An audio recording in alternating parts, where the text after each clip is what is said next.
The Last Hellion, written by Loretta Chase. Prologue. Longlands, Northamptonshire, September 1826. The Duke of Ainswood's family name was Mallory. Genealogy scholars agreed that the family originated in Normandy and was one of several by that name to settle in England in the 12th century. According to etymologists, the name meant unhappy or unlucky. In the Duke of Ainswood's family history, however, the name meant trouble with a capital T. Some of the Duke's forebears had lived long and some had lived short, but all had lived hard, because that was their nature. They were Hellions, born that way, notorious for it. But times had changed, and the family had finally begun to change and quiet with the times. The fourth Duke, a wicked old rip who died a decade earlier, had been the last of his generation. Those he'd left behind were a new breed of Mallory, more civilized, even virtuous, except for the only son of the fourth Duke's youngest brother. Vere Aylwin Mallory was the last Mallory Hellion. At well over 6 feet, he was the tallest of them all, and some said the handsomest as well as the wildest. He had his father's thick chestnut hair, and in his eyes, the darker green of earlier generations, glinted centuries of wickedness, and the same invitation to sin that had undone generations of women. At nearly 32 years old, he'd done more than his share of sinning. At present he was making his way through the wood of the great Longlands estate, the country home of the Duke of Ainswood. Vere's destination was the Hare and Pigeon public house in the nearby village. In a mocking baritone, he was singing the words of the Anglican funeral service to the tune of a bawdy ballad. He had heard the burial service so often in the last decade that he had it by heart, from the opening "I am the resurrection and the life" to the final "Amen." "Forasmuch as it hath pleased Almighty God of his great mercy to take unto himself the soul of our dear brother." At brother, his voice broke. He paused, his broad shoulders stiffening against the tremor that shook his big frame. Bracing an arm against a tree trunk, he gritted his teeth and shut his eyes tight, and willed the racking grief to subside. He'd done enough grieving in the last decade, Vere told himself, and he'd shed enough tears in the 7 days since his first cousin Charlie, the 5th Duke of Ainswood, had breathed his last. He lay in the mausoleum at present, with the others Almighty God had pleased to take in the last 10 years. The endless succession of funerals had commenced with that of the 4th Duke, who had been like a father to Vere, his own parents having died when he was 9. Since then, death had claimed Charlie's brothers along with their sons and wives, several girls, and Charlie's wife and eldest son. This latest funeral, despite years of practice, had been the hardest to bear, for Charlie was not only dearest to Vere of all his Mallory cousins, but one of the 3 men in the world Vere looked upon as brothers. The other 2 were Roger Barnes, the Viscount Wardell, and Sebastian Ballister, the 4th Marquess of Dane. The latter, a dark giant more commonly known as Lord Beelzebub, was universally regarded as a hideous stain upon the Ballister family escutcheon. He and Wardell had been Vere's partners in crime since Eton, but Wardell had been killed in a drunken brawl in a stable-yard 6 years ago, and Dane, who had departed for the continent some months later, seemed to be settled in Paris permanently. There was no one left who mattered. Of the main branch of the Mallorys, only one male remained besides Vere, 9-year-old Robin, Charlie's youngest, now 6th Duke of Ainswood. Charlie had left 2 daughters as well, if one cared to count females, which Vere didn't, and in his will named Vere as nearest male kin, the children's guardian. Not that this guardian need have anything to do with them. While family loyalty might dictate tolerance of the Mallory's last Hellion, much as tradition dictated the naming of guardians, no one, not even Charlie, could be so blindly loyal as to believe Vere suited to the task of bringing up 3 innocent children. One of Charlie's married sisters would do it. The guardian position, in other words, was purely nominal. which was just as well, for Veer hadn't spared his wards a thought since he'd arrived a week earlier, in time to watch Charlie depart for the hereafter. It was all horribly exactly as his uncle had predicted 10 years earlier, when Veer sat by his deathbed. "I saw it, when they were gathered about me," his uncle had told him. "Saw them parading in and out. Unlucky ones. He cometh up and is cut down like a flower. 2 of my brothers were cut down long before you were born, then your sire. And today I saw them, my sons, Charlie, Henry, William. Or was it a dying man's fancy? He fleeth as it were a shadow. I saw them, shadows all. What will ye do then, lad?" At the time, Veer had thought the old man's wits had failed. He knew better now. Shadows all. "Got that right by Lucifer," he muttered as he pushed away from the tree. "A bloody prophet you turned out to be, uncle." He took up the service where he'd left off, singing the solemn words more lustily as he walked, and occasionally directing a defiant grin heavenward. Those who knew him best, could they but observe him at this moment, would understand he was goading the Almighty as he'd so often goaded his fellow mortals. Veer Mallory was looking for trouble as usual, and this time he was trying to pick a fight with Jehovah himself. It didn't work. The troublemaker neared the end of the service without Providence offering so much as a thunderclap of disapproval. Veer was about to launch into the collect, when he heard twigs snapping behind him, and leaves rustling amid the hurried patter of footsteps. He turned, and saw the ghost. It wasn't truly a ghost, of course, but near enough. It was Robin, so painfully like his father, fair and slight, with the same sea-green eyes, that Veer couldn't bear to look at him, and had managed not to for this last week. The boy was running toward him, though, so there was no avoiding him. There was no ignoring either the sharp tug of grief, and yes, rage as well, to Veer's shame, because he could not help resenting that the child lived, and the father was gone. Jaw set, Veer stared at the boy. It was not a welcoming look, and it made Robin stop short a few paces away. Then the boy's face reddened, and his eyes flashed, and he hurtled at Veer head foremost, butting his surprised guardian in the stomach. Though Veer's abdomen was about as soft as an andiron, like the rest of him, the lad not only kept butting but added punching. Oblivious to their vast disparity in age, size, and weight, the young duke pounded away at his cousin, a maddened David trying to fell Goliath. None of the civilized new breed of Mallorys would have known what to make of this unprovoked, desperate, and seemingly deranged attack. But Veer was not civilized. He understood, couldn't help it. He stood and let Robin rain ineffectual blows upon him, much as Robin's grandfather, the 4th Duke, had stood once many years earlier, while an enraged, newly orphaned Veer pounded away. He hadn't known what else to do except cry, which at the time was, for some reason, absolutely out of the question. As Veer had done, Robin kept on, fighting an unmoving pillar of adult male until he wore himself out, and sank exhausted to the ground. Veer tried to remember his rage and resentment of moments before. He tried to wish the child to the devil, tried not to care, but it didn't work. This was Charlie's boy, and a desperate boy he must be, to slip past the family and servants' vigilant guard and brave a dark wood alone, to find his dissolute cousin. Veer wasn't sure what the child was desperate for. It was clear enough, though, that Robin expected Veer to provide it, whatever it was. He waited until Robin's panting subsided to more normal respiration, then hauled the boy to his feet. "You shouldn't come within a mile of me, you know," Veer said. "I'm a bad influence. Ask anyone. Ask your aunts." "They cry," Robin said, looking at his scuffed boots. "They cry too much, and they talk too soft." "Yes, it's horrid," Veer agreed. He bent and brushed off the boy's coat.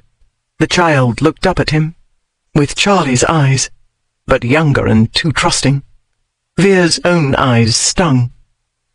He straightened, cleared his throat, and said, "I was thinking of leaving them to it. I thought I'd go to Brighton." He paused, and told himself he was mad even to contemplate it. But the boy had come to him, and the boy's father had never once failed Vere, except in dying. "Would you like to come with me?" "To Brighton?" "That's what I said." The two young, too trusting eyes began to glow. "Where the pavilion is, you mean?" The immense architectural phantasmagoria known as the Royal Pavilion was the analogously immense King George IV's idea of a seaside cottage. "It was, the last time I looked," Vere answered. He started walking, back toward the house. His ward promptly followed, running to keep up with his elder's long strides. "Is it as fanciful as it looks in the pictures, Cousin Vere? Is it truly like a palace in the Arabian Nights?" "I was thinking of starting out first thing tomorrow morning," Vere said. "The sooner we leave, the sooner you can judge for yourself." If it had been up to Robin, they would have started out that very minute. If it had been up to his aunts and their husbands, Vere would have set out alone. But it wasn't up to anyone else, as he told them a short while later. As the child's legal guardian, he didn't need anybody's permission to take Robin to Brighton, or Bombay for that matter. It was Robin himself who silenced their objections, however. The sound of thumps drew the family out of the drawing-room in time to see the young Duke lugging his portmanteau down Longlands' great staircase and through the cavernous hall to the vestibule. "There, you see." Vere turned to Dorothea, Charlie's youngest sister, who'd protested longest and hardest. "He can't wait to get away. You're too damned dismal, the lot of you. It's the tears and hushed voices and crepe and bombazine. That's what scares him. Everything's dark, and grown-ups are crying. He wants to be with me because I'm big and noisy, because I can scare away the monsters. Don't you see?" Whether she saw or not, she gave in, and when she did, the others followed suit. It was only for a few weeks, after all. Even Vere Mallory couldn't corrupt a child's morals irrevocably in a matter of weeks. He had no wish to corrupt the boy's morals, and he set out fully meaning to return Robin in a fortnight. Vere could not be a father to him or any child, he was well aware. He was not a suitable role model. He hadn't a wife, and had no intention of getting one, to do the things females did, the soft things, to balance his rough, uncivilized ways. His household comprised one servant, his valet, James, who possessed all the soft maternal qualities of a dyspeptic porcupine. This household, furthermore, had not occupied a fixed abode since Vere had left Oxford. It was no way to rear a child, in short, especially one destined to assume the burdens of a great dukedom. Nonetheless, the few weeks somehow stretched into a month, then another. From Brighton they travelled up into Berkshire, to the Vale of the White Horse, to view the ancient etching in a chalk hillside, thence to Stonehenge, and on to the West Country, following the coast and exploring smugglers' coves all the way to Land's End. Autumn chilled into winter, which in turn warmed into spring. Then the letters came, from Dorothea and the others, with their gentle but not overly subtle reminders. Robin's education could not be ignored indefinitely. His sisters missed him, and the longer the boy wandered, the harder it would be for him to settle down. It was all true, Vere's own conscience told him. Robin needed a real family, stability, a home.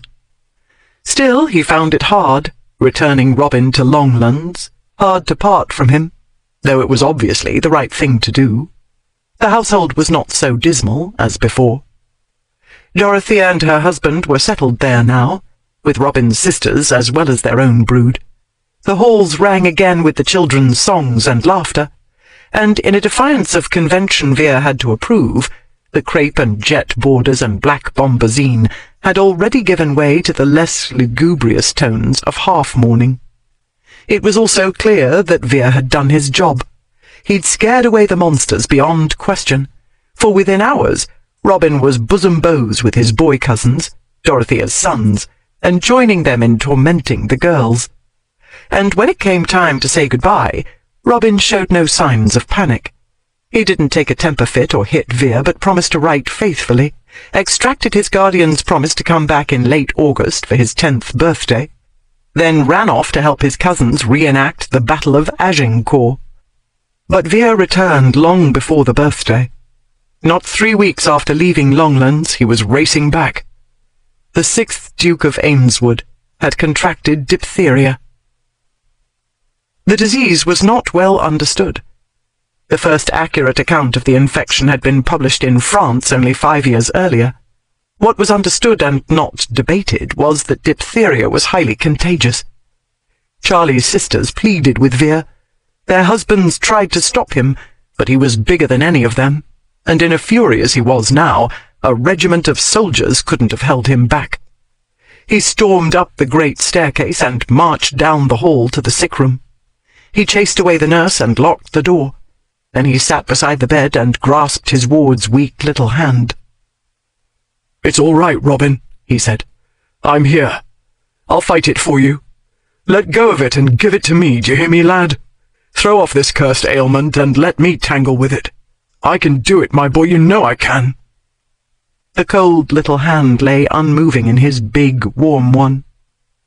"Give it up, please," Veer urged, choking back tears, stifling the useless grief. "It's too soon for you, Robin. You know it is.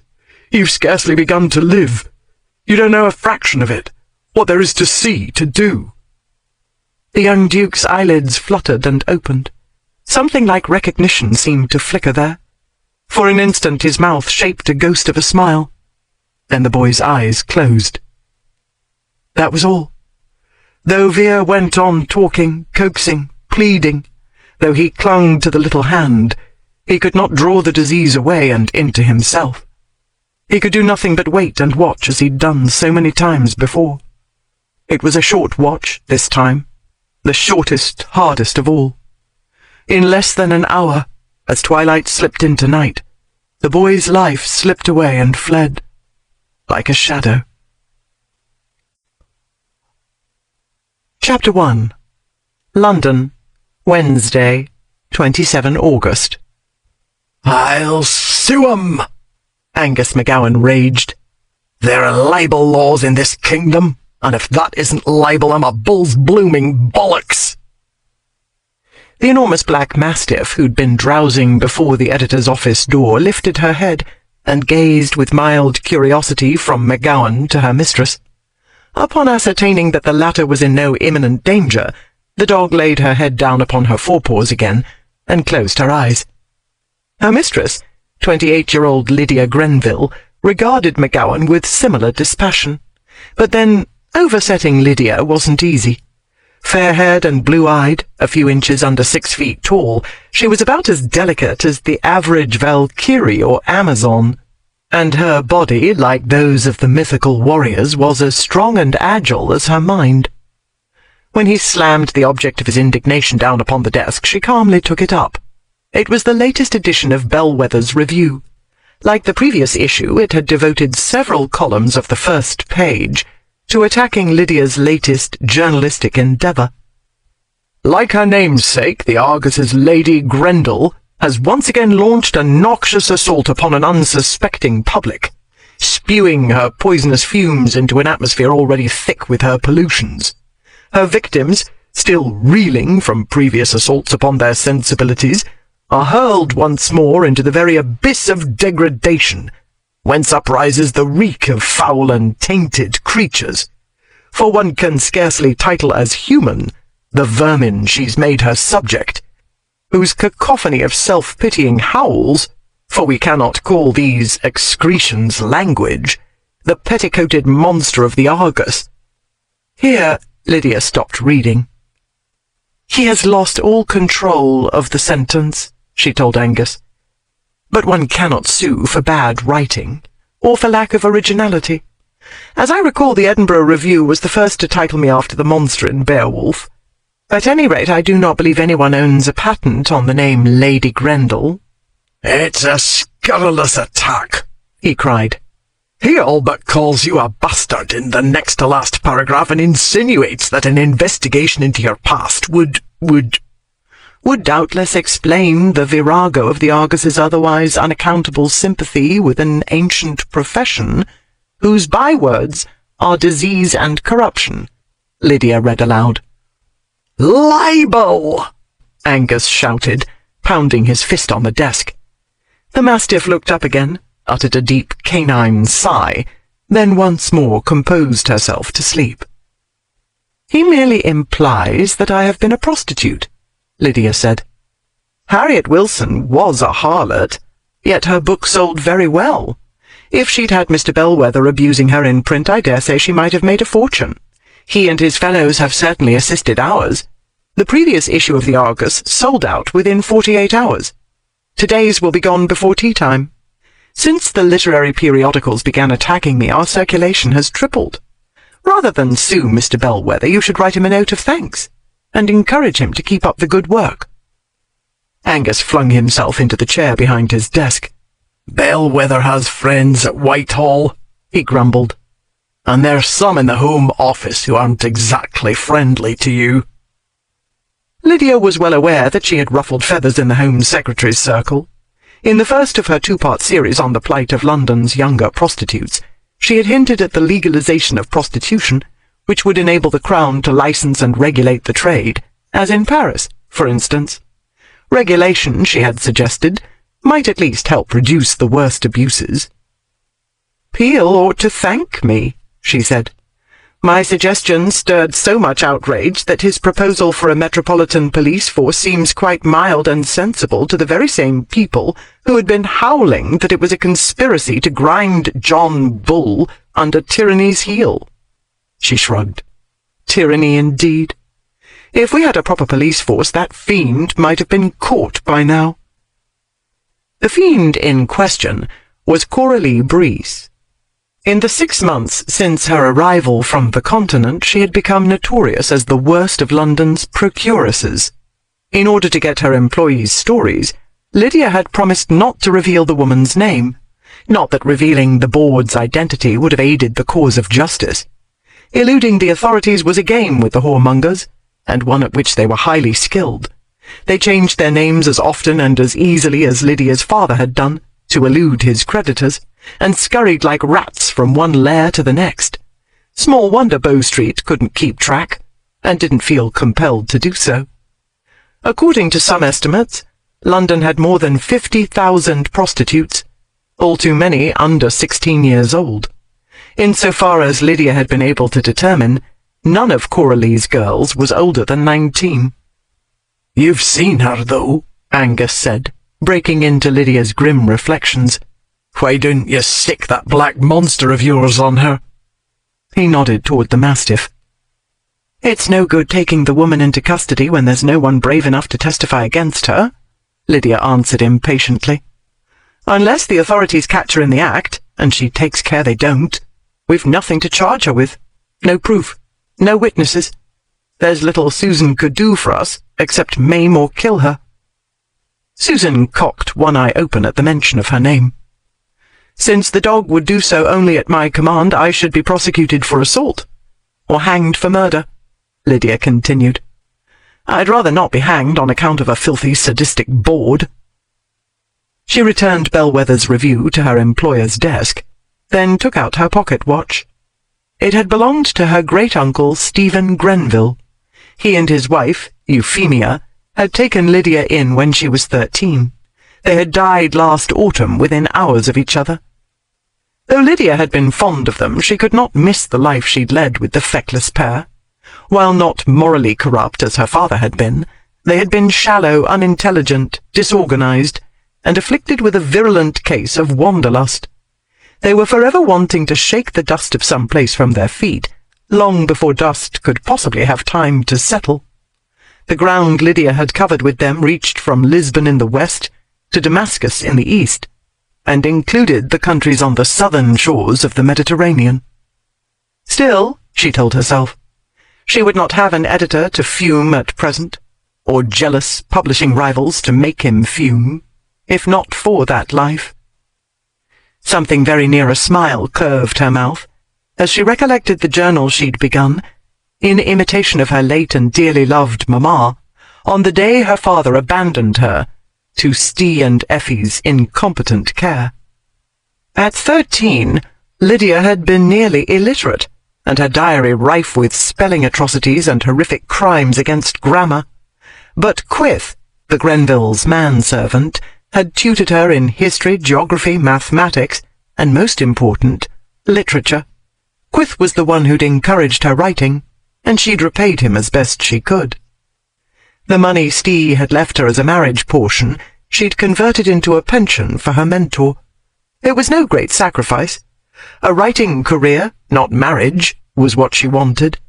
And so, free of all obligations for the first time in her life, Lydia had set out for London. She'd taken with her copies of the travel pieces she'd previously had published in a few English and continental periodicals, and what remained of Stee and Effie's estate, an assortment of bric-a-brac and trinkets, and precious little coin. The pocket watch was all that remained of their belongings. Even after Angus had hired her, Lydia had not troubled to redeem the other items she'd pawned during those first bleak months in London. She preferred to spend her earnings on necessities. The latest such purchase was a cabriolet and a horse to pull it. She could afford the horse and carriage because she was earning more than satisfactory wages, far better than one might have reasonably expected. Certainly she'd expected to drudge for at least a year, writing for the newspapers at a penny a line, accounts of fires, explosions, murders, and other accidents and disasters. Fate, though, had sent a piece of luck her way in early spring. Lydia had first entered the Argus's offices when the magazine was on the brink of failure, and its editor, McGowan, desperate enough to do anything, even hire a female, that offered a chance of survival. "Nearly 2:30, Lydia said, returning the watch to her skirt pocket and her mind to the present. "I'd better go. I'm to meet Joe Purvis at Pierce's Oyster House at 3 to look over the illustrations for the next chapter of the dratted story." She moved away from the desk and started for the door. "It isn't the blasted literary critics but your dratted story that's made our fortune," Angus said. The story in question was The Rose of Thebes, whose heroine's adventures had been recounted in 2-chapter installations in the bi-weekly Argus since May. Only she and Angus were aware that its author's name, Mr. S.E. St. Belair, was also a piece of fiction. Even Joe Purvis didn't know that Lydia wrote the chapters he illustrated. Like everyone else, he believed the author was a reclusive bachelor. Never in his wildest dreams would he have imagined that Miss Grenville, the Argus's most cynically hard-headed reporter, had created a single word of the wildly fanciful and convoluted tale. Lydia herself did not like being reminded. She paused and turned back toward Angus. "Romantic claptrap," she said. "So it may be, but your fascinating claptrap is what hooked the readers, especially the ladies, in the first place, and it's what brings them back, begging for more. Damnation, you've even got me wriggling on your hook." He rose and rounded the desk. "That clever girl, your Miranda. Mrs. McGowan and I were talking about it, and my wife thinks the wicked dashing fellow ought to come to his senses and—" "Angus, I proposed writing that idiotish story on 2 conditions," Lydia said in a low, hard voice. "No meddling from you or anyone else was one condition. The other was absolute anonymity." She bent a glacial blue stare upon him. "If the faintest hint gets about that I am the author of that sentimental swill, I shall hold you personally responsible, in which case all contracts between us shall be null and void." Her blue glare bore an alarming resemblance to one employed by certain members of the nobility, under which generations of their inferiors had quailed. Lion-hearted Scotsman though he was, McGowan cowered under the frigid look as any other inferior would, his countenance reddening. "Quite right, Grenville," he said meekly. "Most indiscreet of me to speak of it here. The door is thick, but best to take no chances.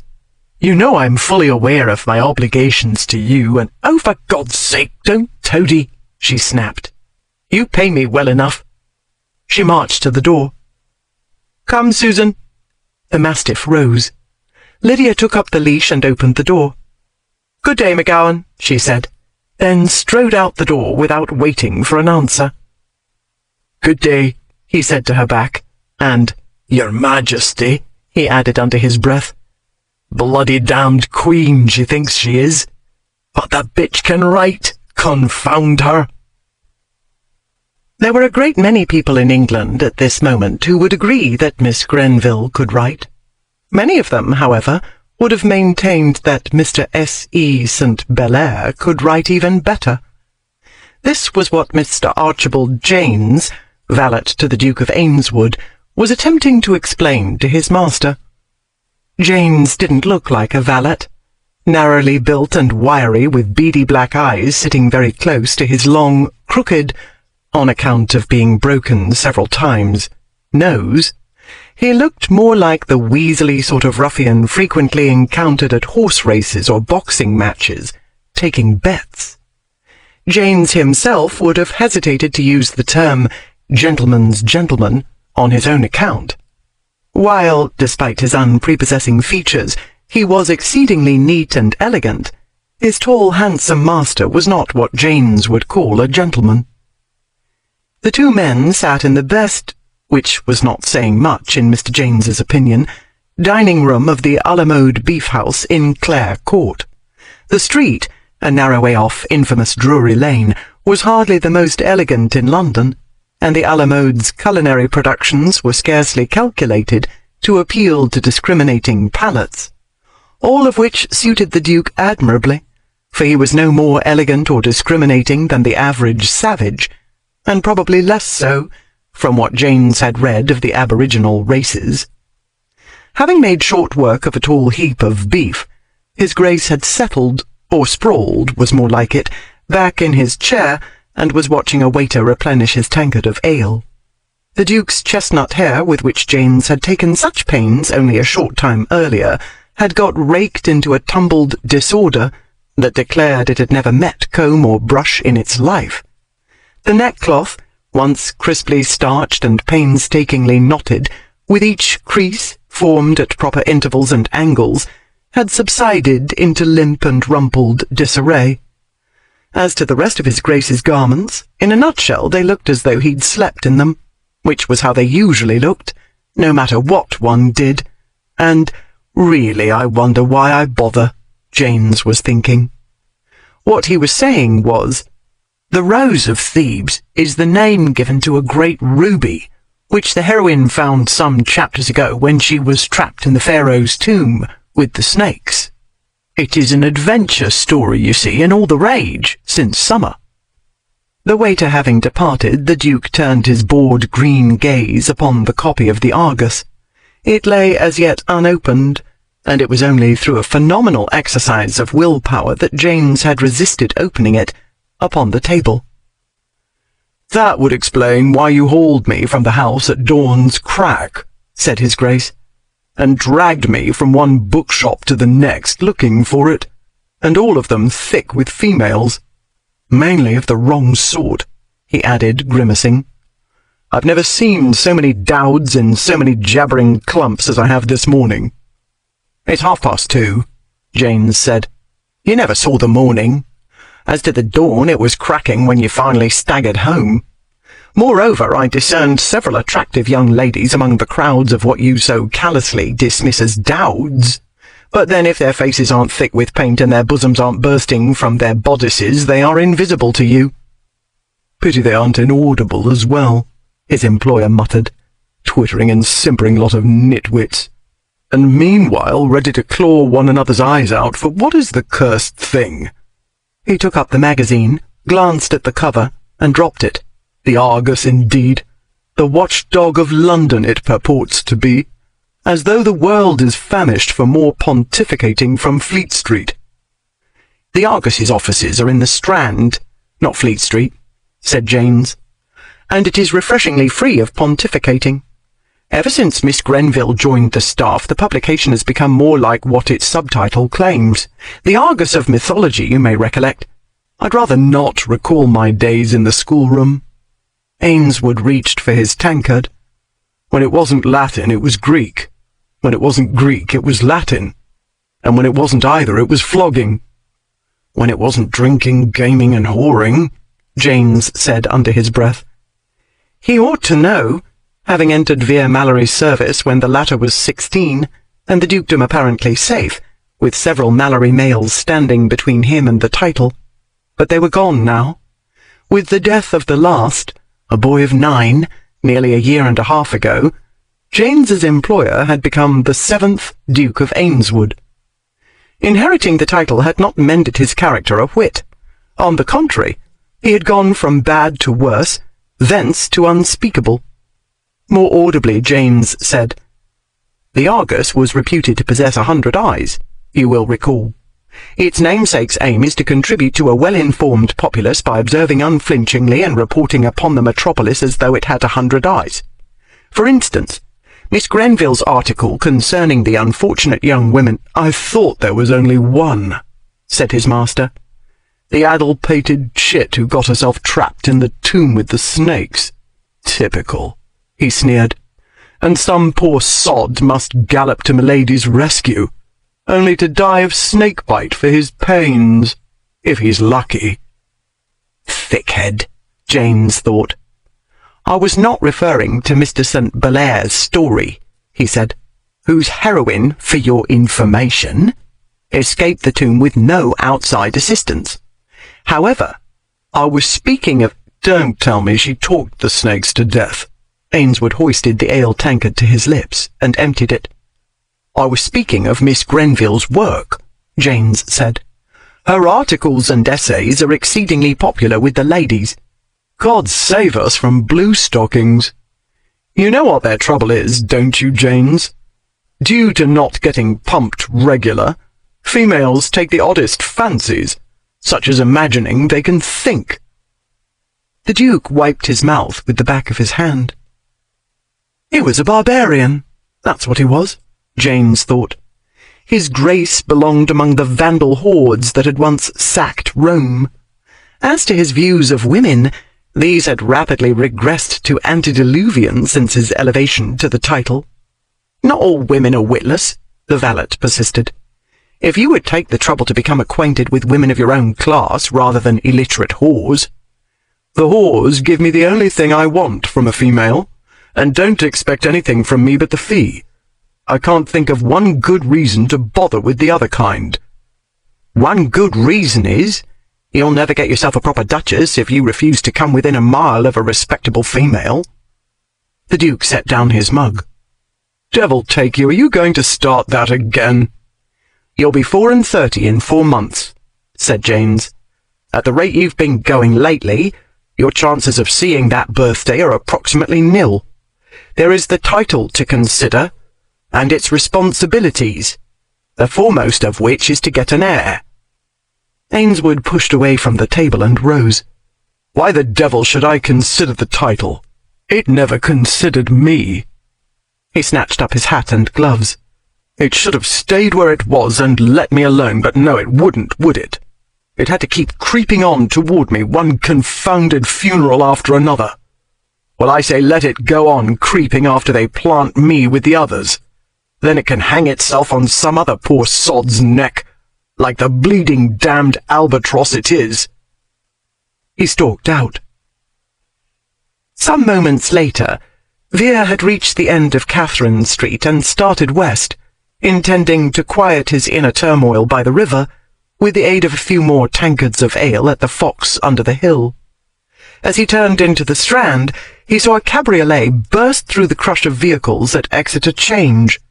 The carriage narrowly missed spitting a pie-seller on its shaft, veered perilously toward an oncoming cart, corrected in the nick of time, then swung aside sharply, straight toward a gentleman stepping off the curb to cross the street. Without pausing to think, Vere hurtled forward, grabbed the fellow, and dragged him back to the footway, an instant before the carriage rocketed into Catherine Street. As it thundered past, he caught a glimpse of the driver, a black-garbed female with a black mastiff for a passenger, an obviously panicked horse under the ribbons, and no tiger on the platform behind to help her. He set the fellow aside and hurried after the vehicle. Lydia swore when she saw her prey dart into Russell Court. The cramped passageway was too narrow for the cabriolet, and if she made the long circuit round Drury Lane Theatre, she was sure to lose them. She drew the carriage to a halt and leapt from it, Susan close behind.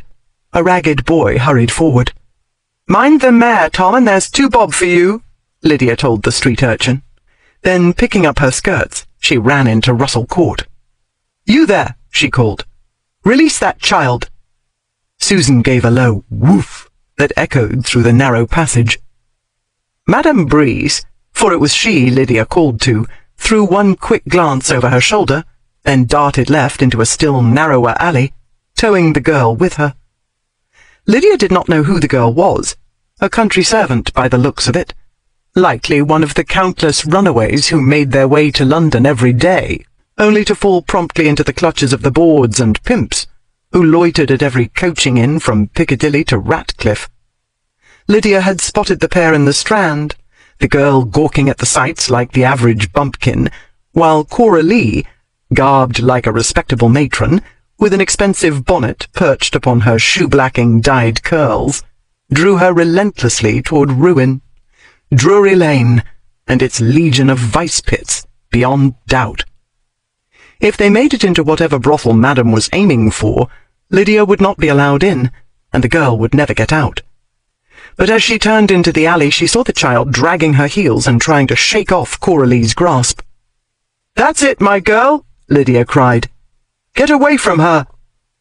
She was aware of masculine shouts behind her, but Susan's thunderous bark drowned out the words. The girl was struggling in earnest now, but the stubborn board held tight, dragging her into Vinegar Yard. As Coralie raised a hand to strike the child, Lydia hurtled at them and backhanded the trull away.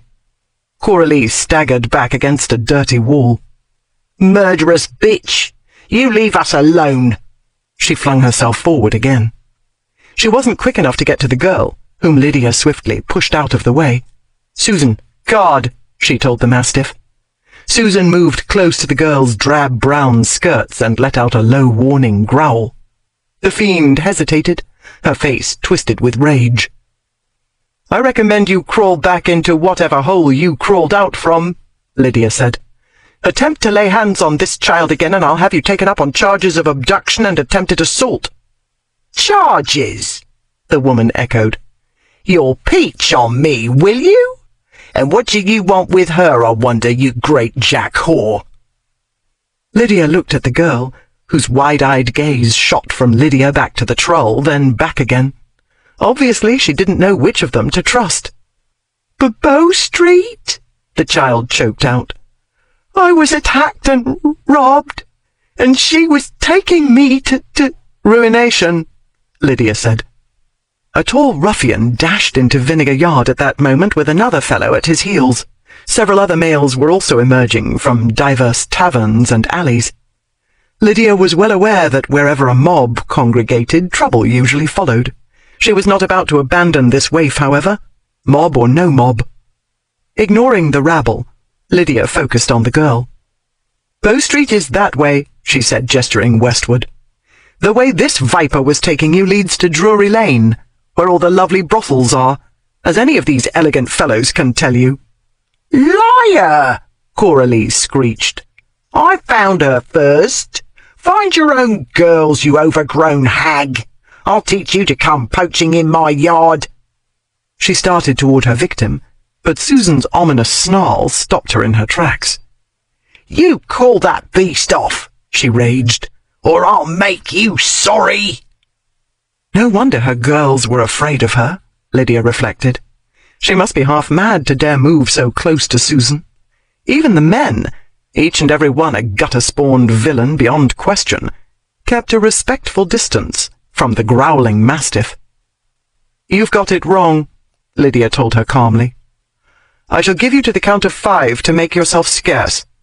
Otherwise I shall make you exceedingly sorry. 1, 2, 3... Ah, now, ladies, ladies." The tall ruffian shoved another clodpole out of the way and pushed forward. "All this daring and daunting will burst your stays, my fair delicates. And all for what? The smallest problem. One chick and 2 hens wanting her. Lots of chicks about, aren't there? Not worth disturbing the king's peace and annoying the constables, is it? Certainly not." He drew out his purse. "Here's what we'll do. A screen apiece for you, my dears, and I'll take the little one off your hands." Lydia recognized the distinctive accents of the upper orders, but she was too outraged to wonder at it. "A screen?" she cried. "Is that the value you place on a human life? £1? He turned a glinting green gaze upon her. Down upon her. He topped her by several inches, no common occurrence in Lydia's experience. "From what I've seen of your driving, you place no value on human life whatsoever," he said coolly. "You nearly killed 3 people in the Strand in the space of a minute." His impudent gaze drifted over the assembled audience. "There ought to be a law against women drivers," he announced. "A public menace. Aye, Ainswood. Be sure to mention it in your next speech in the House of Lords," someone called out. "Next?" cried another. "More like the first, if the roof don't fall in when he staggers into Parliament." "I'll be blowed," came a voice from the back. "That ain't Ainswood, is it?" "Aye, and playing King Solomon, no less," someone from the front shouted back. "And got the wrong mare by the tail as usual. Tell his grace, Miss Grenville.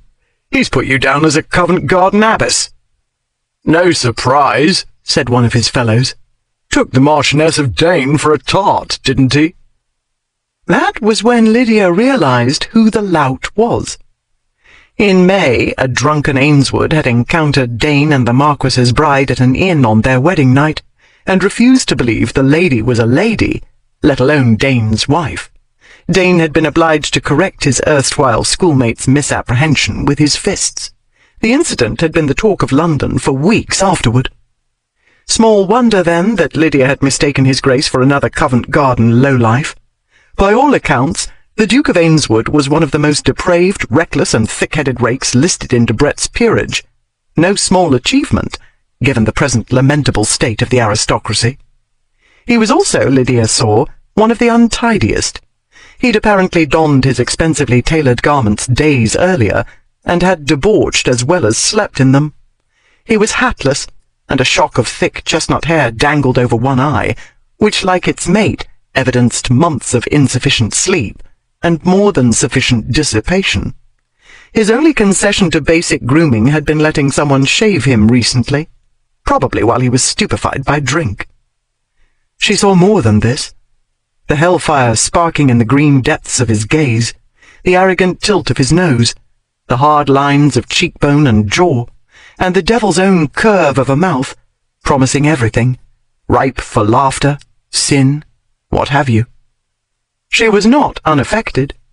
The devil in her, one she normally kept well concealed, was bound to be drawn to its counterpart in him. But she was not a fool either.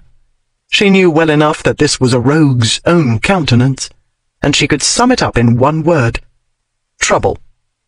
Still, this rogue was a duke, and even the worst of noblemen had more influence with the authorities than a mere journalist did, especially a woman journalist. "Your Grace, you've mistaken only one of us," she said with stiff politeness. "I am Grenville of the Argus. This woman is a known procuress. She was luring the girl to a brothel under pretext of taking her to Bow Street. If you would take the board into custody, I shall gladly accompany you there and testify." "She's a false, scheming liar!" Coralie cried. "I was only taking the child to Pierce's." She waved toward the oyster house opposite. "For a bite to eat. She got herself into a bit of trouble." "And will be in a great deal worse in your hands," Lydia said. Her attention reverted to Ainswood. "Do you know what happens to the children unfortunate enough to fall into her clutches? They are beaten, starved, and raped until they are reduced to a state of abject terror. Then she puts them on the streets, 11 and 12 years old, some of them." "You false, filthy jack whore of a bitch!" the board howled. "Am I impugning your honour?" Lydia asked. "Do you want satisfaction? I'll be glad to oblige. Here and now, if you wish." She advanced upon the procuress. "Let's see how you like being at the other end of a beating." A pair of large hands clamped on her arms and pulled her back. "Enough, ladies, you're giving me the deuce of a headache. Let's try to keep the peace, shall we?" "Oh, that's rich," someone called. "Ainswood keeping the peace. Did hell freeze over when I wasn't looking?" Lydia looked down at the big hand grasping her arm. "Take your paws off me," she said coldly. "I will, as soon as someone fetches me a straight waistcoat to tuck you into. Who let you out of Bedlam, I wonder?" Lydia shoved her elbow backward into his gut. It was not soft. Pain twanged down her forearm to her wrist.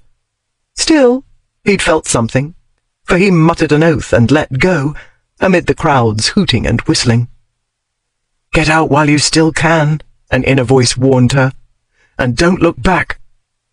It was the inner voice of reason, and she would have heeded it if the nerve his ridiculing comments had struck hadn't shrieked more loudly. Nature had not formed Lydia's character for retreat, and pride forbade any action hinting at weakness, or, God forbid, fear. Eyes narrowed, heart pumping furiously, she turned to face him. "Touch me again," she warned, "and I'll black both your eyes." "Oh, do it, your worship," an onlooker urged. "Touch her again." "Aye, my tenor's on you, Ainswood." "And mine says she gives him a pair of stinkers like she promised," another voice challenged. The Duke, meanwhile, was sizing her up, his green gaze boldly raking her from bonnet to half-boots. "Big, yes, but not up to my weight," he announced. "I make her at 5 3/4 feet, and 10 stone stripped. Which," he added, his glance skimming over her bodice, "I should pay 50 guineas to see, by the way." Raucous laughter and the usual lewd comments greeted this witticism. Neither the laughter nor the obscenities disconcerted Lydia. She knew this rough world. She'd spent most of her childhood in it, but the crowd's noise recalled her to the main issue. The girl she'd set out to rescue stood frozen in place, wearing the hunted expression of one who'd found herself in the jungle, surrounded by cannibals, which was not far off the mark. Still, Lydia could not let this moron have the last word. "Oh, that's well done," she told him. "Broaden the child's education, why don't you? Give her a pretty view of London manners, and the high moral tone of the peerage." She had a great deal more to say, but she reminded herself that she might as well lecture a milestone. If this jackass had ever owned a conscience, it had died of neglect decades ago. Contenting herself with one last withering glance at him, she turned away and started toward the girl. A swift survey of the crowd told Lydia that the board had vanished, which was frustrating. Still, it would not have made much difference if she'd stayed, when none of these loud-mouthed curs cared for anything but their own entertainment. "Come, my dear," she said as she approached the girl. "We accomplish nothing amid this rabble." "Miss Grenville," came the Duke's voice from behind her. Nerves jumping, Lydia swung about, and came up against a solid column of mail. She retreated but half a pace, lifted her chin, and straightened her spine. He did not back away, and she held her ground, though it wasn't easy. She could not quite see past his brawny torso, and at close quarters she was rivetingly aware of the muscular frame his garments hugged so snugly. "Excellent reflexes," he said. "If you weren't a female, I'd take up your offer. Of the stinkers, I mean. That is to say, the black—" "I know what it means," said Lydia. "Indeed, it's all very well to have an extensive vocabulary," he said. "In the future, however, I recommend you exercise a dash, the smallest sliver, of reason, my dove, before you exercise your tongue. You can manage that, I hope? Because another fellow, you see, might take your adorable little darings and dauntings as an amusing challenge, in which case you might find yourself in a different sort of tussle than you bargained for. Do you take my meaning, little girl?" Lydia opened her eyes very wide. "Oh, goodness, no," she said breathlessly. "You are much too deep for me, Your Grace. My tiny brain simply can't take it in." His green eyes glinted. "Maybe your bonnet's squeezing it too tight." His hands came up to the ribbons and paused, inches away. "I shouldn't, if I were you," she said, her voice even, her heart ricocheting against her rib-cage. He laughed and tugged at the bonnet strings. Her fist shot up. He grabbed it, still laughing, and pulled her up against the hard column of his body. She'd half expected that, sensed what was coming, but she wasn't prepared for the heat, or the explosion of sensations she couldn't identify, and these threw her off balance. In the next instant her mouth was crushed under his, warm and firm and all too skilled, and she was sinking backward, disoriented and helpless under its deceitfully easy pressure. She was pulsingly aware of his big hand splayed against her upper back, its warmth seeping through stiff layers of bombazine and undergarments, and of more heat, lower, where his brawny arm braced her waist. For one perilous moment, her mind gave way as her muscles did, overpowered by heat and strength, and the chaotic brew of masculine scent and taste. But her instincts had been honed in a hard school, and in the next moment she reacted. She sagged in his arms, making herself a dead weight. She felt his mouth leave hers. "By gad, the wench is faint!" She slammed her fist into his jaw. Chapter 2. The next Veer knew, he was flat on his back in a pool of mud. Above the ringing in his ears he heard the crowd cheering, hooting, and whistling. He pulled himself up onto his elbows and let his gaze travel from his vanquisher's black half-boots up over the heavy black bombazine skirts to the mannishly severe jacket that buttoned primly up to her chin. Above the topmost button was a face so starkly beautiful that it had half blinded him when he'd first beheld it. This was a winter's beauty, of ice-blue eyes and snow-white skin, framed under the black bonnet by silken hair the colour of December sunlight. At present, those remarkable eyes directed a freezing blue stare down upon him. Such a look, he supposed, the mythical Gorgons might have bestowed. He little doubted that had this been myth and make-believe instead of real life, he would be swiftly petrifying to stone. As it was, he'd hardened only in the usual place, but very speedily, even for him. Her boldness, as well as her face and lavish body, had aroused him even before he'd hauled her into his arms and touched his mouth to hers. Now, while he stared stupidly at the ripe mouth he'd so insanely hungered for, it curled into a contemptuous half-smile. The mockery he saw there recalled him to his senses. The insolent wench thought she'd won, and so everyone must think, he realized. Within hours, everyone in London would hear that a female had knocked Ainswood, the last Mallory Hellion, on his arse. Being a Hellion, Veer would rather be slow-roasted on a spit than admit the damage to his pride or show anything of what he truly felt. And so he answered her smug contempt with the provoking grin he was famous for. "Well, let that be a lesson to you," he said. "It speaks," she informed the onlookers. "I reckon it will live." She turned away, and the rustle of her bombazine skirts against her legs sounded like the hissing of serpents. Ignoring the hands reaching to help him, Veer swung up onto his feet without taking his eyes off her. He watched the arrogant sway of her rump as she sauntered away, coolly collected the dog and the girl, and turned into Vinegar Yard's southwest exit, out of sight. Even then he couldn't bring his full attention to the men about him, because his mind was churning with salacious scenarios that landed her on her back instead of him.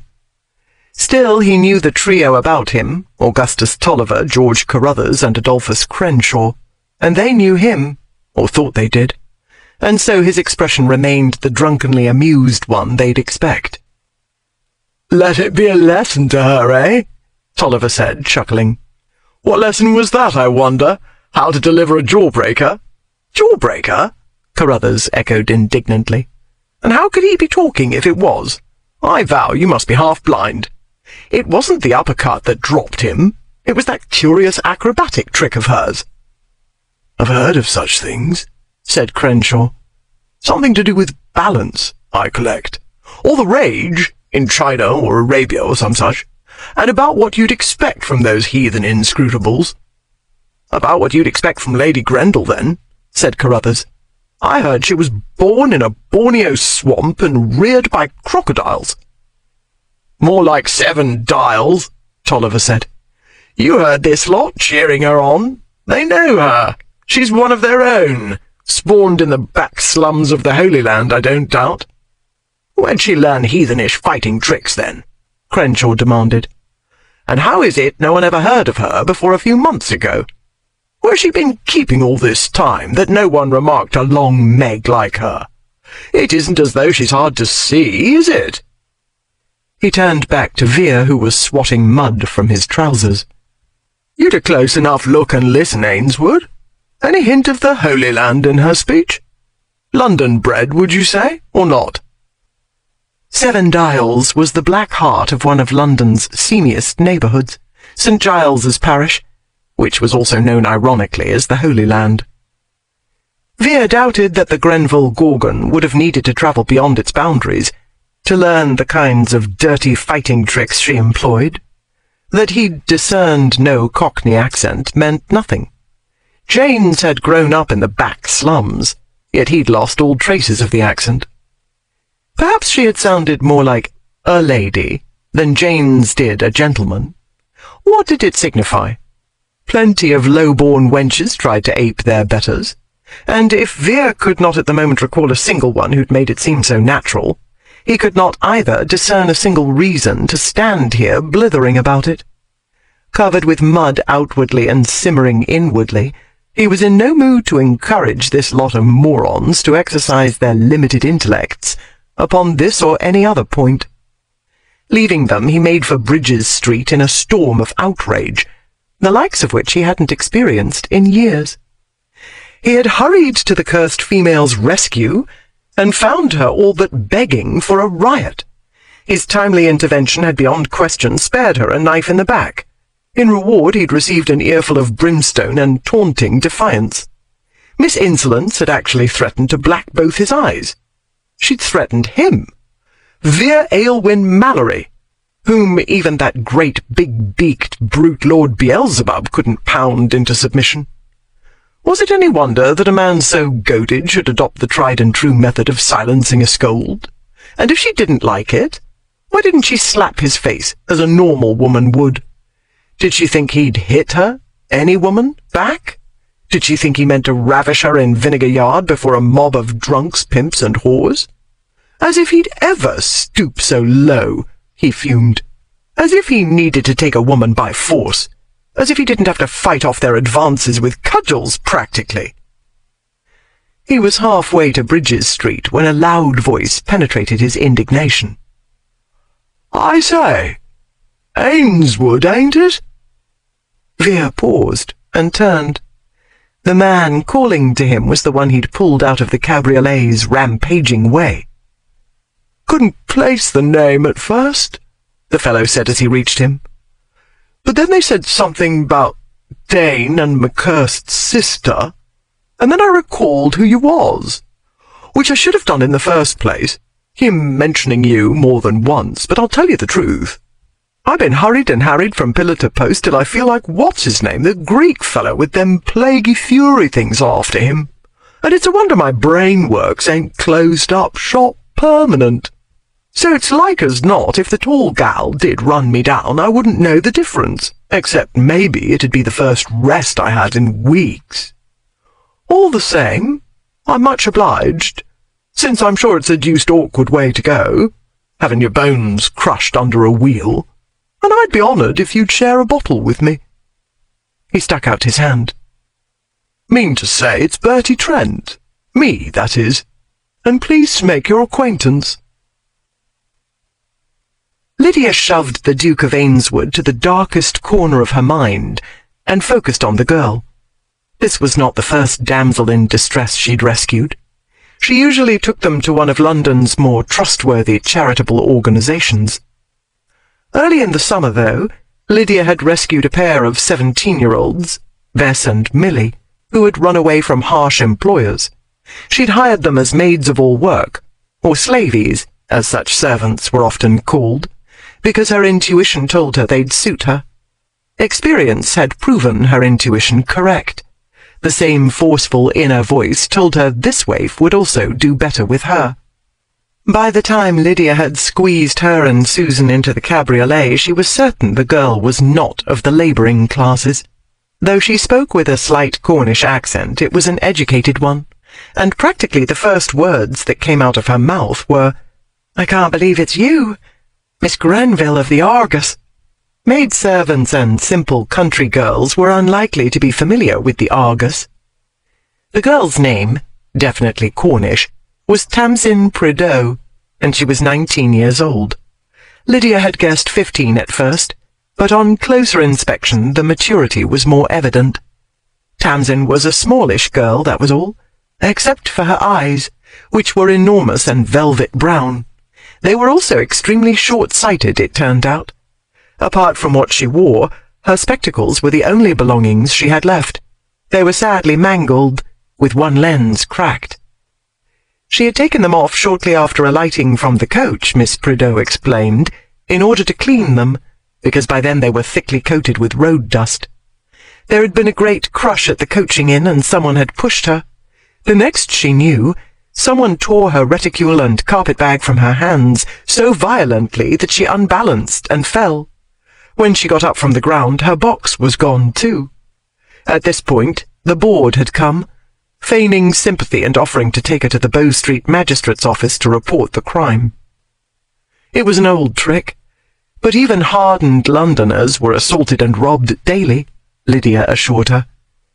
"You mustn't blame yourself," she told the girl as they reached the house. "It could happen to anyone." "Except you," Miss Prideaux said. "You're up to every rig." "Don't be silly," Lydia said briskly while hustling her indoors. "I've made my share of mistakes." She noticed that Susan showed no signs of jealousy, which looked promising. She had also resisted the temptation to play with the new human toy. This was considerate of the Mastiff, since the girl had been terrified out of her wits already, and, misinterpreting affectionate canine overtures, might start screaming, which would upset Susan very much. Nonetheless, as they entered the hall, Lydia took precautions. "This is a friend," she told the dog while lightly patting Tamsin's shoulder. "Be gentle, Susan. Do you hear? Gentle." Susan licked the girl's hand, very delicately. Gingerly, Tamsin petted her. "Susan is highly intelligent," Lydia explained, "but you must communicate with her in simple terms." "They used mastiffs to hunt wild boar in olden times, didn't they?" the girl asked. "Does she bite?" "Devour is more like it," Lydia said. "Still, you've nothing to fear from her. If she grows too playful, tell her firmly gentle, unless you'd rather be knocked down and drowned in doggy drool." Tamsin chuckled softly, which was an encouraging sign. Bess appeared then, and in a little while the guest was borne off for tea, a hot bath, and a nap. After a quick washing up, Lydia adjourned to her study. Only there, with the door closed, did she let her mask of unshakable confidence slip. Though she'd seen a great deal of the world, more of it than the majority of London's most polished sophisticates, male and female, she was not altogether as worldly as the world believed. No man had ever kissed Lydia Grenville before. Even Great-Uncle Stee, kindly if misguided, had never done more than pat her on the head, or, when she started sprouting into a giantess, upon the hand. What the Duke of Ainswood had done was very far from avuncular, and Lydia found she was very far from immune. She sank into the chair at the desk and pressed her bowed head against the heels of her hands, and waited for the hot inner tumult to subside, and her neatly ordered, well-controlled world to settle back into place. It wouldn't. Instead, the chaotically uncontrollable world of her childhood flooded her mind. The tide of images ebbed and flowed, to settle at last upon the scene most deeply etched in her memory, the time when her world and sense of who she was had changed irrevocably. She saw herself as she had been then, a little girl sitting upon a battered stool, reading her mother's diary. Though Lydia never would, she could have written the tale much in the same style she used for the Rose of Thebes. London, 1810. It was early evening, several hours after Anne Grenville had been laid to rest in the parish burial ground, when her eldest daughter, 10-year-old Lydia, found the journal. It lay hidden under a shabby collection of fabric scraps intended for patches, at the bottom of her mother's sewing basket. Lydia's younger sister, Sarah, had long since cried herself to sleep, and their father, John Grenville, had gone out to seek solace in the arms of one of his trollops, or in a bottle, or both, most likely. Unlike her sister, Lydia was awake and her blue eyes were dry. She had not been able to cry all day. She was too angry with God, who had taken the wrong parent. But then what would God want with Papa?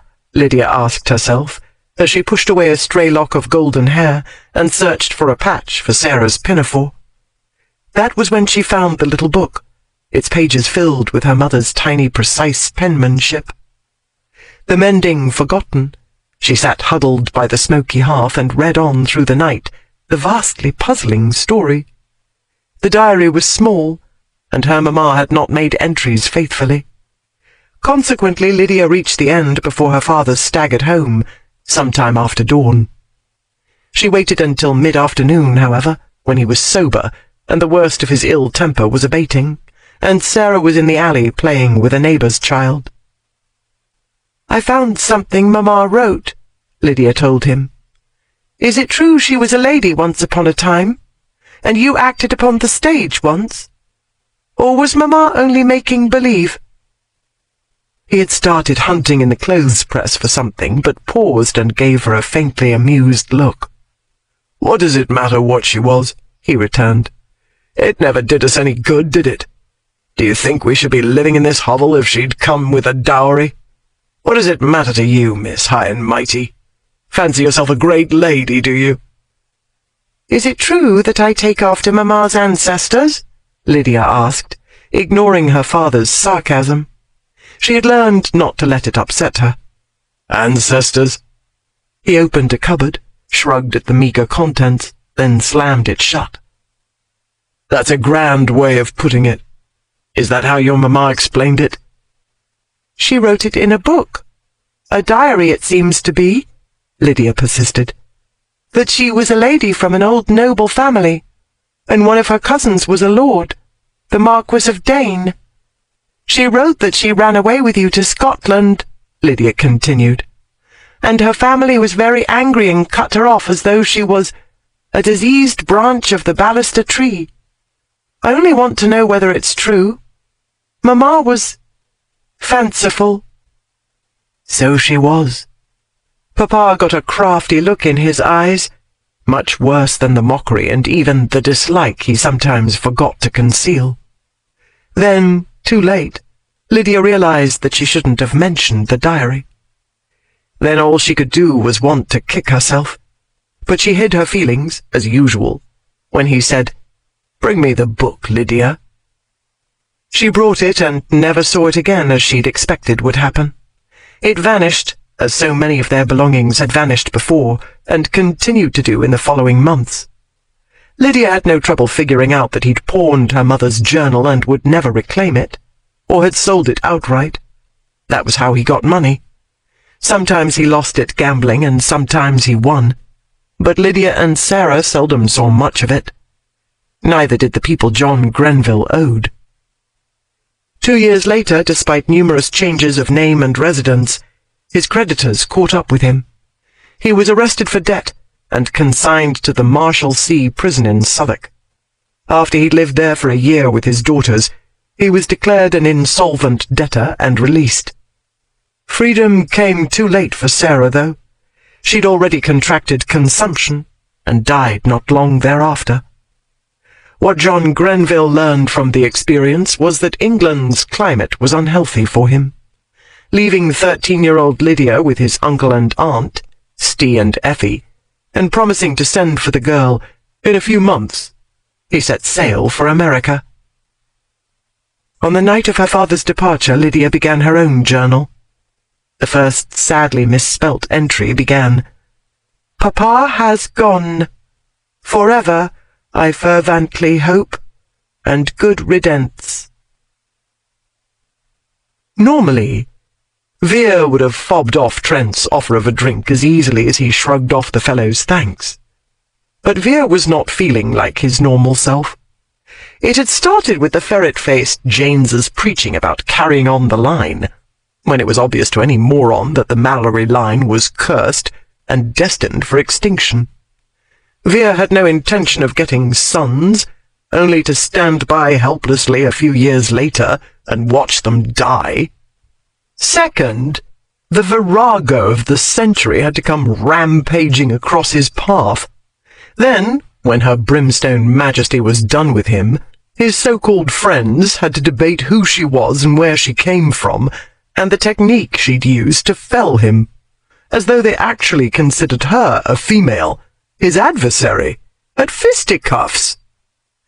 Trent, in contrast, offered a courteous and calm, much obliged, and the sporting reward of a drink. This was why Vere let Trent follow him home. Then, after a bath and change of clothes, with a sour-faced but mercifully silent James in attendance, Vere set out to give the younger man a taste of nightlife in London. This taste couldn't include entering the abodes of polite society, where hordes of marriage-hungry misses pounced upon any male with money and a pulse. The Mallory's last Hellion would rather be disemboweled with a rusty blade than spend 3 minutes with a lot of simpering virgins. The tour included instead establishments where drink and female companionship cost only coins. If this evening His Grace happened to choose places London's scribblers were known to frequent, and if Vere spent most of his time listening not to Trent but to the other customers, and if the Duke came to taut attention on the 2 occasions he heard a certain woman's name mentioned, these matters easily escaped Sir Bertram Trent's notice. They wouldn't have escaped Jane's, but he was an annoyingly sharp fellow, while Trent was not. The greatest nitwit in the Northern Hemisphere was how Lord Dane had described his brother-in-law. It didn't take Vere long to perceive that Beelzebub had put the case mildly, to say the least. In addition to getting himself into sentences the Almighty, with the aid of all his angels, would never find a way out of, Trent demonstrated a rare talent for getting under horses' hooves or directly beneath falling objects, for colliding with obstacles both human and inanimate, and for toppling from whatever he happened to be standing, sitting, or lying upon. Initially, all Vere felt toward him, in the brief intervals when his mind took a breather from fretting and fuming about blue-eyed dragons, was amazement, mingled with amusement. Furthering their acquaintance was the farthest thing from his mind. He changed his mind later in the evening. Not long after exiting the Westminster pit, where they'd watched Billy the Terrier perform the astounding feat of killing 100 rats in 10 minutes, as advertised, they met up with Lord Selloby. He had formed part of Dane's circle in Paris, and was well acquainted with Trent. But then Selloby was acquainted with everybody and every single thing they did. He was one of England's foremost collectors and disseminators of gossip. After they'd exchanged greetings, he sympathetically inquired whether "Your Grace had sustained any permanent injuries as a result of today's historic encounter with Lady Grendel? In glancing over the betting book at White's, I counted 14 separate wagers regarding the number of teeth you had lost in the altercation." At that moment, Celebi was in imminent danger of losing all of his teeth, along with the jawbone they were attached to.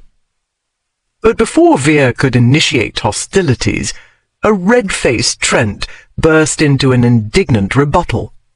"Broke his teeth?" he cried.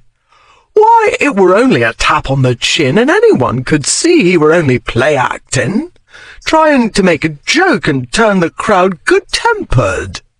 If you'd been there, Celebi, you'd have seen what a mob of ugly-looking customers come rushing in from everywhere, primed for head-breaking. Not to mention you seen for yourself what my sister done in Paris, which shows how females are when they get worked up. And this one almost as tall as I am, with the biggest mastiff bitch you ever seen." Trent went on in this vein for several minutes, without letting Celebi get a word in edgeways. When the baronet finally stopped to refill his lungs, his lordship hastily took his leave. For a moment, and the first time in years, Veer was rendered speechless himself. He couldn't remember the last time anyone had leapt to his defence. But then, his behaviour had never merited defending, he quickly reminded himself, for he was very far from saintly, about as far as a man could get without getting hanged. And so, he concluded, only a bacon-brain-like Trent would imagine that Veer Aylwyn Mallory needed a champion, or even a loyal friend. Since his heart had calcified long ago, the Duke of Ainswood couldn't possibly find Bertie Trent's blithering on his behalf touching, any more than his Grace could admit to any niggling doubts about his actions in Vinegar Yard. He would cheerfully submit to being flayed alive before confessing even to himself that more than one of Lady Grendel's verbal shafts had penetrated his thick hide. Instead, the Duke decided that Celebi's blank bewilderment during Trent's diatribe was the most comical thing he'd seen in months, and that Trent was a most entertaining imbecile. This, his Grace believed, was why he invited Bertie to move his bags from the George Inn to Ainswood House, and make himself at home there.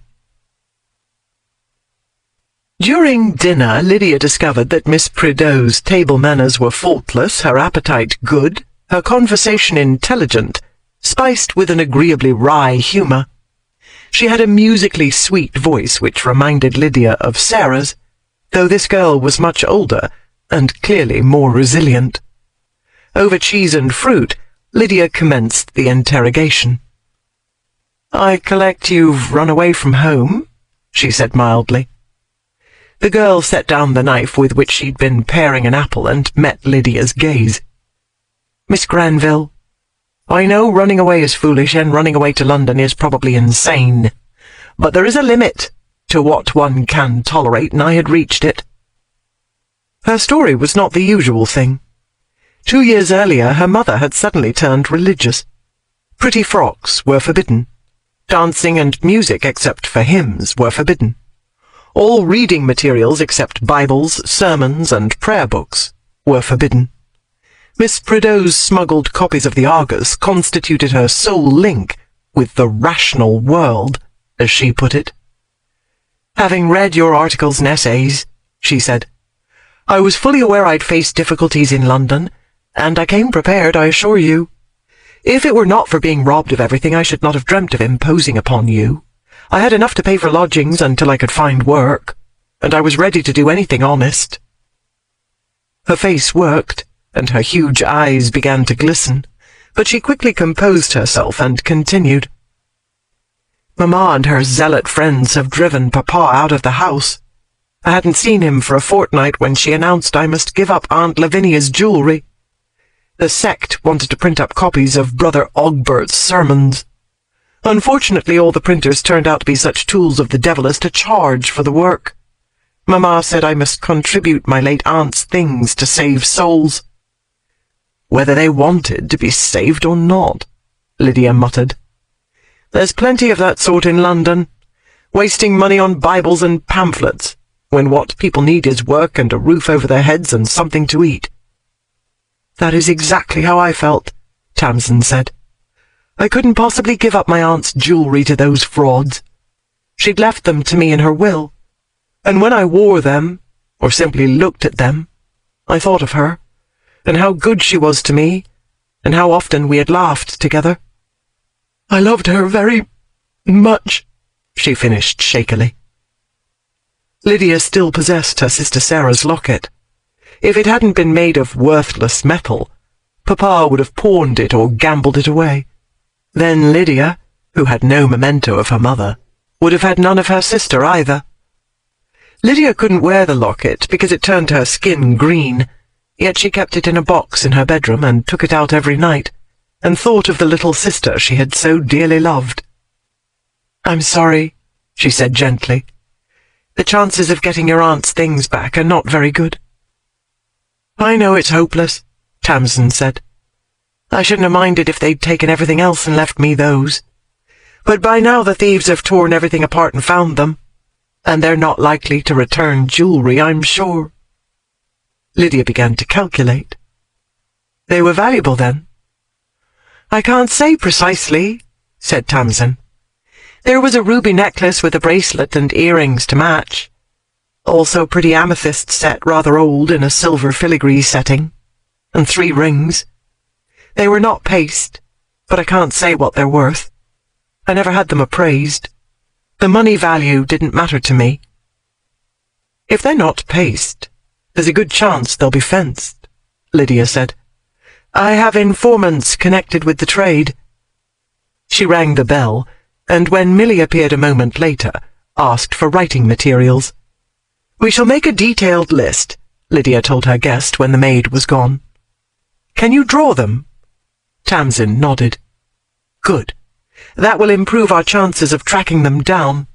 Not that we can count on getting them back," Lydia warned. "You mustn't get your hopes up." "I should not fuss about them at all," the girl said unsteadily. "But it's so horrid that I tried to save them from Mamma's lot of pious thieves, only to lose them to a lot of impious ones. If she found out, she'd say it was a judgment on me. But I shan't have to listen to that or any of her galling sermons ever again." She coloured, and her lower lip trembled. "That is to say, you won't feel duty-bound to tell them where I am, will you? I left a note saying I'd run away with a lover. They think I'm upon the sea at present, en route to America. I was obliged to devise something desperately immoral and irrevocable, you see, to forestall pursuit." "If you can't honour thy father and thy mother, that is your affair," said Lydia, "and their misfortune. It has nothing to do with me. If you want to make sure they don't get word of where you really are, though, I recommend you change your name to something less distinctive." That wouldn't protect her from London's evils, however. She looked younger than she was, and all too vulnerable. After the briefest of pauses, Lydia went on. "It occurs to me that your present predicament is to my advantage. I'd been planning to hire a companion." She hadn't, but that hardly signified. "If you would be so good as to stay on with me, you'll spare me the bother of looking for one. The terms are room, board, and—" The girl began to weep. "Please forgive me," she said, wiping her eyes futilely. "I don't mean to be vapourish, but you are so good." Lydia rose and went to her, and stuffed a handkerchief into her hands. "Never mind," she said. "You've had an upsetting time of it. Another girl would have fallen into hysterics. You're entitled to bawl a little. It'll make you feel better." "I can't believe you're not in the least overset," Tamsin said, after wiping her eyes and nose. "You were the one who had to contend with everybody, yet you never turned a hair. I don't know how you did it.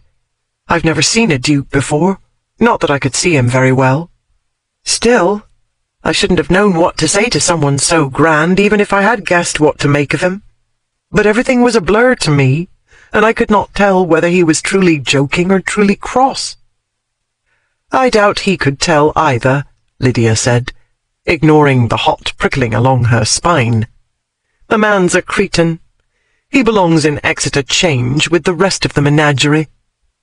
The writing materials arrived then, and Lydia had no trouble turning her guest's mind away from Lord Ainswood.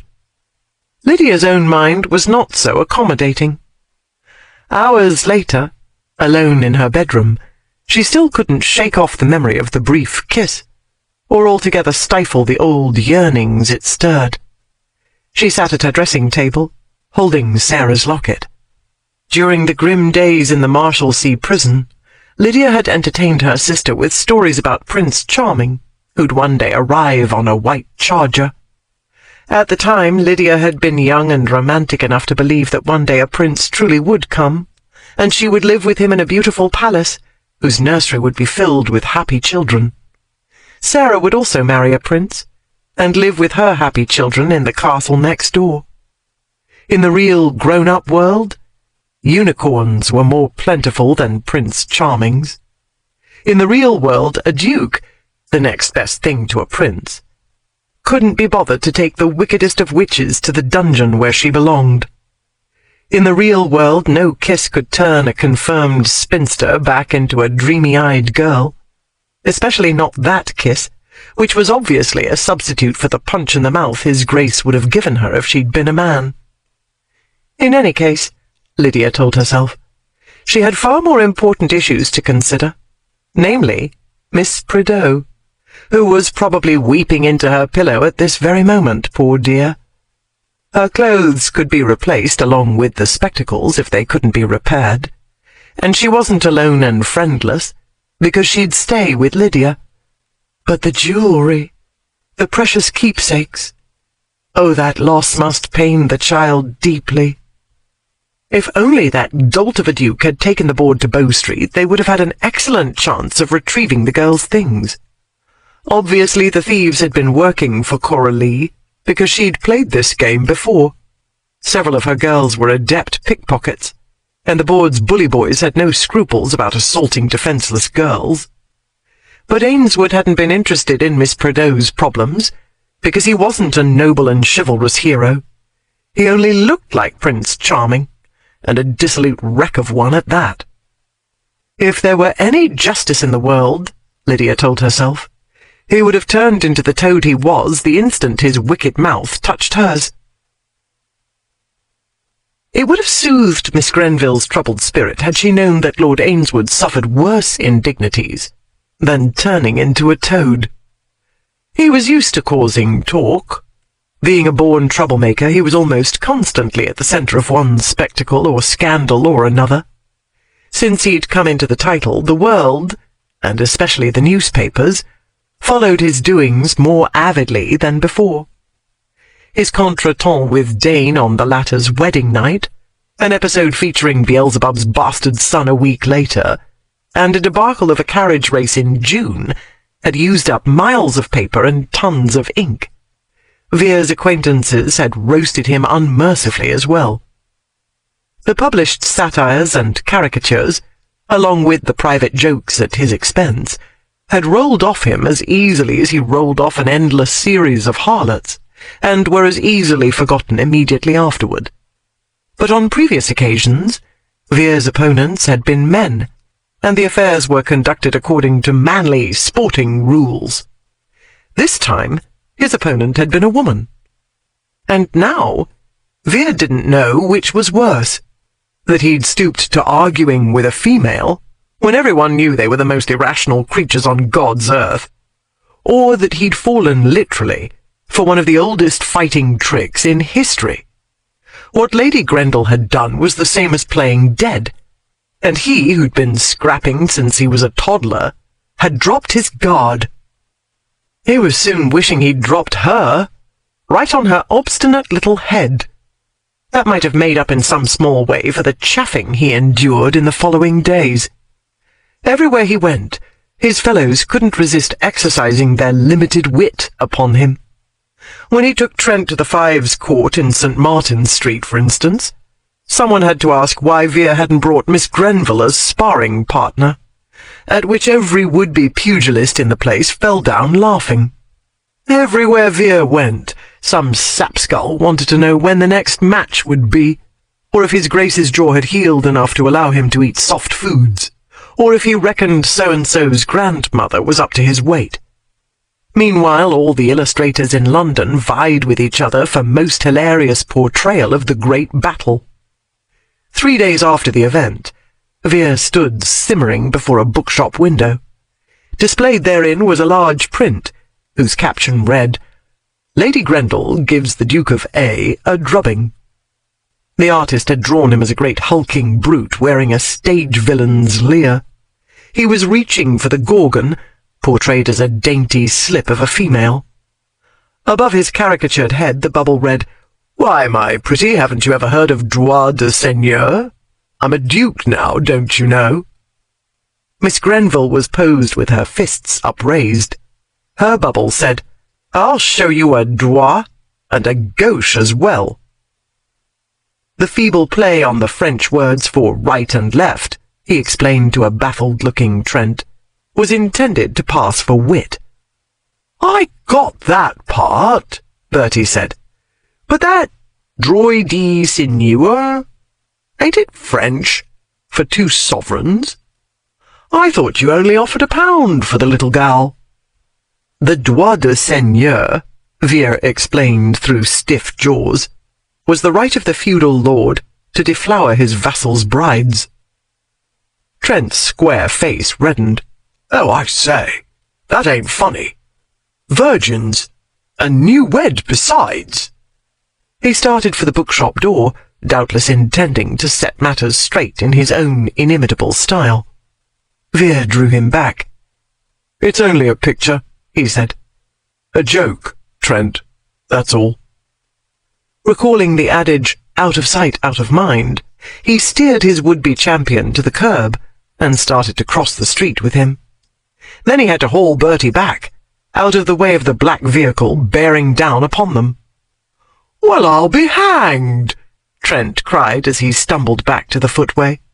"Speak of the devil!"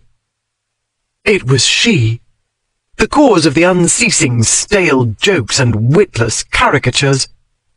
As she barreled past, Miss Boudica Grenville saluted them in coachman's style, touching her whip to her bonnet brim and flashing a cocky grin.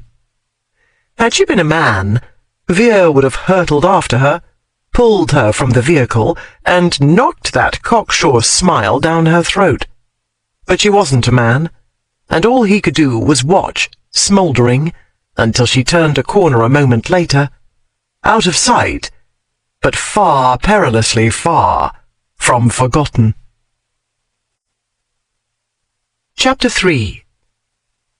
The Duke of Ainswood's mood might have lightened had he known how close Lydia came to driving into the corner and the shop standing there, rather than round it.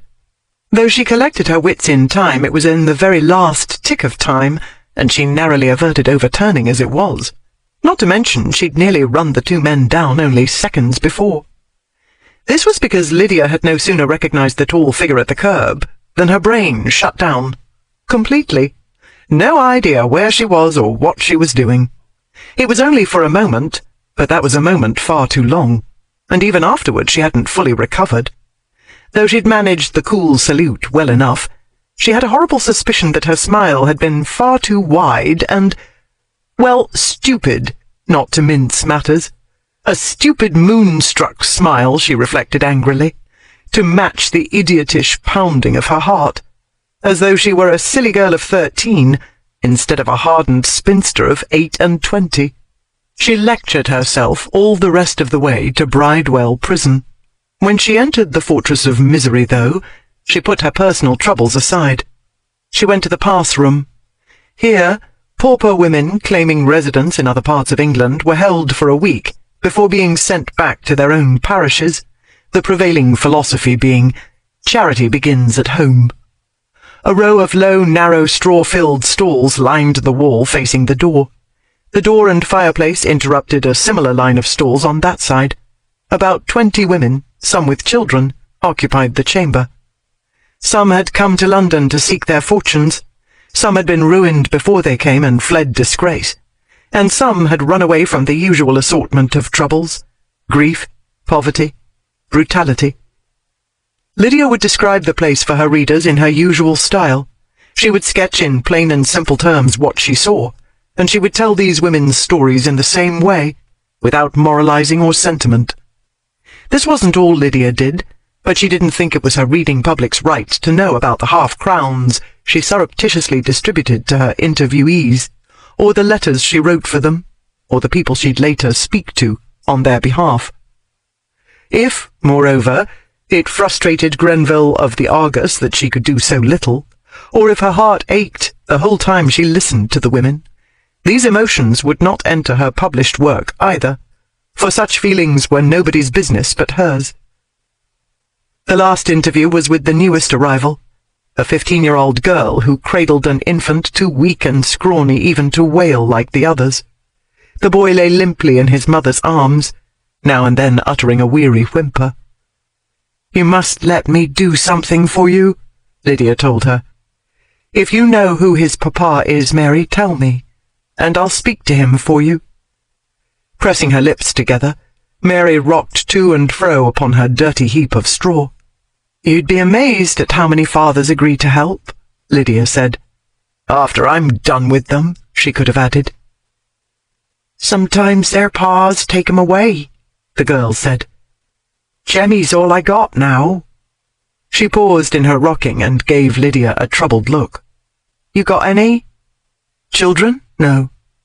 Got a man? No. Ever fancied one? No." "Liar, liar, liar," Lydia's inner devil mocked. "Yes," she amended with a short laugh. "I was yes and no, too," Mary said. "I told myself I was a good girl, and it was no use wishing for him, as he was miles above my touch, and such like don't marry farm girls. But all the no was in my head, and every way else I fancied him something fierce. And so it ended up yes, and here's the type to prove it. And you'll be thinking I can't take care of him as he needs, which is true." Her bottom lip trembled. "All right, then. But you needn't speak for me, nor write for me. I can write it myself. Here." She thrust the child at Lydia, who stiffly exchanged her notebook and pencil for it. Him. Lydia saw little ones all the time, for children were one commodity London's poor owned in abundance.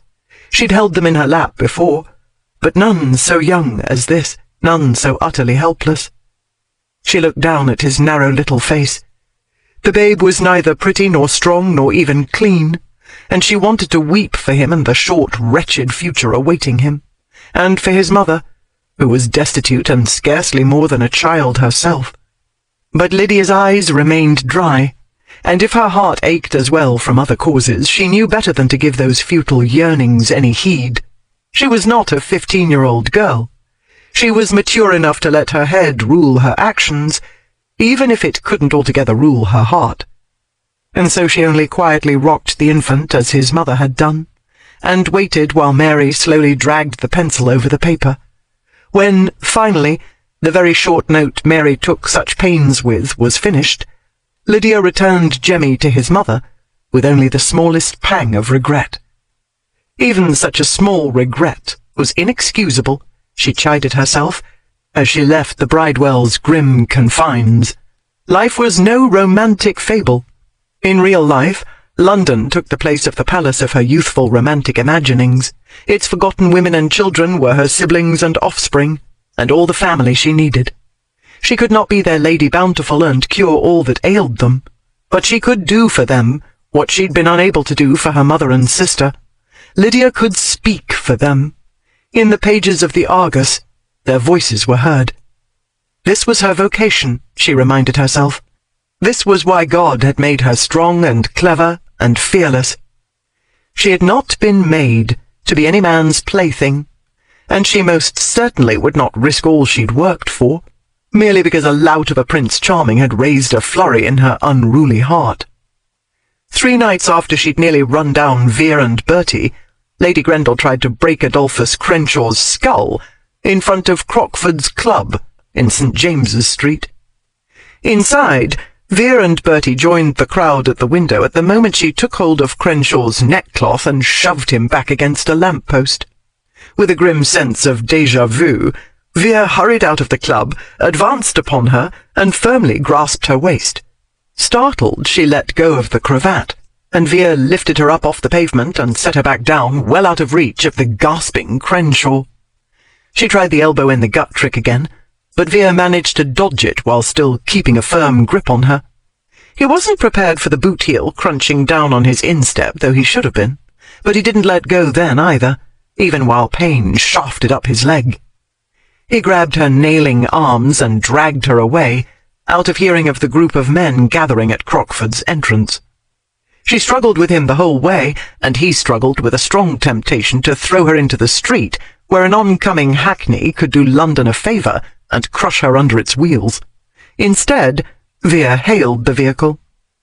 When it halted before them, he told her, "You can get in, or I can throw you in. Take your pick."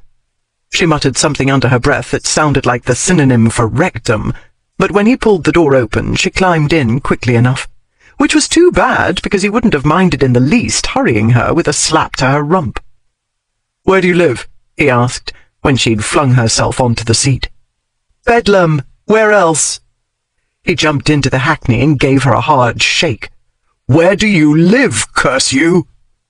She mentioned a few other body parts he resembled before grudgingly admitting to a lair in Frith Street, Soho. Vere relayed the direction to the driver, then settled onto the seat with her, where he made sure to take up more than his share of room. After they'd travelled a good while in angry silence, she let out an impatient huff. "Lud! What a fuss you make," she said. "A fuss?" he echoed, taken aback. "You were the one—" "I wasn't going to hurt Crenshaw," she said. "I was only trying to make him listen. I had to get his full attention first." For a moment, Vere could only stare at her in blank disbelief. "There was no need to make a scene, and in St. James's, no less," she said. "But I suppose it's no use telling you. Everyone knows you delight in making a spectacle of yourself. You've been brawling from one end of England to the other for this last year at least. Sooner or later you were bound to bring your special brand of pandemonium back to London. Still, I did not think it would be this soon. It's only 3 months since your infamous carriage race." He found his tongue. "I know what you're trying to do." "You haven't the least idea," she said. "But you are not interested in determining the facts of a situation before interfering. You jump to your own wild conclusions and leap in. This is the second time you've come in my way and caused needless complications and delay." Vere knew what she was doing. The best defence is a good offence. This was one of his own modes of operation. He was not about to let her veer him off course. "Let me explain something to you, Miss Gentleman Jackson Grenville," he said. "You can't rampage about London, pummeling every fellow who crosses your path. So far you've been lucky. But one of these days you're going to try it with a man who hits back. Perhaps I will," she cut in haughtily. "I don't see what business it is of yours." "I make it my business," he said through clenched jaws, "when I see a friend in need of help. Since I am not your friend, and I didn't need any help. Since Crenshaw is my friend," he went on doggedly, "and since he is too much of a gentleman to fight back, but not too much of a gentleman to seduce and abandon a 15-year-old girl." That broadside took him unawares, but Vere quickly recovered. "Don't tell me the chit you tried to start a riot about is claiming Crenshaw ruined her," he said, "because I know for a fact she isn't his type." "No, she's much too old," said the Gorgon. "Quite ancient, all of 19, whereas Crenshaw likes plump rustics of 14 and 15. From her pocket, Madame Insolence withdrew a crumpled wad of paper. She held it out to him. Very uneasy, Vere took it, smoothed it out, and read. In large, round, schoolgirl script, the note informed Crenshaw that he had a 2-month-old son, who currently resided with his mother, Mary Bartles, in Bridewell. "The girl is in the pass-room," the virago said. "I saw the infant. Jemmy strongly resembles his papa." Vere handed back the note. "I collect you announced this to Crenshaw in front of his friends." "I gave him the note," she said. "He read it, crumpled it, and threw it down. I've been trying for 3 days to run him to ground. but every time I called at his lodgings, the servant claimed Mr. Crenshaw wasn't in. Mary will be sent back, to her parish workhouse most likely, in a few days. If he will not help her, the child will die there, and Mary will probably die of grief." The dragon lady turned her glacial gaze to the window. "She told me the babe was all she had, and there his father was, going to Crockford's to throw his money away on cards and dice, when his son is weak and ill, with no one to care for him but a mother who's a child herself. You have some fine friends, Ainswood."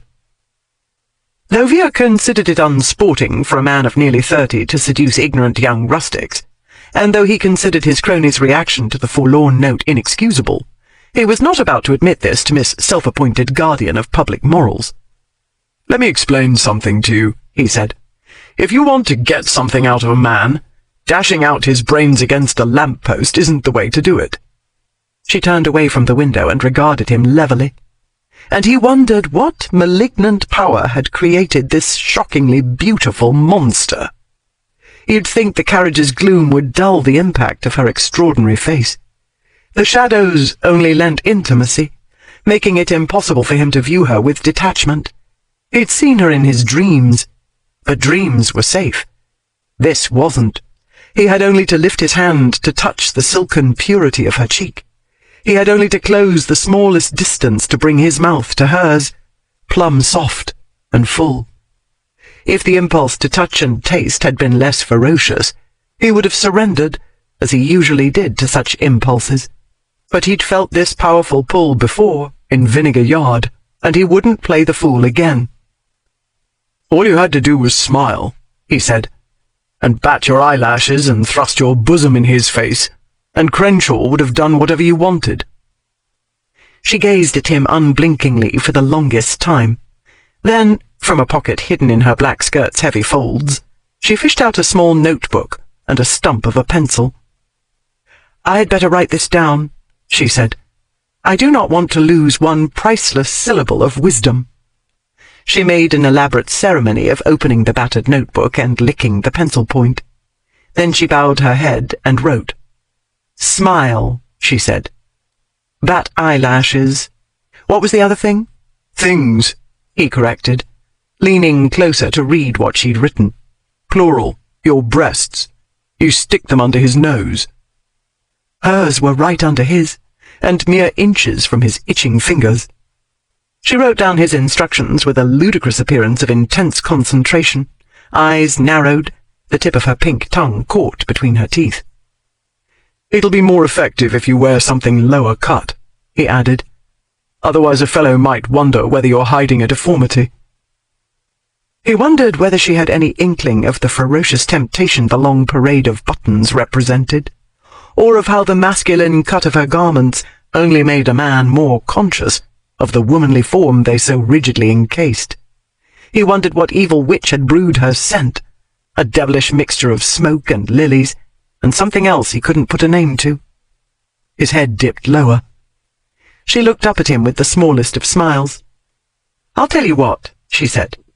"Why don't you take the pencil and notebook and jot down all your fantasies in your own dear little hand? Then I shall have a keepsake of this delightful occasion. Unless, that is, you'd rather breathe down my neck." Very slowly, so as not to appear disconcerted, he drew back. "You also need lessons in anatomy," he said. "I was breathing in your ear. If you want me to breathe down your neck, you shouldn't wear such high collars." "Where I want you to do your breathing," she said, "is in Madagascar." "If I'm bothering you," he said, "why don't you hit me?" She closed the small notebook. "Now I understand," she said. "You made the fuss in St. James's Street because I was hitting someone else, and you don't want me to hit anyone but you." His heart sped from double to triple time. Ignoring it, he gave her a pitying look.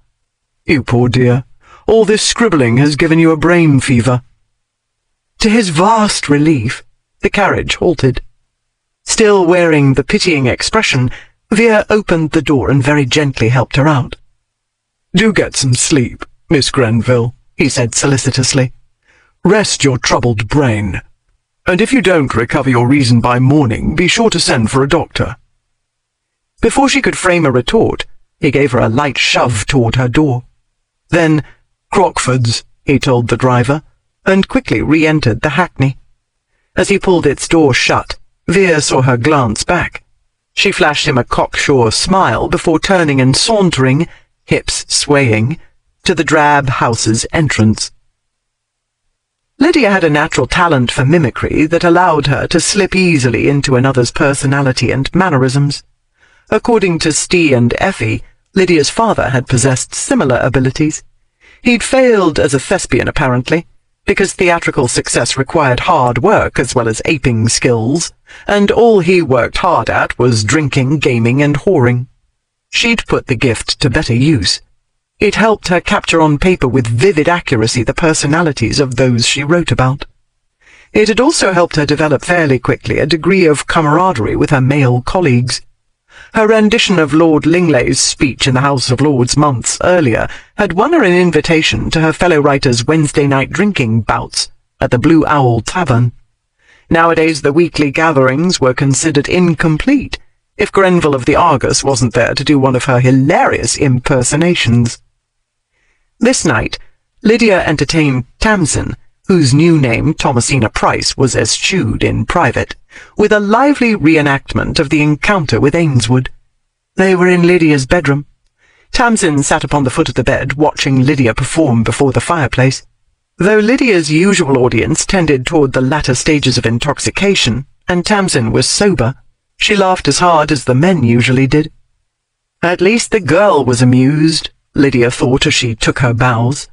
Lydia ought to be as well, but her customary detachment eluded her.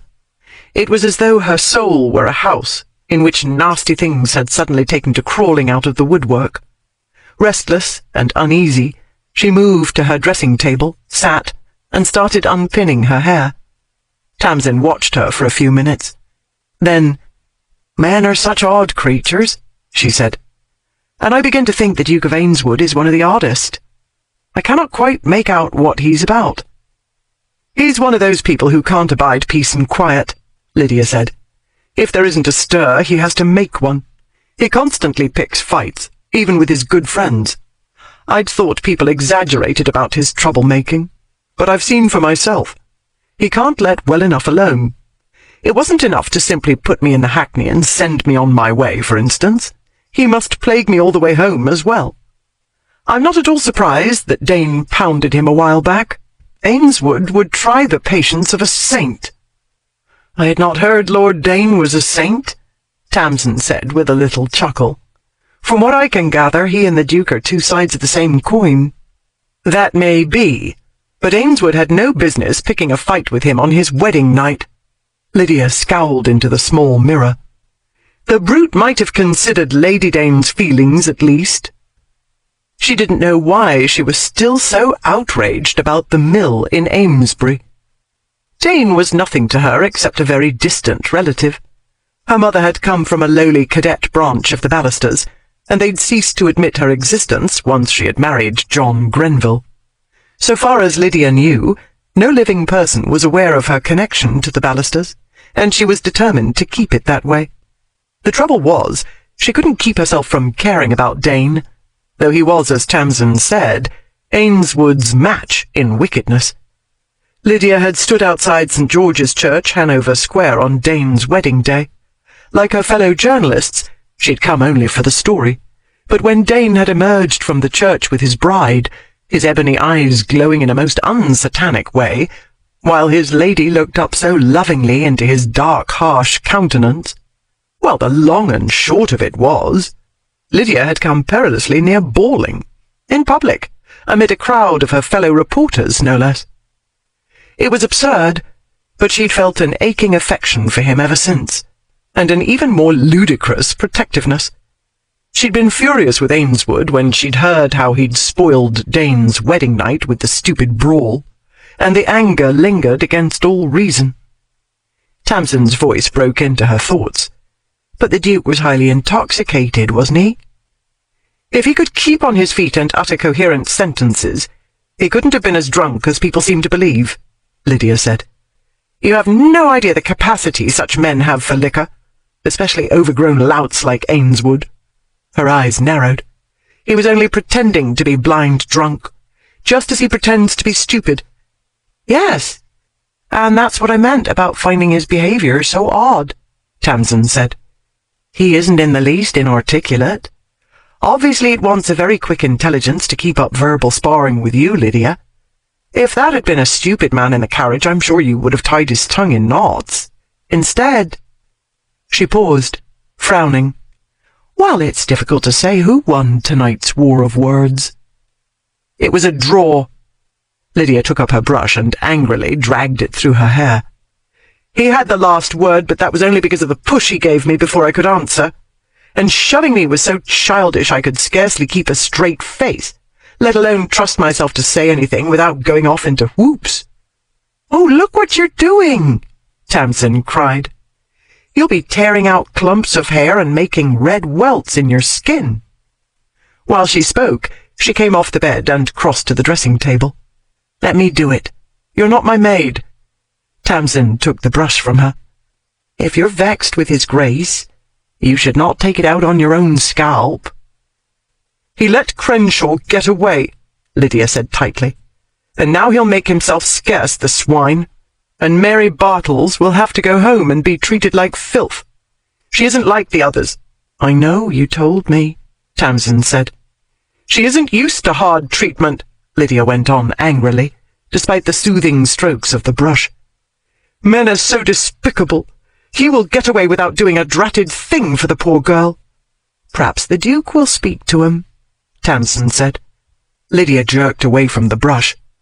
"What the devil does he care?" she cried. "I told you what he said after reading Mary's note. He went straight back to provoking me. Perhaps his pride would not allow—" "I know all about his manly pride." Lydia left her chair and paced to the fireplace and back. "He saw his chance to get even with me tonight for what happened in Vinegar Yard. By now he's probably guzzled a dozen bottles of champagne, celebrating his great victory over Lady Grendel. All he cared about was showing his friends I wasn't too big for him to handle, lifting me straight up off the pavement and carrying me halfway to the next street as though I weighed nothing. I struggled with him all the way to the Hackney, and the man wasn't even winded, curse him." And her stupid heart had melted, and her brain with it, because he was so big and strong. Gad, it was enough to make one retch. She couldn't believe the rubbishy notions she'd got into her head. Then, after he's emptied Crockford's wine cellars and dropped several £1,000s at the gaming tables, she fumed, he'll stagger out of the club and into a high-priced brothel in the neighbourhood. And he would take a harlot into his powerful arms, and nuzzle her neck, and— "I don't care," Lydia told herself.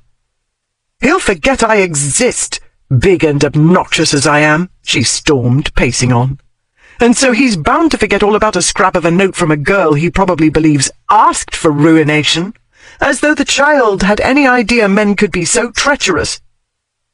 "Indeed. It's most unfair that the woman is punished and the man is admired for his virility," Tamsin said. "But we shan't let her be punished. I know you must attend an inquest tomorrow, but I can go to Bridewell."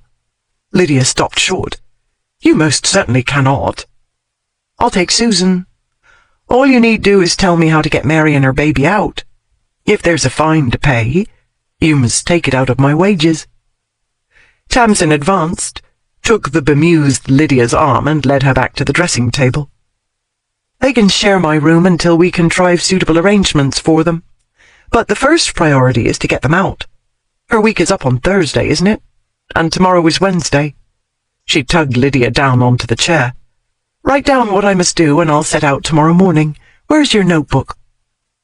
"By gad, what a managing creature you are turning out to be," said Lydia. But she reached into her pocket obediently, and somewhat amused at her docile obedience to a girl half her size and nearly 10 years younger. Lydia found the notebook in her pocket, but not the pencil. She must have dropped it in the Hackney. "There's a pencil in the drawer of the nightstand," she told Tamsin. The girl quickly retrieved the pencil. Lydia took it, then looked up to meet her companion's steady gaze. "Are you sure, my dear?" "I managed to get from the other end of England to London on my own," Tamsin said. and I only got into a scrape here because I couldn't see. This time I promised not to remove my spectacles for anything, and I'll have Susan as a bodyguard, and I shall be so happy," she added earnestly, "to do something useful." In 6 days it had become clear that Tamsin liked to be useful. The time had also proved her to be no fool. A pity, Lydia thought as she began to write. The same couldn't be said for herself. Early Wednesday morning, a hackney bearing Adolphus Crenshaw, Mary Bartles, and the infant Jemmy drove away from Bridewell Prison. Bertie Trent should have departed at the same time, but he had fallen into a state of abstraction, which at the moment caused him to mutter, "Not Charles too, but something to do with him. Only what is the question?"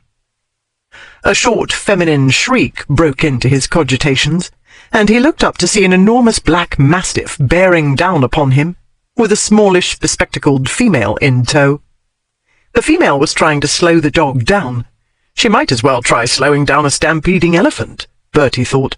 Since she was having a hard time staying on her feet, he advanced to assist. He caught the dog by the collar, and she promptly turned on him, growling and baring her teeth. Bertie gazed at her reproachfully.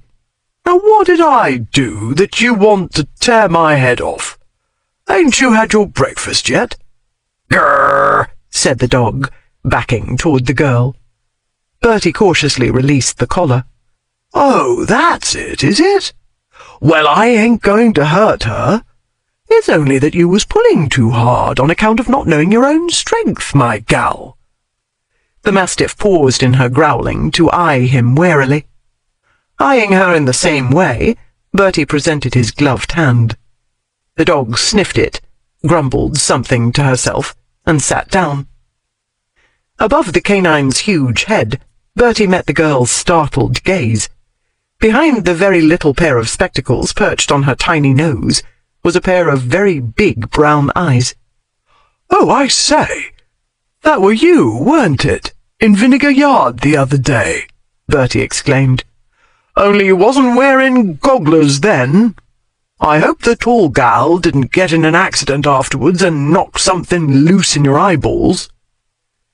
The girl stared at him for a moment. "I'm short-sighted," she said. "I wasn't wearing them last time because they'd been broken. Miss Grenville was so kind as to have them repaired." She paused. "You were there when she rescued me, it seems? I thought you looked familiar, but I couldn't be sure. Without my spectacles, the world is rather a blur." "She kept you, then?" Bertie nodded approvingly. "Well, speak of the devil, I were thinking about her this minute. I seen her last night, and she put me in mind of somebody, only I can't think who it is.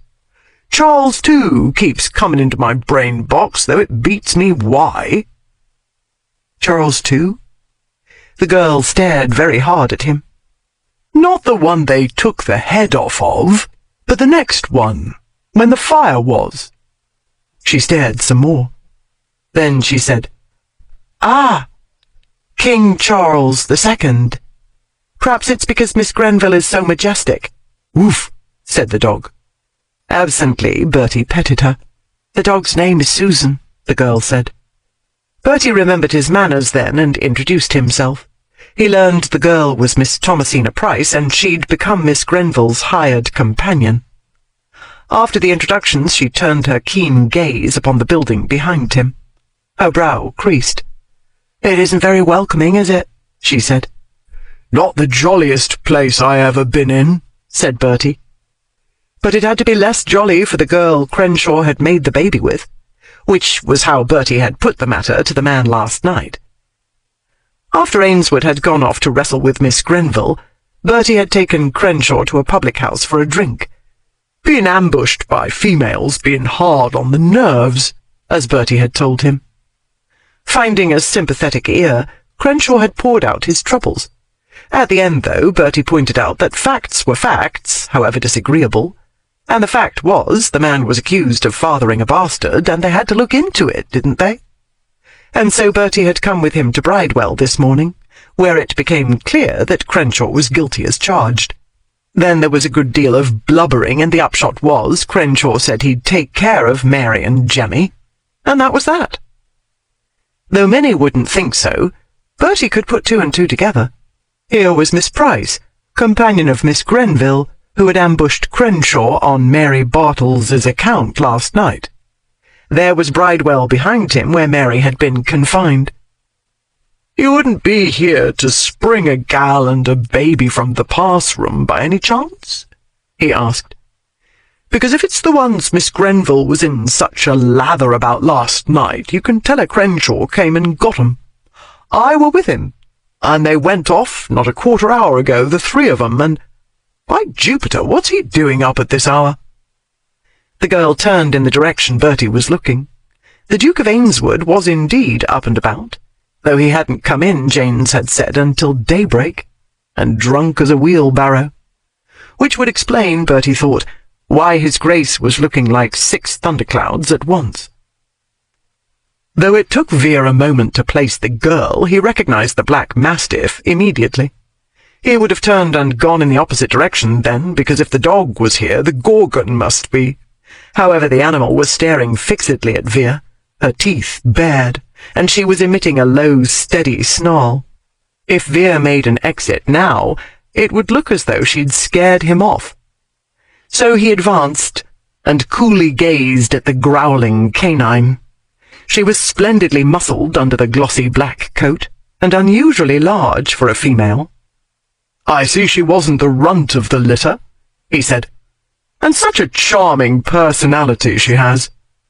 The mastiff strained at the leash. Trent grabbed her collar. "Grrr," said the dog. "Grrr." "As amiable as her mistress," Vere went on above the hostile commentary. "Who has no business, by the way, leaving her puppy in the keeping of a slip of a girl who obviously can't control her. But that's typical of Miss Grenville's irresponsible—" "Miss Price, this here's Ainswood," Bertie broke in. "Ainswood? Miss Price. And this one who's trying to tear my arm out of the socket is Susan. Beautiful morning, ain't it? Miss Price, why don't I hail a hackney for you, and you can go back and tell Miss Grenville the good news?" Trent dragged the snarling mastiff away. Miss Price bobbed a hasty curtsy and followed. A short while later, girl and dog were safely tucked into a hackney. When Trent came back, he gave Vere a searching look. "Why don't we go somewheres and find you some hair of the dog that bit you?" he said. "You ain't looking exactly flourishing this morning, Ainswood, if you don't mind my saying so." "I already had Janes telling me how I look, thank you." Vere started down the street. "If I hadn't stayed in Crockford's forever waiting for you last night, I shouldn't have been obliged to swill a vat of bad champagne and listen to a lot of morons calling me Beowulf." The truth was, Vere had been awaiting Crenshaw there in order to complete the job the Amazon had started. "Thou shalt support thy bastards" was the commandment the Mallorys substituted for the ones about not coveting others' wives and not committing adultery. Even Dane, who wasn't a Mallory, had no conscience to speak of, and lived entirely by his own rules, supported his illegitimate offspring. Confronted by Mary's note, Crenshaw should have puffed out his chest and said, "By gad, I seem to be a father again. Much obliged for the information, Miss Grenville. I'll toddle down to Bridewell and collect them first thing tomorrow." Then Miss Attila the Hun Grenville would have gone away, swaying her arrogant rump, and Vere wouldn't have seen her, let alone tangled with her, and had to listen to her sarcasm and keep his hands to himself the whole aggravating way to the dragon's lair. But Crenshaw hadn't done what he should, and hadn't turned up at Crockford's to get pummeled properly, and all those bottles of champagne hadn't been enough to flood away the aggravation.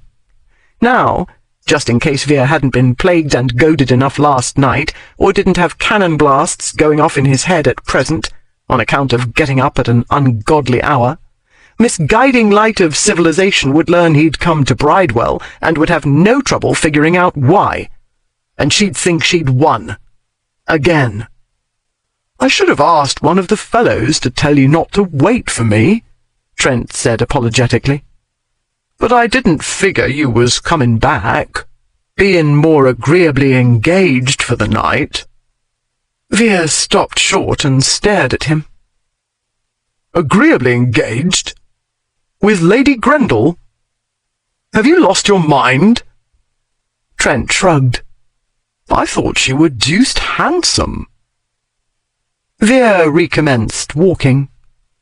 Only Bertie Trent, he told himself, would imagine the Duke of Ainswood had made off with the blue-eyed dragoness for purposes of dalliance.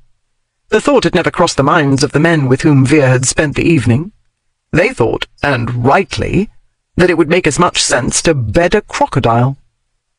It was merely one of the perverse jokes of the malign powers ruling his life, that she should possess a long, lusciously feminine body, instead of the humpbacked, shriveled, and scaly one that would have complemented her personality.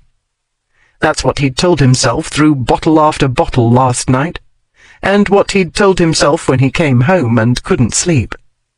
That's what he'd told himself this morning when he spotted the dog and his heart began to pound, even while he prepared to turn away to avoid meeting its owner. And that was what he'd told himself moments ago, when he'd discovered the dragoness wasn't nearby, and something mortifyingly like disappointment had entered his heart. He told himself so again, for the troublesome feelings lingered there yet, under the breast pocket of his waistcoat, where he kept the stump of a pencil she'd left behind last night. Chapter 4. Entering the Blue Owl on this chill, damp night was like descending into the infernal regions. Veer was used to inns and taverns filled with raucous drunken men. Those, however, were normal human beings. The Blue Owl was filled with writers, and the din of their voices was beyond anything he'd ever encountered in his life. So was the smoke, roiling through the rooms like the heavy fog outside rolling in from the Thames. Every single customer in the place had a pipe or cigar in his mouth. As Veer turned into the hall leading from the bar parlour, he half expected to see leaping flames and the old Harry poised on cloven hoofs in their midst. But the forms Veer saw were unquestionably mortal. Under a lamp whose light the enveloping smoke had turned a sickly greyish yellow, a pair of young reed-thin men shouted in each other's ears. Beyond them a door stood open, from which clouds of smoke occasionally billowed forth, along with thunderous roars of laughter. As Veer neared, the roar was subsiding to semi-deafening merriment, and above that noise he heard someone bellow, "Another! Do another!" Others took up the cry. When he came to the threshold, Veer saw gathered about a few tables a crowd of some 30 men, most sprawled upon chairs and benches, a few slumped against walls. Though the smoke was thickest here, he saw her clearly enough. She stood before the great hearth, and the firelight behind sharply outlined her stern black attire. The drama of her costume had not struck him before. It did so forcibly now. Perhaps it was the smoke and hellish noise. Perhaps it was her hair. She'd left off her bonnet, and without it she seemed troublingly unprotected, too exposed. Her thick hair, a soft pale gold, was coming loose from the untidy knot at the nape of her white neck. The tumbled coiffure softened her starkly beautiful features, made her look so young, so very young, a girl. Above the neck. Below was the dramatic contrast of her black armour, with the line of buttons sternly marching from waist to chin, ready to defeat and destroy all invaders. He'd undone those buttons again and again, night after night, in his dreams. He wondered how many men here imagined undoing them. All, naturally, since they were men. She was the only woman, and there she was, parading herself in front of this mob of low-minded scribblers, every last one of whom was picturing her naked, in every lewd position known to the human species. He watched her move forward to lean over one of the drunkards and talk to him while he gaped at her bodice. Veer's hands fisted at his sides. Then she moved away, and he saw she had a wine bottle in one hand and a cigar in the other. She'd taken only a few steps when he realized she was foxed. She swaggered unsteadily toward a group of men to her left, then paused, swaying, to direct a drunken leer at one of them. "Big, yes, but not up to my weight," she said, her voice carrying easily over the hubbub. I make her at 5 3/4 feet, and 10 stone stripped, which I should pay 50 guineas to see, by the way." It took Veer a moment to place the words, then another to place the voice, which wasn't hers. And because the audience exploded into laughter, it took him another moment to believe his ears. Those were his words, in Vinegar Yard. But that could not be his voice. "As much as 50? Someone called out. "I didn't know you could count so high, Your Grace." She stuck the cigar in the corner of her mouth and cupped her hand to her ear. "Was that a mouse squeaking I heard? Or was it— by gad, it is! It's little Joey Purvis. And here I thought you were still in the asylum." It was something eerily like Veer's voice, deep and slurred with drink, coming out of her right mouth, and those were his gestures. It was as though his soul had entered this woman's body. He stood frozen, riveted upon her, while the audience's laughter faded to the edges of his consciousness. She withdrew the cigar from her mouth and beckoned to the heckler with it. "Want to know if I can count, do you? Well, come along, lad, and I'll teach you how I count teeth, while you pick yours up from the floor. Or would you rather a chancery suit on the knob? You know what that is, don't you, my little innocent? Is when I hold your head in place under one arm while I punch it in with the other." There was little laughter this time. Veer dragged his gaze from her to the audience. Every head had turned toward the doorway where he stood. When he looked back again, his impersonator's blue glance flicked over him. Evincing not the smallest quiver of discomfiture, she raised the bottle to her lips and drank. Then she set the bottle down. After wiping her mouth with the back of her hand, she acknowledged him with a slight dip of her head. "Your Grace." He made himself grin. Then he lifted his hands and clapped. The room grew quieter still, until the only sound was the steady slap of his palms. She planted the cigar between her teeth again, doffed an imaginary hat, and made him an exaggerated bow. For an instant he forgot where he was, as his mind darted from the present and caught on a memory. Something so familiar, but from long ago. He'd seen this before, or experienced it, but the feeling vanished as swiftly as it had come. "Well done, my dear," he said coolly. "Vastly amusing." "Not half so amusing as the original," she answered, boldly eyeing him up and down. Ignoring the heat her brazen survey generated, he laughed, and amid scattered applause, strode toward her. As he made his way through the crowd, he saw her beautiful countenance settle into a harder expression, while her evil mouth curled into the smallest fraction of a smile. He'd seen that coolly mocking look before, but this time he didn't quite believe it. Perhaps it was the smoke and the sickly light, but he thought what flickered in her eyes was uncertainty. And there again he discerned the girl within the beautiful monstrosity, and he wanted to pick her up and carry her away from this infernal place, away from these drunken swine with their roving eyes and lecherous thoughts. If she must mock and ridicule him, he thought, let her do it for him only. "You didn't want me to hit anyone else but you." He shook off the memory of her infuriating words, along with the absurd sense of foreboding they stirred, as they'd done last night. "I've only one small criticism," he said, pausing a pace away from her. She lifted an eyebrow. About them he heard the low murmur of voices, a cough here, a belch there, yet he'd no doubt their onlookers listened avidly. They were newsmen, after all. "The cigar," he said. He frowned down at the one resting between her long, slightly ink-stained fingers. "The cigar is all wrong." "You don't say?" She frowned down at it as well, mimicking his expression.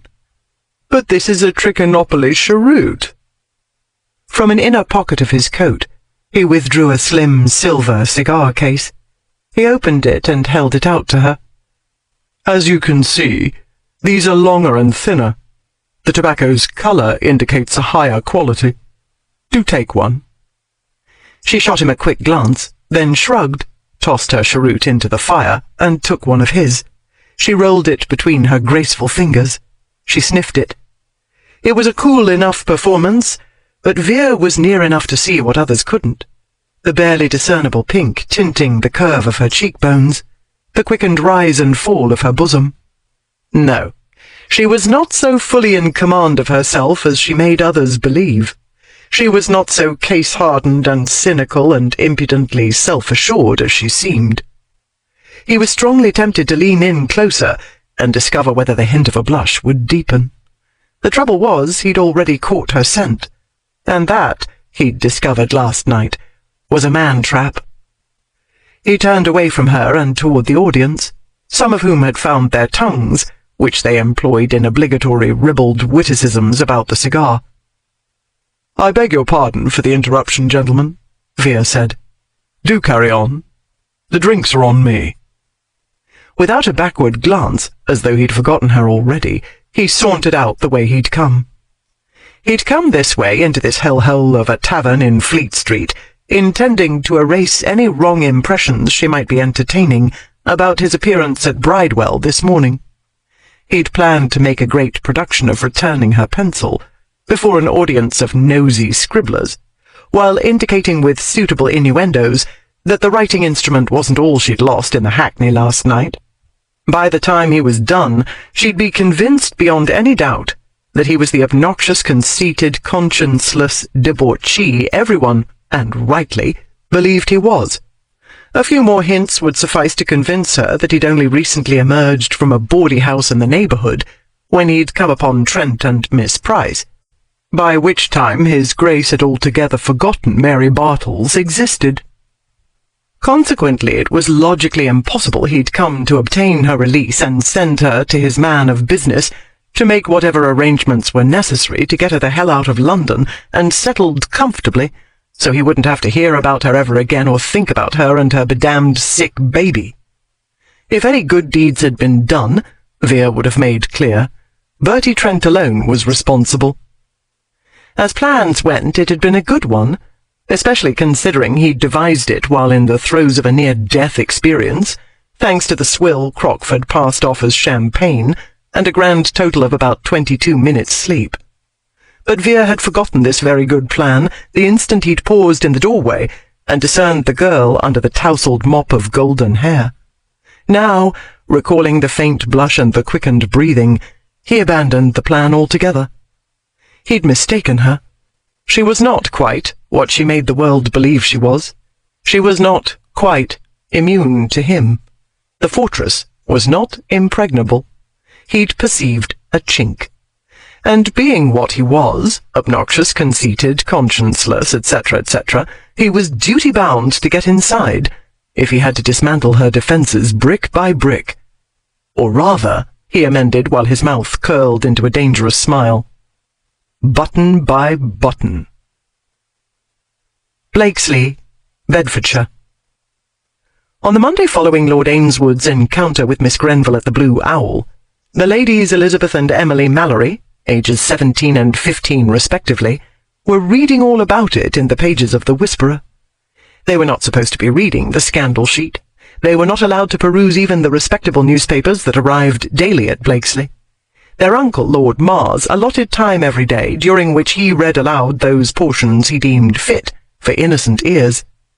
His ears, and his eyes as well, were not so innocent, for he'd been a politician all of his adult life. Privately, he read everything, including the scandal sheets. The paper the young ladies were studying late this night by the light of the fire in their bedroom had been liberated from a large stack of periodicals below stairs, awaiting the rag and bottle collector. Like others liberated before, this one would be consigned to the flames as soon as they had gleaned as much as they could about their guardian's doings. Their guardian was the 7th Duke of Ainswood. They were Charlie's daughters, Robin's sisters.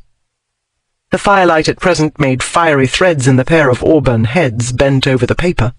When they finished reading the accounts of their guardian's encounter with Miss Grenville at Crockford's and the Blue Owl, matching pairs of sea-green eyes met, and both youthful countenances wore the same expression of mingled perplexity and amusement.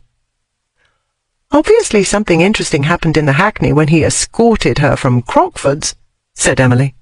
I told you Vinegar Yard wasn't the end of it. She knocked him on his arse. That had to get his attention." Elizabeth nodded. "And obviously she's pretty.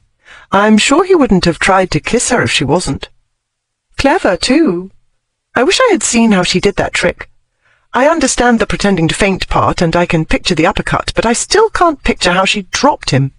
"We'll figure it out," Elizabeth said confidently. "We simply have to keep trying." "I'm not going to try smoking cigars," Emily said, making a face. "Not with Uncle John's cheroots, at any rate. I did it once and thought I should never eat again. I cannot think how she did it without puking all over Cousin Vera. She's a journalist. Only think of the filthy places she must enter to get her stories. She can smoke cigars because she has a strong stomach. If you had one, you wouldn't get sick." "Was she right about him, do you think?" Elizabeth shrugged. "We'll have to wait and find out. The next Argus comes out the day after tomorrow." It wouldn't arrive at Blakesley, however, until Thursday at the earliest. Then it would pass through several hands, including the butler's, before it joined the stack of discards. They both knew they must wait at least a week after its arrival. Their Uncle John never read aloud from the Argus, not even the fictional Rose of Thebes. Its hoydenish, and that was putting it mildly, heroine might have an unfortunate effect upon the suggestible minds of young ladies. He would have been appalled if he had realized how closely the two young daughters of his wife's brother identified with the fictional Miranda. It was just as well, then, that he didn't know they considered the wicked Diablo the hero of the story, else Lord Mars would have concluded their minds were disordered by grief and sent for a physician. But Elizabeth and Emily had learned very young to live with heartache. They had grieved hard with each loss, and raged, too, because their father had told them it was natural to feel angry. In time, the rage eased, and the painful grief subsided into quiet sorrow. Now, 2 years after losing their beloved father, and nearly 18 months after the death of the baby brother they doted upon, their natural zest for life was returning. The world was no longer uniformly black. There were dark moments, to be sure, but there was sunshine as well. And one bright beam of sunshine was their guardian, whose doings afforded no end of vicarious excitement in what, at Blakesley, was a stultifyingly tame existence. "I'll wager anything that half the letters Aunt Dorothea gets from her friends are about him," Elizabeth said, after a long sigh about the waiting period. "I doubt the gossips know any more than the Whisperer does. They get everything second-hand, or third-hand." Emily looked at her sister. "I'm not sure Papa would approve of our nosing about in Aunt Dorothea's correspondence box. We should not think of it." "I'm not sure he'd approve of no one telling us anything about our own guardian," said Elizabeth. "It's disrespectful of Papa, who named him guardian, isn't it? Remember how he would read his friends' letters and laugh and say, 'Only listen to what your cousin Vera has done this time, the rascal.'" Emily smiled. "A Hellion," he'd say. "A true Mallory Hellion, like your grandpa and his brothers.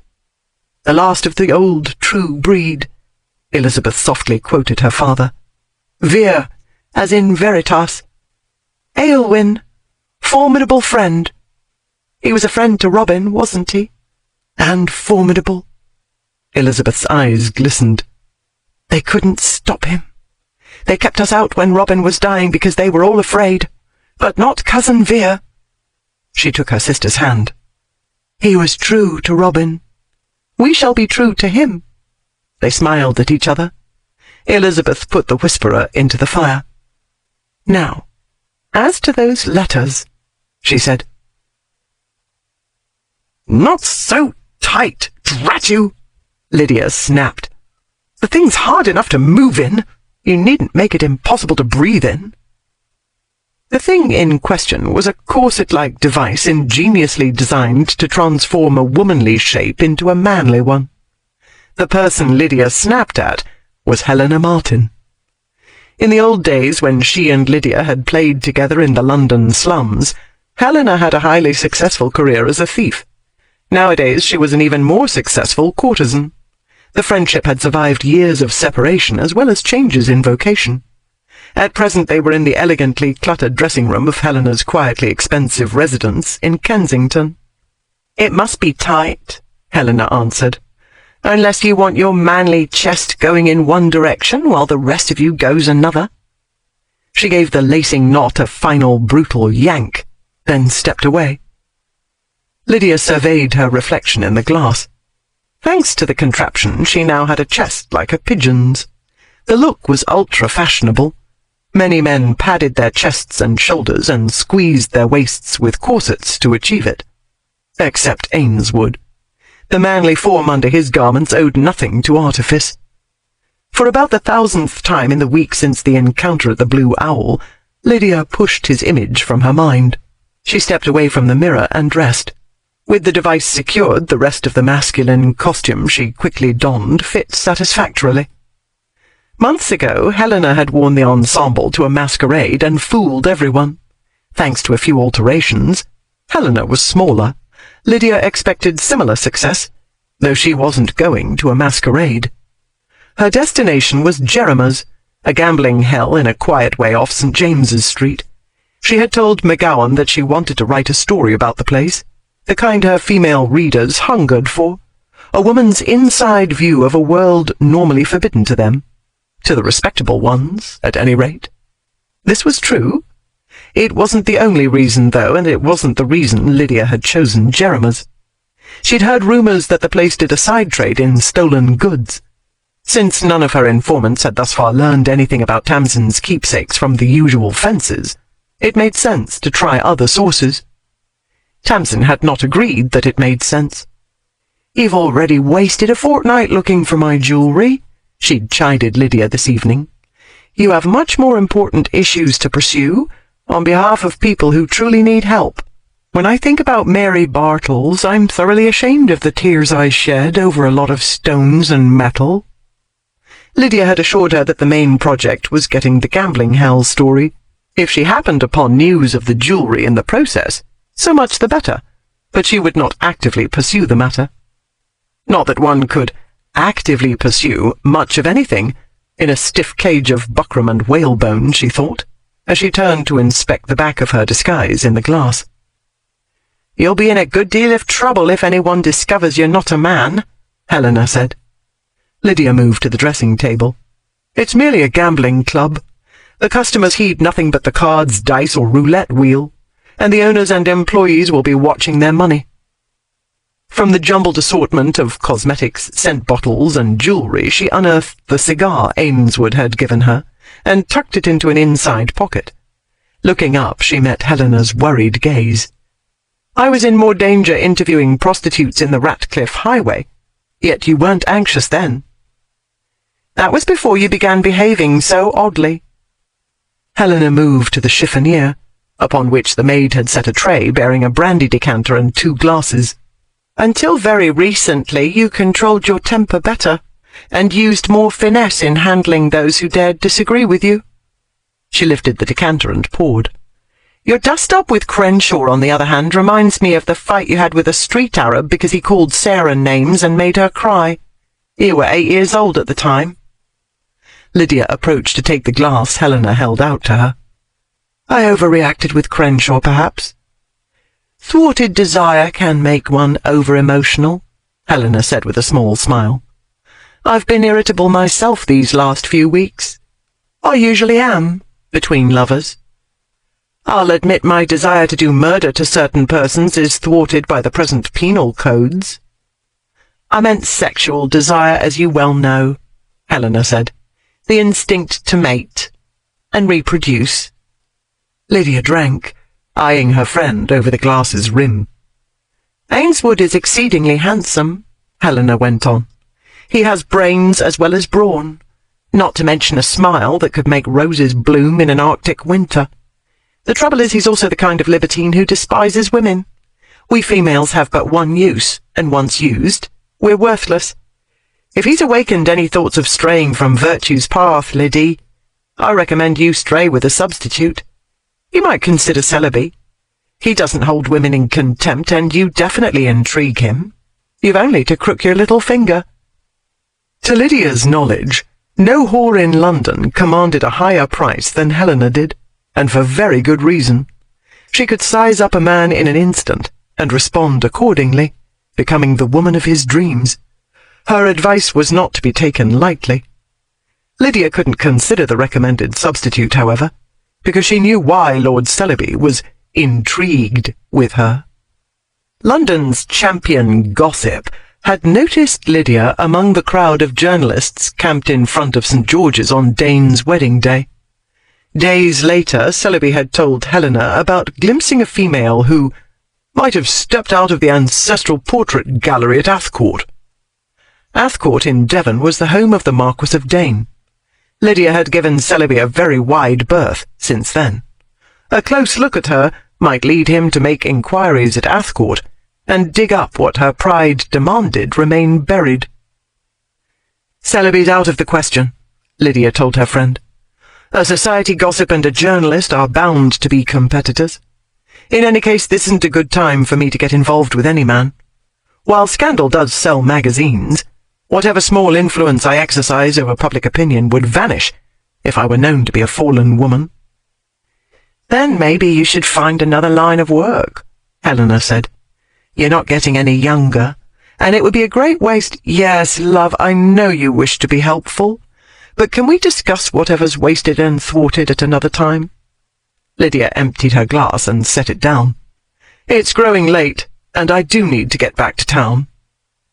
She put on her hat, gave herself a final check in the mirror, picked up her walking stick and started for the door.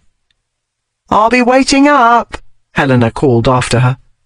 "So make sure you come back here, and not—" "Of course I'll come back here." Lydia opened the door. "Don't want the neighbours to see a strange man entering my house in the small hours of the morning, do I? Nor do I want to wake Miss Price or the maids to help me out of this beastly corset. That dubious pleasure will be all yours. I'll expect you to have a nightcap waiting for me." "Be careful, Liddy." "Yes, yes." Lydia turned and threw her a cocky grin. "Deuce take it, wench. Must you be forever pestering and plaguing a fellow?" Then she swaggered out, Helena's uneasy laughter trailing behind her. This Wednesday night, the publishing hacks gathering at the Blue Owl was a dull affair, for Grenville of the Argus was absent. Joe Purvis was there, though, and returning from the privy when Vere met up with him in the hall.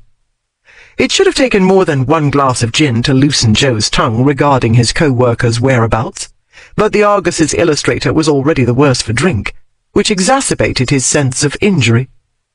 In the first place, he complained to Vere, the fellows had taken to calling him Squeaky ever since last week, when Grenville had pretended to mistake his voice for a mouse's.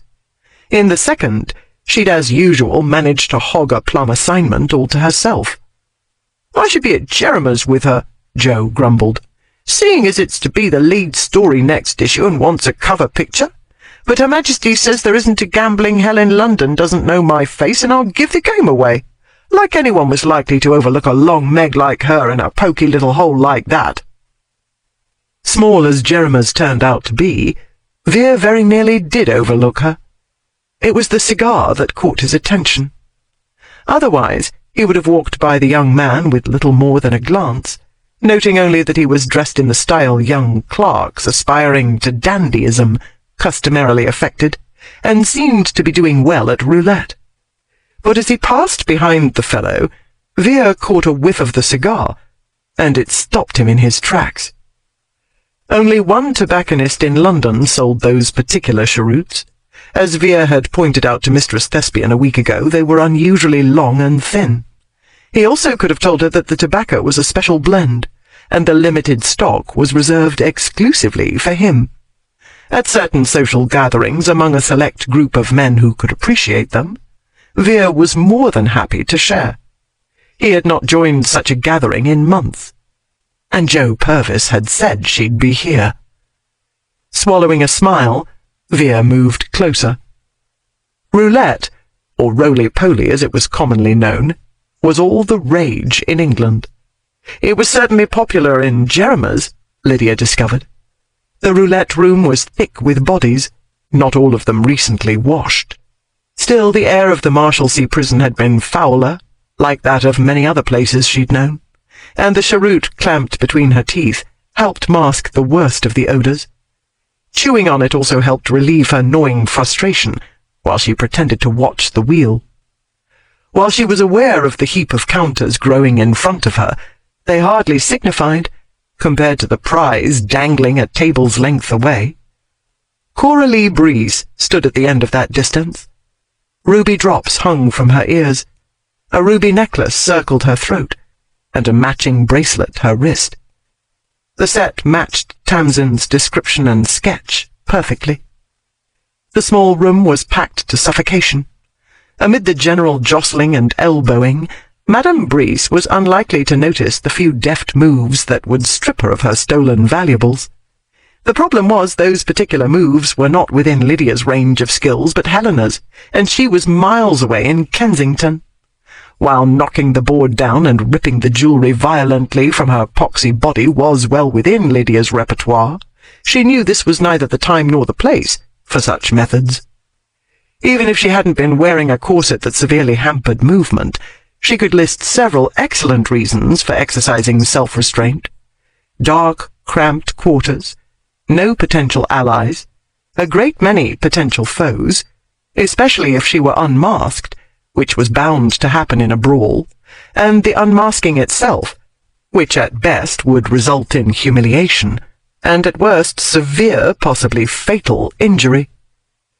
Yes, it was infuriating to see Tamsin's jewellery adorning London's most villainous board. Yes, it made one wild to think of the girl and her beloved aunt, and what the jewellery represented. But no, Lydia was not going to let her temper get the better of her again. She most certainly would not let thwarted desire for the woman-despising Ainswood turn her into a temperamental 8-year-old. Thrusting away his image, she made herself focus coolly and calmly on the problem at hand. The wheel stopped at red, 21. The croupier, stone-faced, pushed Lydia's winnings toward her. At the same moment she heard Coralie's shrill stream of oaths. The procuress had been losing steadily for the last hour. Now, finally, she moved away from the roulette table. If she was out of money, she might trade in her jewellery as others had done their valuables, Lydia thought. She'd already discovered where those transactions took place. Swiftly, she counted her winnings. 200. Not much by the standards of some clubs. Crockford's, for instance, where thousands were lost in the space of minutes, but perhaps enough to purchase a set of ruby jewellery from a trull with gaming fever. Lydia started pushing through the crowd. Intent on keeping her quarry in sight, she reflexively dodged a red-haired trollop who'd tried to attract her notice before, and elbowed aside a pickpocket. What Lydia failed to notice in her haste to close the distance between her and Coralie was the boot in the way. Lydia tripped over it. A hand clamped on her arm and jerked her upright. It was a large hand, with a grasp like a vice. Lydia looked up, into glinting green eyes.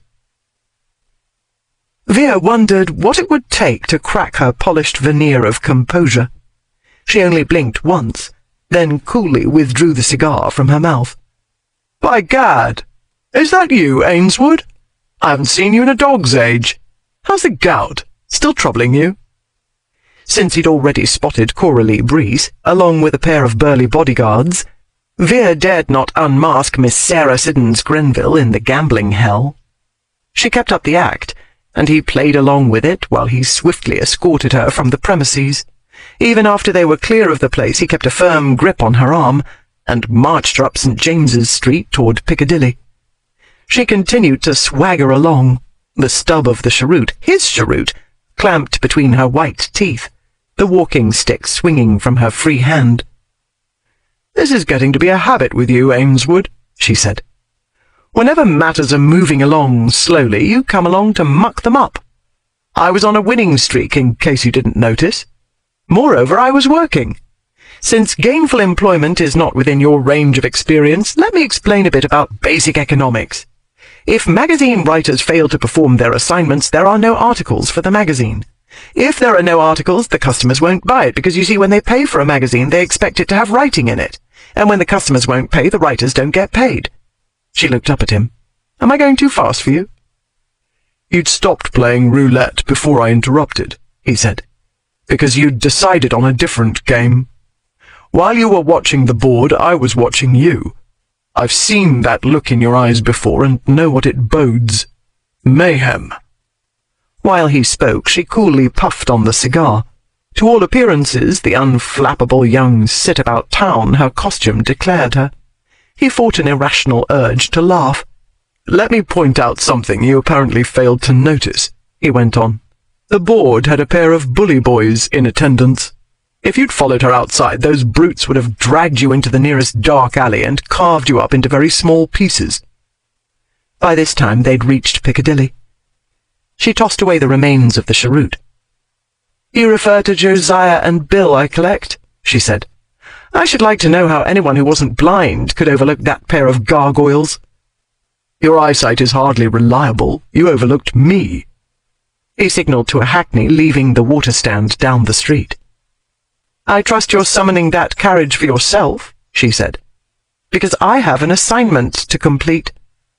"You'll have to assign yourself someplace other than Jeremiah's," he said, "because you're not going back there. If I found you out, others might. If, as you suspect, any illegal activities are going on there, those conducting them will make sure Grenville of the Argus not only doesn't complete her assignment, but is never heard from again." "How did you know I was looking for illegal activities?" she demanded. "This assignment was supposed to be a secret." The hackney pulled up. It was not one of Mr. David Davis's compact new hackney cabriolets, but a cumbersome vehicle which had evidently done service as a gentleman's town coach about a century ago. The coachman sat in front, not in back, as in the modern cabs. At the back was a narrow platform upon which a pair of footmen, long dead and buried by now, would have stood. "Where to, gentlemen?" the driver asked. "Soho Square," Vere said. "Are you mad?" she cried. "I can't go there in this costume." "Why not?" He eyed her up and down. "Will you scare your sweet-tempered puppy?" "Camden Place, Kensington," she told the driver. She yanked free of Vere's grip, adding in lower tones, "You've made your point. I'm not going back to Jeremiah's. If you figured out who I was, any moron might." "But you live in Soho," he said. "My clothes are in Kensington," she said. "And my carriage." "Gentlemen," the driver called, "if you ain't coming—" She stalked to the vehicle, pulled open the door and climbed in. Before she could shut it, Vere caught the handle. "It's been a dog's age since I've visited Kensington," he said. "I wonder whether the country air will heal my gout." "Kensington is very damp at this time of year," she said in a low, hard voice. "If you want a change of climate, try the Gobi Desert." "On second thought, maybe I'll travel to a nice warm brothel." He slammed the door shut and walked away. Chapter 5. By the time the hackney passed through the Hyde Park turnpike, Lydia was well aware she had mainly herself to blame for this evening's vexations. At the Blue Owl last week, she'd spotted Ainswood the instant he came to the doorway. Naturally, her pride wouldn't let her exit the stage at that point. While only half a baluster by birth, she was every inch one by nature. She couldn't possibly curtail her performance or feel in the least embarrassed, merely because a clodpole of a duke was watching. Still, she might at least have resisted the inner devil urging her to make sport of him, and chosen another target. Since, instead, she had asked for trouble, she should have realized, when it didn't come then, that it was sure to come sooner or later. Like her, Ainswood had put on an act. He'd feigned good humour because he hadn't wanted all those men to think a mere female could upset him. Lydia had upset him, though, and he must have returned to the Blue Owl this evening to get even in some way. There, someone who'd been at the last Argus staff meeting must have let drink or a bribe loosen his tongue, and told Ainswood where she was. His Grace had come to Jeremiah's merely to disrupt whatever she was doing. Whether it was work or play was all the same to him. Then, having wrecked everything, he could go on his merry, depraved way. And so, thanks to her own childish behaviour, and his childish spitefulness, She'd lost a chance to get back Tamsin's ruby set. Meanwhile, Ainsworth would be congratulating himself for putting Lady Grendel in her place. He would probably make an amusing anecdote of the event to entertain the company at the whorehouse he went to. He would probably still be laughing while he wrapped his powerful arms round a voluptuous tart and nuzzled her neck. And, "I don't care," she told herself. And perhaps the sensible and reasonable part of her truly didn't care what he did with other women, and considered it far better that he'd gone. The devil inside her cared, though, because that part of her was as wild and wicked and shameless as he was. And that part of her at the moment was making her want to leap from the hackney and hunt him down and tear him from the anonymous harlot's embrace. That part of her fretted and fumed all the way to Camden Place, not about Tamsin's jewellery or an assignment interrupted, but about the taunting comment with which Ainsworth had taken his leave, and the way he'd slammed the coach door in Lydia's face. Between composing a host of crushing set-downs she wished she'd administered, and conjuring infuriating scenarios involving his grace and painted harlots, it took Lydia a moment after the hackney halted to realize where she was. Hurriedly she disembarked, paid the driver, and started toward Helena's house. Then she froze, her churning mind belatedly registering what her eyes had taken in, the handsome equipage standing a few yards from the gate. Helena had a visitor, and Lydia knew who it was, because she'd made it her business to recognize the vehicle in order to avoid its owner, Lord Celebi. She glanced down the street, but the hackney was already beyond hailing distance. She swore under her breath. Then, after a furtive glance up at the house windows, she sauntered over to Celebi's carriage, exchanged pleasantries with his tiger, obtained directions to the nearest public house, and ambled on, ostensibly in that direction. Standing on the back platform of the ancient hackney for some 3 miles had not been the most comfortable mode of travelling. The sight before Vere at present, however, made up for the bone-shaking ride. Since he'd had the presence of mind to disembark while the hackney was slowing, he'd managed to duck into the shadows before his prey emerged. Obviously, she hadn't the smallest suspicion that he'd followed her. Admittedly, he hadn't had the smallest suspicion he'd be following her to the home of London's priciest courtesan. When the blue-eyed Gorgon had said her clothes and carriage were in Kensington, Vere supposed she'd done her costume change at an inn, where her comings and goings would attract little attention. He had envisioned an interesting encounter at the inn, but this, he decided, promised to turn out to be far more interesting. From his hiding place in the tall hedges of the garden, he was watching her struggle out of her coat. Though the moon wasn't full, it emitted enough light for him to observe the process. The coat was fashionably snug, and the armour she'd donned to conceal her shape hampered her movement to a comical degree. After a good deal of hopping, twisting, and jerking about, she finally got out of it and flung it down.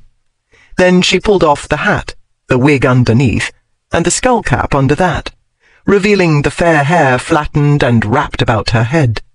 She scratched her head. Vere waited with bated breath for her to unpin her hair. It was thick, he knew, and must be long enough to tumble over her shoulders, and you'd think he was a schoolboy to stand here breathlessly waiting for such a simple thing, as though he hadn't watched hundreds of women take down their hair and take off their clothes. She was still fully covered, in shirt and pantaloons, yet his temperature climbed all the same. He told himself the hot reaction arose out of the depravity of what he was doing, hiding in the shadows, watching her disrobe. But she didn't take out so much as one hairpin or take off any more garments. What she did next was creep to the corner of the house, grasp the drain-pipe, and swing herself up. Vere blinked once in disbelief, then ran toward her, heedless of the gravel crunching underfoot. Starting at the noise, she slipped and fell, landing with a soft thud upon the grass. Before she could scramble up, he grasped her upper arms and hauled her to her feet. "What in blazes do you think you're doing?" he whispered. She wrenched free of his grasp. "What does it look like?" She rubbed her bottom. "Plague take you, I might have broken a leg. What the devil do you mean by creeping up on me?" You're supposed to be in a brothel." "I lied," he said.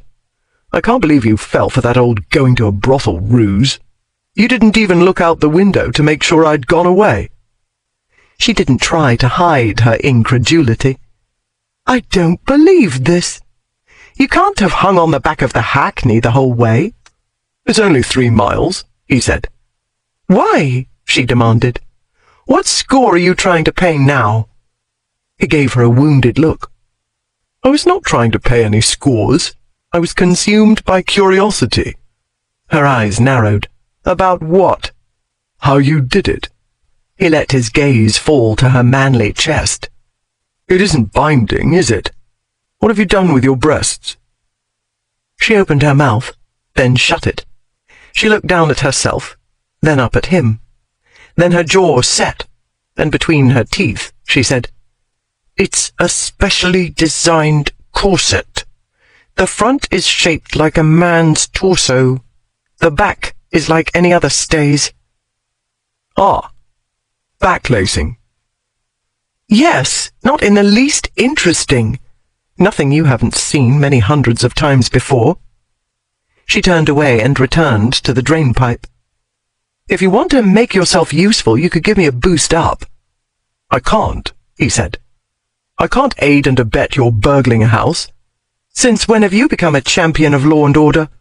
"Since you pointed out my failure to provide an example of high moral tone," he said. "I'm studying to become a saint."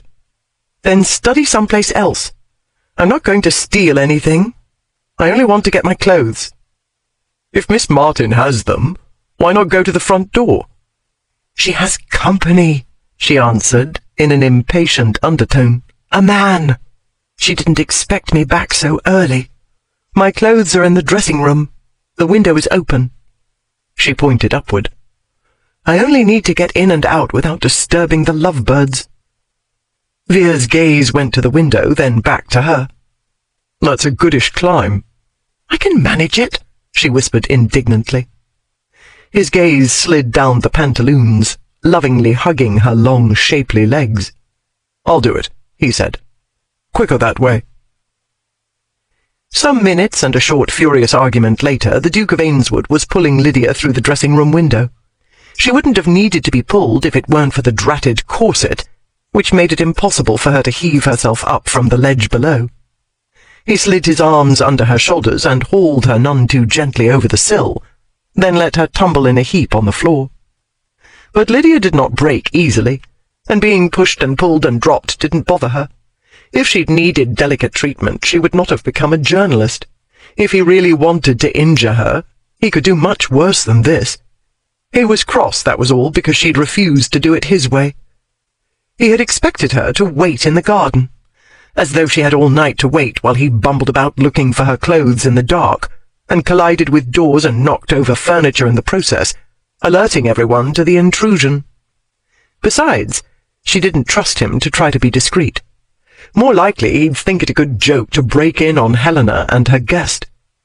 Lydia could easily picture Ainswood wandering into the bedroom carrying a handful of undergarments.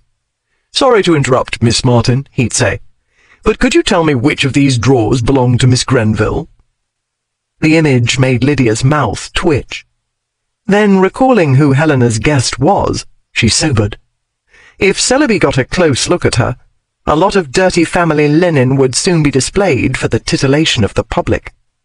She scrambled up from the carpet, thanking heaven it was a thick one. Otherwise, the entire household would have heard the thump when she went down.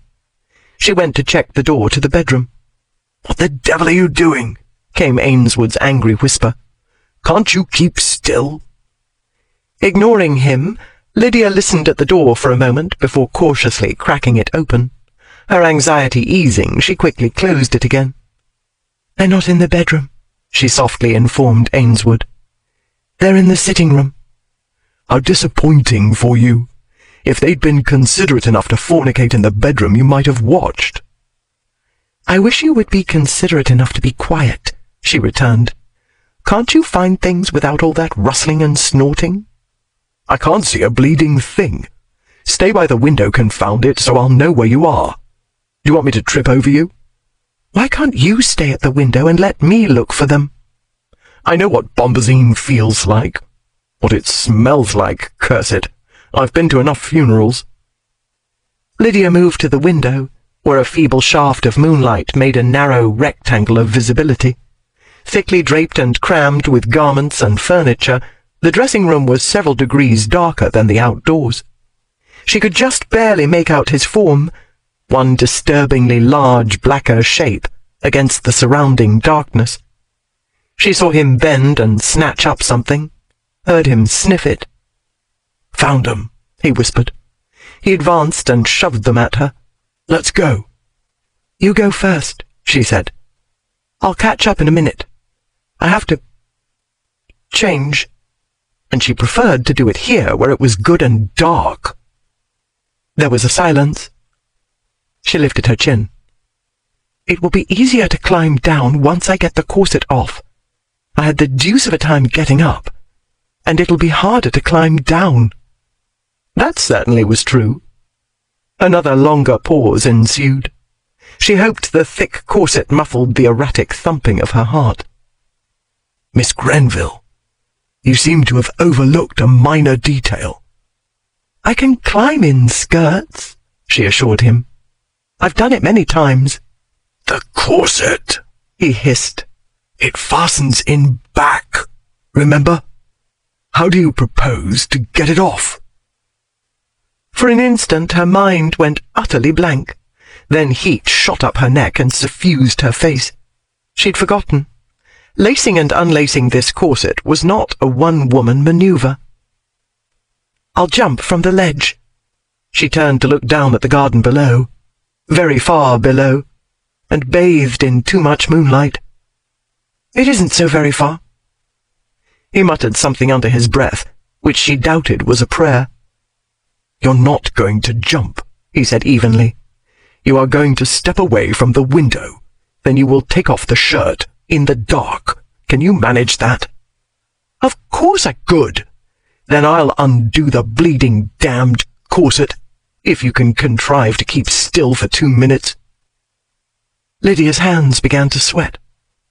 "Thank you," she said composedly, and very calmly she stepped away from the window and moved to the opposite, and very darkest, corner of the dressing room. She heard him approach, felt it. Clutching the clothing tightly to her stomach, she murmured, "With your vast experience, I'm sure you can unlace a corset in a few seconds." And she would not have time to do anything foolish, she told herself, as her mind dragged up a memory of wild sensations, of heat and power, and large, sure hands. She would not listen to any inner devils. She would not make an error she'd spend the rest of her life paying for. She forced her stiff fingers to relinquish the garments. As quickly as her rigid muscles would let her, she pulled off the shirt. She swallowed a gasp as his fingers touched her shoulder. He snatched them away almost in the same instant. "Jesus," he hissed. "You've nothing underneath." "A man does not wear a chemise." "You're not a man." She heard a faint grating sound, as though he was grinding his teeth. "I have to find the lacing first," he told her, his whisper rough. He meant that he had to do it by touch because he couldn't see. She swallowed. "Down," she directed. "Under my right shoulder blade." His fingers touched her shoulder again and trailed downward, leaving a burning trail of sensation. He found the place quickly enough, yet even with his hands on the stays instead of her flesh, the heat continued to prickle. A thin thread of moisture trickled between her breasts. She could feel his warm breath on her neck, on her taut spine, while he unlooped the lacing, systematically working his way down, and the confining garment loosened. It should have been easier to breathe then, but it wasn't. When he was halfway down, the corset sagged to her hips, and she couldn't stop herself from grabbing the front and holding it up to shield her breasts. The hands at her back paused, and her breath jammed in her lungs. The pause lasted but 2 pulse beats before he returned to his work, which he completed with disconcerting efficiency. He stepped away. Then what Lydia felt was all too easy to identify, and shame scorched her from the top of her head to the ends of her toes. What had she expected him to do? Go mad with passion for her, simply because she was half naked? He was a rake, a champion libertine. He'd seen hundreds of women completely naked. While she silently raged at her idiot self, she speedily donned her chemise and mannish shirt and pulled her skirt up over the pantaloons. Not that there was any point in modesty when he couldn't see, and had made it plain that he wasn't interested in seeing. All the same, she felt less vulnerable exposing her hindquarters under the shelter of her skirt. She got her drawers on, then had to take them off again because she'd pulled them on backward. Swearing under her breath she got them right, finally, and hastily pulled on and tied her petticoat. She could hear him breathing, or snorting was more like it, while she continued dressing. The harsh expulsion of breath made it clear he was impatient to be gone. She quickly shrugged into her Spencer. "You can go," she told him. "I have to find my boots." He uttered a low, guttural sound. It was very like the sound Susan made when she felt ill-used, when one denied the greedy creature an extra biscuit, for instance, or ordered her to stop leaping on the maids. Something in the analogy made Lydia's nerve endings twitch. Ignoring the feeling, she got down on her hands and knees to hunt for her half-boots. She found them close by, under the sofa wedged against the chiffonier. Before she could get them on, she heard footsteps and Helena's voice approaching. "I'm sure it's the neighbour's cat," Helena was saying. "Rosa must have left the window open." Lydia's glance darted to the window, but Ainswood had already moved away. In the next instant he was down on the carpet next to her. She heard the doorknob's faint click as it turned. Lydia hastily scrambled aside, pushed him down, and shoved him under the sofa. She had pulled the deep flounce back into place by the time the door opened fully. Helena entered. "Here, kitty," she called. Then, after she'd closed the door, her voice dropped to a whisper. "Is that you, Liddy?" "Yes." "I didn't expect you back so early." "I know, it's all right. Go back to your guest. I'm fine." Lydia was not fine. A portion of Ainswood's overgrown anatomy pinned down a section of her skirt. She couldn't get up without his moving too, and given the limited space available, she doubted he could lift a muscle without overturning the sofa. "Here, kitty," Helena repeated in carrying tones. Then, very softly, she went on. "Do try to be quieter. Celebi isn't that drunk, and he heard something. Doubtless he suspects of another man hidden in the house and is dying to know who it is. You'd make a more agreeable surprise for him. Are you sure you don't want to come out and—" "He's all yours," Lydia whispered tightly. "Do you need help with the corset?" "No, I'm nearly dressed. Please go, Helena, before he decides to investigate." There was a long pause. Lydia hoped Ainswood had sense enough to hold his breath. She couldn't tell. Her heart was thumping too loudly. "Lydia, I'd better warn you." Helena's whisper held a worried note. "Celebi said he heard that Ainswood was seen entering the Blue Owl in Fleet Street this evening. Celebi thinks you've piqued his Grace's interest. Perhaps to be on the safe side you ought to contrive assignments far from London for the next few weeks." Lydia was aware of movement under the sofa. Any minute now, Ainswood would overturn it, she was sure, and rush upon Celebi to correct the man's assumptions with his fists. "Yes, of course, but do go," she urged. "I think I hear Celebi." It worked. Helena hastened out. "Coming," she called. "It was only the tiresome cat. Lydia didn't listen to the rest. Her attention reverted to Ainswood, who released a pent-up breath. She expected a stream of profanity to follow as he wriggled out from under the sofa, trapping more of her skirt in the process. Instead, she discerned a more ominous sound. She told herself it couldn't be what she thought it was, and tried to concentrate on untangling her skirt from his limbs. She couldn't, and he wasn't helping. His shoulders shook, and his chest heaved, and the strangled sounds he emitted confirmed her first suspicions. She twisted about and clamped her hand over his mouth. "Don't," she whispered furiously. "Don't you dare laugh! They'll hear you! Move! Move!"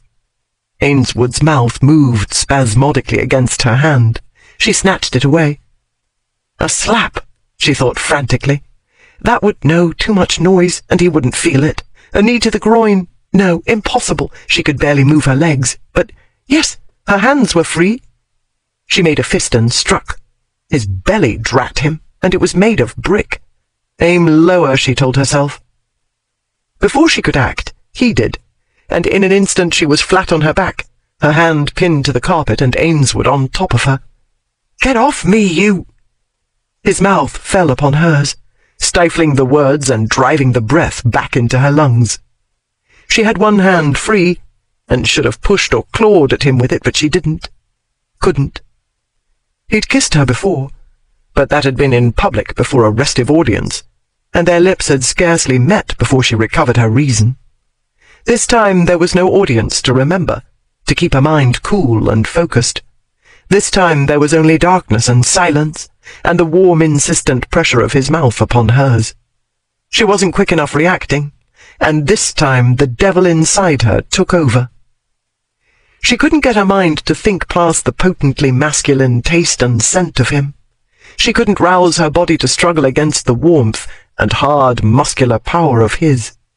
He was so big, so beautifully, warmly big, and his mouth tasted like sin, wild and dark and irresistible. The hand he held to the carpet curled round his, and her free one, the one she should have fought with, curled and tightened upon his coat, holding him instead. Her mouth clung to his in the same way, silently answering yes when it should have been no, and following his lead when he would only lead her to disaster. She knew this.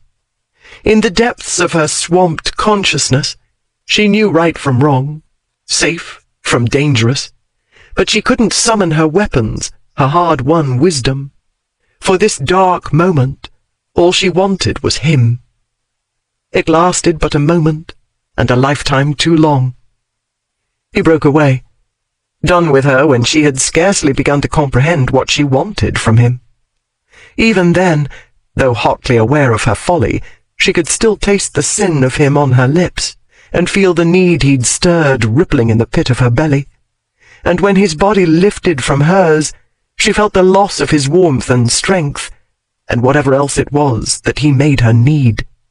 And she felt regret as well, because she didn't know how to draw him back, so that she could find out what it was she needed and what it was she'd been missing.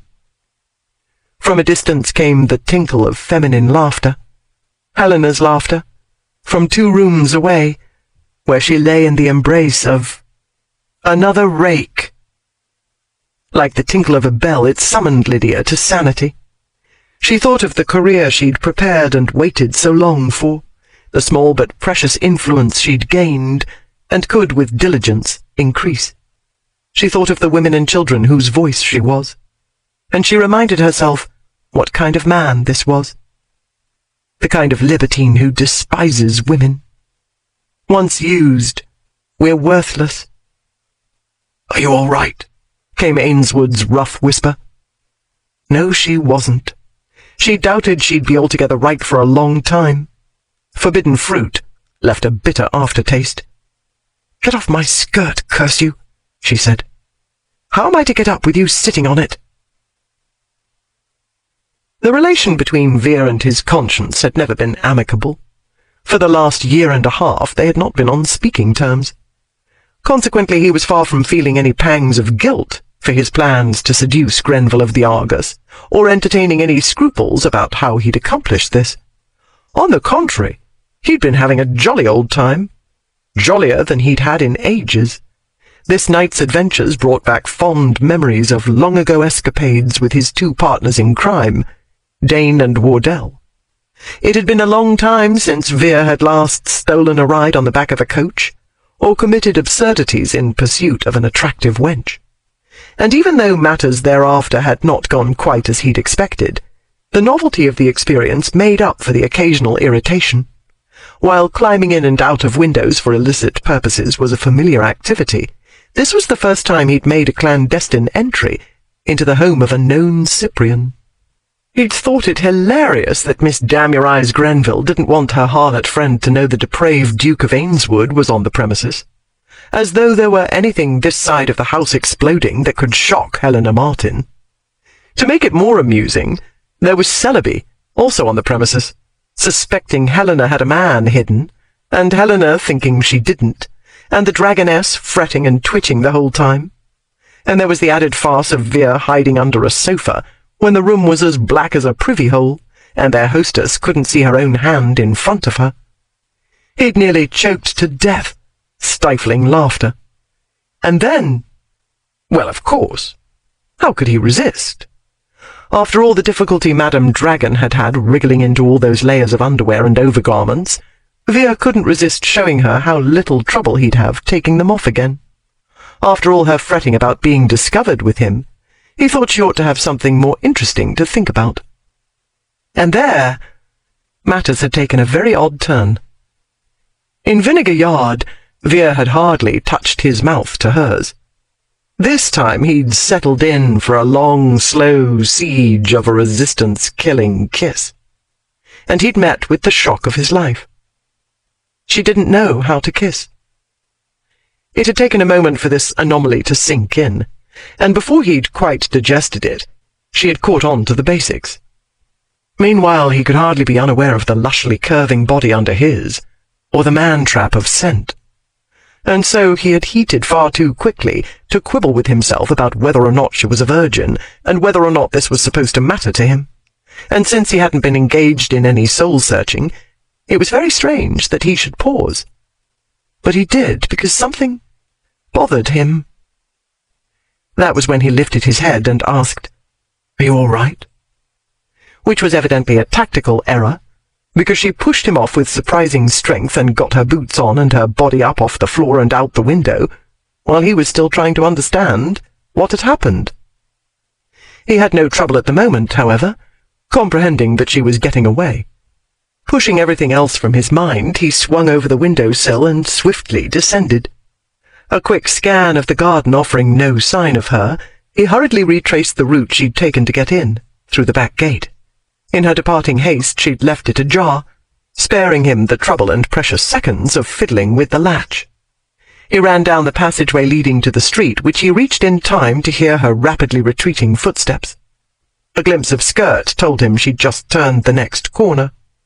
He picked up his pace and followed, and saw his mistake in the half-second before the walking stick slammed against his shins. He heard the crack of splintering bone and felt the pain shaft up his legs, and saw the ground come up to meet him, all in the same instant. Chapter 6. First he swore, then he laughed, then he swore some more. Fists clenched, Lydia stood glaring down at the Duke of Ainswood. For one horrifying moment she thought she'd done him a serious injury. She should have known better. It would want a herd of stampeding bulls to do this great lout any significant damage. "Don't expect any sympathy from me," she said. "You can lie there until Judgment Day for all I care. You've made me break my favourite walking stick, drat you." Not his legs, as she'd feared. Groaning, he lifted his head. "That was a damned dirty trick," he said. "You ambushed me." "And it wasn't a damned dirty trick you played me in the dressing room?" she returned. "When you knew I dared not make any strong protest? And don't tell me a simple no would have sufficed, because words never suffice with you." "Can we argue about this later, Grenville?" Releasing a series of low profanities, he laboriously rolled onto his side and heaved himself up onto one elbow. "You might give a fellow a hand up." "No." Smothering a stab of conscience, she backed away, out of reach. "You interfered with an assignment and could have endangered my life," she said, as much for her unreasonable conscience's enlightenment as his. "You also wrecked my chance to perform a service for a friend. This makes the third time you've complicated everything by blundering in my way. Not to mention you might have cost me my position. If Celebi had burst into the dressing room and found me in a compromising position with England's most notorious debauchee, he would have spread the news all over London. and I should lose the precious small measure of respect I've earned after months of unremitting labour." She bent and snatched up the remnants of her walking stick. "I know a great many more dirty tricks than this," she added as she straightened. "Bother me again, Ainswood, and I'll really hurt you." Then, before he could point out the flaws in her sermon, she turned away and strode out of the alley without once looking back. "Behold, the dragon stalker returneth," Janes announced, as Veer limped in the door at 3 o'clock in the morning. Trent, who'd hurried out into the hall clutching a billiard cue, stood mute, eyeing Veer up and down with a pained expression. Veer had told them he was going to the Blue Owl this evening, dragon hunting. Janes had lectured and Trent had babbled, and Veer had not heeded a syllable. Now he saw "I told you so" written plainly on their faces. His coat and trousers were torn and filthy, his face scraped and bruised. He'd fallen face first, hard, and though his nose wasn't broken, it felt as though it was. The same applied to his shins, which throbbed like the very devil. He managed a grin. "I can't remember when I've had so much fun," he said. "You missed a great lark. When I tell you—" "I'll have a bath drawn," said Janes in martyred tones. "And I suppose I'd better fetch the medicine case." Veer watched him march away, then turned to his houseguest. "You'll never guess what happened, Trent." "I reckon not," his guest said sadly. Veer started limping toward the staircase. "Come along, then, and I'll tell you." The Argus arrived at Blakesley on Friday morning. Not until the following Friday did Elizabeth and Emily get their hands on it. Fortunately, their aunt and uncle were entertaining a large party of guests, which kept the maids too busy to pop into the girls' bedroom unexpectedly to chase them back into bed. They had all night to pore over the magazine's pages.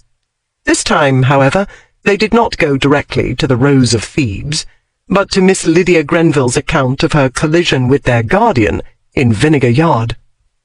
At the end, they were curled up on the floor, clutching their bellies, choking out quotes from the tale in between convulsive laughter.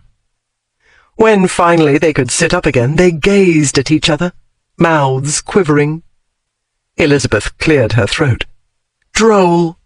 I should say she was droll." Emily arranged her features in a fair imitation of her uncle's judicial one. "Yes, Elizabeth, I believe one might reasonably infer as much." The judicial mask dissolved and her eyes danced. "I think it's the best thing she's ever written." "You haven't read everything she's written. We never have time. Besides, it's unfair to compare serious work with comedy." "I think he's inspired her," said Emily. "It is quite wicked," Elizabeth admitted. "He does bring out the devil in people. Papa said so." "He brought out the devil in Robin," Elizabeth smiled. "Lud, how naughty he was when he came back, and how he made us laugh, poor baby." Emily's eyes filled. "Oh, Lizzie, how I miss him." Elizabeth hugged her. "I know." "I wish we were at Longlands," Emily said, wiping her eyes. "I know they're not there. What's in the mausoleum isn't them. But Longlands is home, and it's where their spirits are, all of them. There aren't any Mallorys here, not even a ghost. Aunt Dorothea's been married so long she's forgotten how to be a Mallory." "I shall contrive to marry a younger son," Elizabeth said, "because they almost never behave properly. Perhaps since Cousin Veer isn't living at Longlands, he'll let us stay there. I shall try to get a husband in my first season, and it's only 6 months away. Then you'll come to live with us, and you'll never wed so that you can stay at Longlands forever, and look after the children." Emily nodded. "I suppose that will have to do, but you must not marry anyone like Uncle John. I know he's good, but I'd rather you found someone not quite so stuffy." "Like Diablo, you mean?" Lizzie pressed her hands to her chest. Nature had not yet gifted her with what one could properly call a bosom. "Yes, like Diablo." "Well, let's study him, then. so I'll know exactly what to look for." Elizabeth took up the Argus and turned to the Rose of Thebes. On the following Wednesday, Vere and Bertie sat in the Alamode beef house, fortifying themselves after a grueling few hours of Miranda's latest adventures in the Rose of Thebes. "Miranda tricked the snakes to get out of the tomb," Vere was telling his dining companion. "She'll trick a guard or Diablo himself to get out of the dungeon, you mark my words." Bertie speared another forkful of beef. "I dunno," he said. "I figure they'll be on a sharp lookout for tricks now, because she already tried one, and it didn't work. You can't believe that useless court card Orlando is going to get her out of it." Chewing, Bertie shook his head. "Then how?" "The spoon," Bertie said. "You forgot about the spoon. What I figure is, she'll dig a tunnel. With a spoon, out of a dungeon." Vere took up his tankard and drank. "Mean to say she'll sharpen it first, on the stones, you know," Bertie said between mouthfuls. "Oh, yes. One can do anything with a sharpened spoon. She could even saw her way through the iron bars, I dare say." Vere eyed the magazine which lay at Bertie's elbow. Vere had not initially intended to become acquainted with the fictional Miranda. The day after his collision with the walking stick, he had started reading James's back issues of the Argus, solely in order to learn how Miss Devious Sneak Attack Grenville's twisted mind worked. He'd begun with the first issue to which she'd contributed. On the page facing her article about a prosecution for debt was an illustration for the Rose of Thebes. From the picture, his gaze had drifted downward to the text. The next he knew, he'd come to the end of Chapter 2 and was tearing through the piles of magazines James had left on the library table, looking for the next issue. In short, he, like half the world apparently, was hooked on St. Belaire's story. Though he hadn't shown it, Vere had been as eager this morning as Bertie was to grab the latest issue, fresh off the presses. Today's cover depicted a mob of men and women crowded about a roulette table. It was titled Misfortune's Wheel. By now familiar with the Dragoness's style, Vere was certain the caption wasn't her doing. Though she wasn't above perpetrating puns, she wouldn't have used one so hackneyed. Moreover, the feeble play on words hardly measured up to the sly humour and acid-edged commentary of her accompanying article, in which, incidentally, the Duke of Ainswood did not figure. In the previous issue, his caricatured image had adorned the cover in a 2-panel illustration. In the first, he had his arms stretched out and lips puckered, beseeching a kiss of the Dragoness. She was depicted, arms folded and nose aloft, with her back turned to him. In the second panel, he appeared as a toad wearing a ducal coronet, looking forlornly after her departing figure. Above her head the bubble read, "Don't blame me, it was your idea." The picture caption read, "Lady Grendel's kiss breaks the spell." She'd written the accompanying article in a parody of the style of Beowulf, titling it, "The Battle of the Titans in Vinegar Yard." That was just like her impudence, Vere thought. Because she'd henpecked a lot of weak-livered scribblers and doodlers, she fancied herself a Titan. "Bother me again, and I'll really hurt you." Oh yes, and he, the last of the Mallory Hellions, had been quaking in his boots. Yes, and wasn't he terrified? He who'd stood up to Lord Beelzebub, all 6.5 murderously brutal feet of him. How many times had Dane uttered similar threats in the same low, deadly tones, as though threatening tones were likely to set Vere Mallory a-tremble? Did Miss Ivan the Terrible Grenville actually believe she could intimidate him? Very well, let her think it, he'd decided. He would give her plenty of time. Weeks. He'd let her enjoy her apparent triumph while his miscellaneous gashes and bruises healed. As the days passed, her vigilance would relax, while her conceited head swelled. And then he'd teach her a lesson or two, such as pride goeth before destruction, and a haughty spirit before a fall, and the bigger they are, the harder they fall. She was long overdue for a fall from her vainglorious pedestal. She was long overdue for a sharp awakening from her delusion that she was more than a match for any man, that donning trousers and aping males made her invulnerable. He knew she wasn't. Under the disguises and bluster, she was a girl playing Let's Pretend. And since he found this amusing, and rather adorable when you came down to it, he'd decided to go easy on her. He would not humiliate her publicly. He would be the only witness to her downfall, which would involve, he'd decided, her falling into his arms and down onto a bed with him. And she would like it, and admit she liked it, and beg for more. Then if he happened to be feeling charitable, he would give in to her pleadings. And then a boy burst into the dining room. "Oh, help, help, please!" the child cried. "There's a house fell in, and people inside." Not one, but 2 houses had fallen in, numbers 4 and 5 in Exeter Street, Strand. More than 50 men had rushed over from their work on the sewer excavations in nearby Catherine and Bridges Streets, and quickly begun clearing away the debris. The first victim they uncovered was a dead car man, who'd been taking in a load of coal when the house collapsed. Half an hour later they found an elderly woman, alive, her arm fractured. An hour afterward there was a 7-year-old boy scarcely injured, and his infant sibling dead. Then their 17-year-old sister bruised. Their 9-year-old brother was one of the last to be rescued.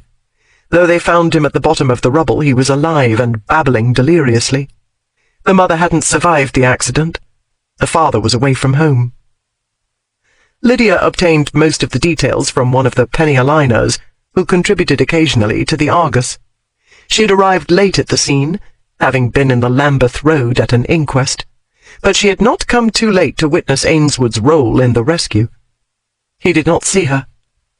From what Lydia observed from her discreet post amid a group of reporters, the Duke of Ainswood was conscious of nothing but the heap of rubble he attacked with steady, ferocious purpose, Trent working at his side. She watched His Grace heave away bricks and timbers, clearing a way to the boy, then bracing a joist on his broad shoulder, while others pulled the child out. When the mother's mangled corpse was freed at last, Lydia saw the Duke go to her weeping daughter and press his purse into her hands.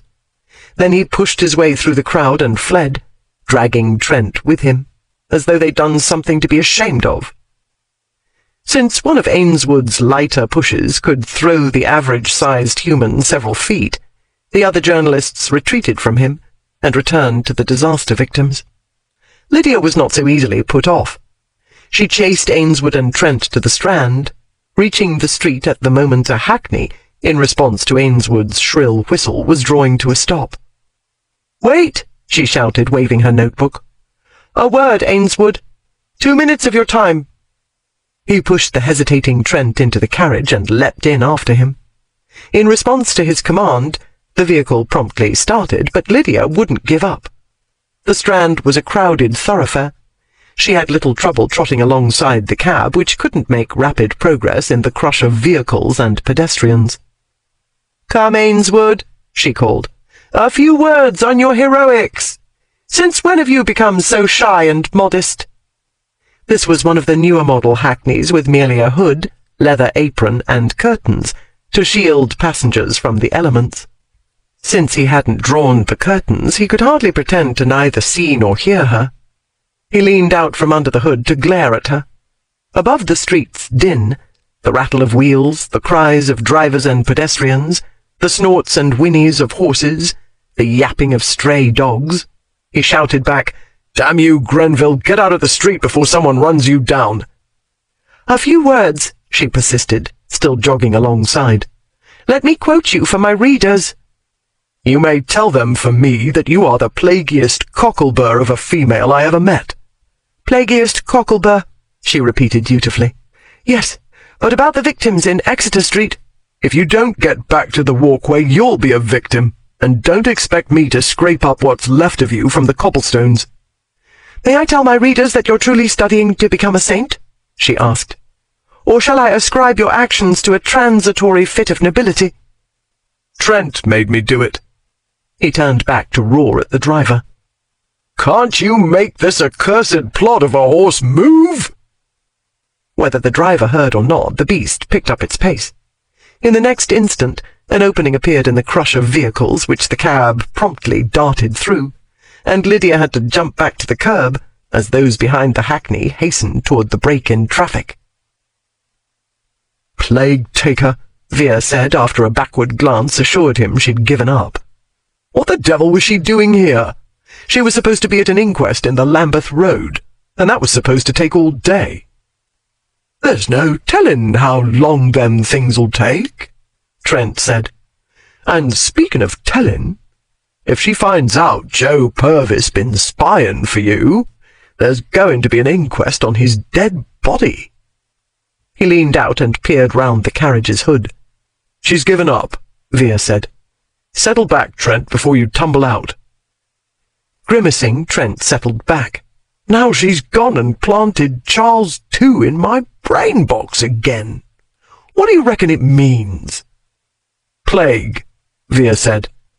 "You associate them both with plague." "I can't think why you'd say that to her face," Trent said. "She were bound to think well of you after what you done back there. And why you should tell her it were me made you do it when you were the one who rushed out of the Alamode first. There were 50 other men at it with us," Veer snapped. "She didn't ask them why they did it, did she? But that's just like a female, wanting to know why this and why that and imagining there's some deep meaning to everything a fellow does." There wasn't any deep meaning, he told himself. He hadn't brought the 9-year-old boy back to life, merely freed him from a premature burial. And that boy's plight had nothing to do with anything else. He was only one of several victims. Saving him had meant no more to Veer than had rescuing the others. The lump in his Grace's throat was merely dust, and it was dust that made his eyes smart and his voice hoarse. He wasn't thinking of anyone else, such as a 9-year-old boy he'd been unable to save. Nor had he felt tempted in the slightest to talk of what he felt. He had nothing burdening his heart, and most certainly had no idiotish wish to unburden himself to her. He had no reason to fear he'd be tempted to do so, simply because he'd learned in reading her work that she was not so cynical and stony-hearted, not so much the dragon on a rampage, when it came to children. This couldn't possibly matter to him, because he was cynical and stony-hearted about everything. He was the last Mallory Hellion, obnoxious, conceited, conscienceless, etc., etc. And because he had only one use for her, and seeking a sympathetic ear wasn't it. He did not confide in anyone because he'd nothing to confide, and if he had, he'd rather be staked under a broiling sun in the Sahara than confide in a female. He told himself this in several different ways during the journey home, and not once did it occur to the Duke of Ainswood that he might be protesting too much. Trent made him do it indeed, Lydia muttered to herself as she strode down the hall to her study. A regiment of infantry with bayonets at the ready couldn't make that obstinate boor cross the street if he didn't want to. When she entered the small room, she tossed her bonnet onto the desk. Then she moved to the bookshelves and took out the latest edition of Debrett's Peerage. She found the first clue quickly. Then she turned to her annual register collection, which covered the last quarter-century. She drew out the 1827 edition and turned to the Appendix to the Chronicle. Under Death's May, she found the epitaph. At his seat, Longlands, Bedfordshire, she read, aged 9, the Right Honourable Robert Edward Mallory, 6th Duke of Ainswood. It went on from there for 4 columns, an unusually long death notice for a child, even for one of the nobility. But there was a poignant story here, and the register could be counted upon to focus on it, as it did on other of the year's curiosities and dramas. "I've been to enough funerals," Ainswood had said. So he had, Lydia found. Moving from one information source to the next, she counted more than a dozen funerals in the last decade alone, and these were only the near kin. If Ainswood was the callous pleasure-seeker he was supposed to be, the relentless parade of deaths couldn't have affected him. Yet would a callous pleasure-seeker bestir himself for a lot of peasants in distress, and labour alongside labouring men at no small physical risk to himself? She wouldn't have believed it if she hadn't seen it herself, Ainswood ceasing only when assured there were no more to rescue, coming away ragged and dirty and sweating, and stopping to press his purse into a grieving girl's hands. Lydia's eyes stung, and a tear plopped onto the page she'd been reading. "Don't be a ninny," she scolded herself. The scold produced no sensible result. A minute later, though, what sounded like an elephant's thundering approach dispelled all symptoms of ninniness. The thunder was Susan's. She and Tamsin were back from their walk. Lydia hastily wiped her eyes and sat down. In the next moment, Susan was bounding into the room and trying to bound into Lydia's lap and responding to the firm "down" by slobbering on her skirts instead. "It seems someone's in a good temper," Lydia said to Tamsin. "What happened? Did she find a plump, juicy toddler to snack on? She doesn't smell much worse than usual, so she can't have been rolling in excrement." "She has been a dreadful hussy," Tamsin said while she untied her bonnet. "We met up with Sir Bertram Trent in Soho Square, and she made a complete spectacle of herself. As soon as she spotted him, she shot off like a rocket, or cannonball, rather, for she knocked him flat on his back. Then she stood over him, licking his face, his coat, and sniffing. Well, I will not say where. She was utterly deaf to my remonstrances. Fortunately, Sir Bertram bore it all good-naturedly. When he finally got her off and himself up, and I tried to apologize, he wouldn't have it. 'Only playful,' says he, 'and don't know her own strength.' And then Susan, woof, the mastiff cheerfully acknowledged her name. She had to show off her tricks," Tamsin went on. "She gave him her paw, she teased him with a stick until he played tug-of-war with her, she played dead as well and rolled on her back to get tickled, and oh, you can imagine." Susan laid her big head in her mistress's lap and regarded her soulfully. "Susan, you are a puzzle," Lydia said, petting her. "The last time you saw him, you didn't like him." Perhaps she sensed he'd been doing good deeds this afternoon. Lydia looked up to meet the girl's gaze. "Trent told you about it, did he? Did he happen to explain what he was doing in Soho Square instead of Ainswood House, recovering from his Herculean labours? When he saw you, Charles, too, came into his brain box, he told me. The king bothered him so he got out of the hackney a few streets away and walked to the square to look at the statue. In Soho Square's sadly neglected patch of greenery stood a crumbling statue of Charles II. After their first encounter, Tamsin had reported Trent's associating Lydia with the Restoration-era monarch. It made no sense to Lydia, but she didn't expect it to. She was aware that Lord Dane's brother-in-law was not noted for intellectual acumen. "Speaking of Herculean labours," Tamsin said, "I dare say you had a shock in Exeter Street. Do you think the Duke of Ainswood is reforming, or was this a momentary aberration?" Before Lydia could respond, Milly came to the doorway. "Mr. Purvis is here, miss, with a message for you. Urgent, he says." At 9 o'clock that night, Lydia entered a small, heavily draped room in the Covent Garden piazza.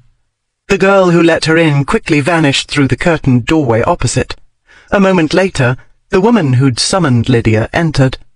She was nearly as tall as Lydia, but shaped on broader lines. A large turban crowned her head. The face below was thickly painted. Despite the paint and dim light, Lydia discerned clear signs of amusement. "An interesting choice of costume," said Madame Ifrita. "It was the best I could do on short notice," Lydia said. The older woman signalled Lydia to take a chair at the small table near the curtained doorway. Madame Ifrita was a fortune-teller, and one of Lydia's more reliable informants. Normally the two women met at a discreet distance from London, because Madame would soon be out of business if her clients suspected that she shared any of their confidences with a journalist. Since a disguise was necessary, and there wasn't time for transforming into a man, Lydia had gone with Tamsin to the second-hand shops in Greek Street. There they'd hastily assembled the alleged gypsy costume Lydia was wearing. The result, in Lydia's opinion, was more tart-like than gypsy-like. Though she wore half a dozen petticoats in different colours, she hardly felt decently clothed. Since none of the previous owners had been Amazons like her, the hems stopped well above her ankles, as did those of virtually every streetwalker in London, but she hadn't time for alterations. The same difficulties of fit applied to the bodices. The one finally decided upon was scarlet, and as tight as a tourniquet, which was just as well, for Lydia's breasts would have tumbled out of the obscenely low neckline otherwise. Fortunately, the night was cool enough to require a shawl. Unwilling to risk a second-hand wig, which was bound to be infested with several forms of insect life, Lydia had used coloured scarves to fashion a turban. With her hair tightly bound underneath, and the ends of the scarves artfully draped, it not only concealed her betraying blonde hair, but helped camouflage her features. She wasn't worried about anyone noticing the colour of her eyes, since she was going out after dark in the first place, and wasn't going to let anyone get close enough to notice they were blue in the second. A generous application of paint, powder, and cheap jewellery completed the gaudy ensemble. "I'm supposed to be one of your gypsy relatives," Lydia explained. Madame settled into the chair opposite. "Clever," she said. "I knew you'd contrive something. I regret the hasty summons, but the information came only this afternoon, and you may have very little time to act upon it. If my crystal ball can be believed," she added with a wink. Madame Ifrita's powers of divination stunned the credulous. They didn't stun Lydia, who knew the fortune-teller operated in much the same way she did, with regular assistance from a network of informants, some of them unwitting. Lydia was also aware the information was expensive. She produced 5 sovereigns and set them down in a row upon the table. She pushed one toward Ifrita. "The girl Coralie brought with her from Paris came to me today," the fortune-teller said. "AnAn wishes to return to France, but is afraid, with good reason, as you may know. One of Coralie's runaways was pulled from the river 10 days ago, her face cut to pieces, and the mark of the garrote on her throat. I told AnAn about this and a few other things she thinks are secrets. Then I look in my magic crystal and tell her I see Coralie and there is a curse upon her. Blood drips from her ears, and droplets circle her throat, her wrist." Lydia lifted her eyebrows. "You were not the only one who saw Madame Brice wearing rubies in Jeremas," Ifrita said. "The one who told me about them described them much as you had done." She paused briefly. "I heard more than this. How the Duke of Ainswood appeared and met up with a beautiful young man he knew, though no one else did. The Duke saw through you, did he?" "It was his bloody damned cigar," Lydia said. "That's what gave me away, I'll wager anything." "And he gave himself away today in Exeter Street," the fortune-teller said. "Did he? Does it matter?" It did, but Lydia shook her head. "At the moment it's Coralie I want to know about." She pushed another coin toward the older woman. "The board keeps the jewelry her minions steal," Ifrita said. "She has a weakness for sparkling trinkets like a magpie. While AnAn feels this is very foolish, it is not the reason she means to run away. She says she has bad dreams about the murdered girl. Yet the little runaway wasn't the first they've made an example of. I think AnAn's trouble is that she either saw or participated in the killing, and it distressed her delicate sensibilities," Lydia put in with heavy irony. "AnAn is hardly an innocent lamb, as we both know." "That's why I was in so great a hurry to talk to you. If she has nightmares, it is most likely her own pretty face she sees cut up, and the wire or rope circling her own pretty throat. Perhaps she saw what she was not meant to see. Perhaps there is another reason. Whatever the cause for her alarm, it is genuine. I have no doubt she will make a run for it. What matters is she isn't fool enough to do it as other girls do, on foot and penniless. She'll steal as much as she can carry, so she can hire the fastest post-chaise to take her to the coast. Ifrita nodded. Tonight she helps Coralie and the bully boys break in a new girl, so there is no opportunity to slip away. Tomorrow night she must service a special client. She might be able to run away afterward, depending on how long the customer requires her. The only time she can rob Coralie with any degree of safety is between 9 o'clock at night, when the board goes out, and the early morning hours, well before the board's return. AnAn will need a good head start of them, and their pursuit will be more difficult if she travels under cover of darkness. The fortune-teller paused. I cannot say absolutely that she will take the jewelry. I told her the rubies were cursed, but if she can't put her hands on enough money, she'll probably overlook the curse. Then I'd better get to the jewelry before she does, Lydia said, showing none of the uneasiness she felt. She would have to enlist Helena's help on very short notice, and she doubted Helena would be enthusiastic. Lydia pushed another coin forward. Ifrita pushed it back, shaking her head. There's little left to tell you. Coralie at present lives at number 14 Francis Street off the Tottenham Court Road. She usually leaves about 9 o'clock with her 2 brutes. One servant, Mick, also a brute, remains to guard the house. Often a girl stays as well to entertain him or one of a select group of clients. Helena definitely was not going to like this, Lydia thought. Too many people on the premises. But she was the only professional thief Lydia knew intimately, and there wasn't time to locate someone else with the necessary expertise. This job was not one for an amateur. Lydia couldn't risk bungling it. If she got killed, Tamsin, Bess, and Millie would be on their own, and likely on the streets in very short order. It had to be done right, and Helena was the one to see that it was. She only had to be talked into it, and that would want a lot of talking, which meant Lydia had no time to waste. A few minutes later she took her leave of Madame and hurried out. She slowed down when she emerged from the building. Though she had a hackney waiting only a few streets away, she did not allow herself to make a mad dash for it. While it was too early for the demi-monde to be out in full force, the denizens of the night were beginning to gather. A hasty departure was too liable to invite pursuit by drunken bucks. Lydia forced herself to stroll casually through the piazza. She was stepping out from under the portico and turning away from the marketplace into James Street, when a tall figure emerged from the shadows of the portico opposite, and turned in the same direction. It wanted but one glance to ascertain his identity, and exactly 2 seconds to decide against travelling the same route. Pretending to recognize someone in the marketplace, Lydia redirected her steps thither. Chapter 7. The Duke of Ainswood was about to give up searching Covent Garden for his prey. Even if the Grenville Gorgon had come out alone, as Purvis claimed, that didn't mean this was the one and only opportunity to snare her. There was no hurry, Vere reminded himself. He could bide his time, choose the perfect moment for the lesson he meant to teach her. It wasn't as though he lacked ways to amuse himself in the interim. Seeing her today hadn't made him impatient. It wasn't as though he missed her pestering, provoking company, or the sound of her haughty voice, or the sight of her exasperatingly beautiful face, or that body, that devil-designed, curvaceous, long-legged.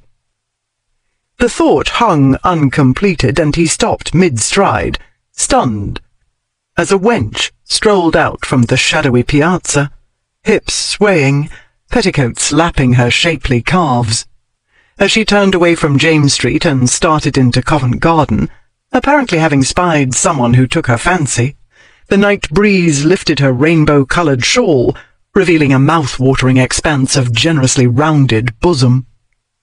For an instant all Vere could do was stare dumbfounded, and wonder if he'd got drunk without knowing it. But he hadn't had time to get drunk this night, and his eyesight was in working order.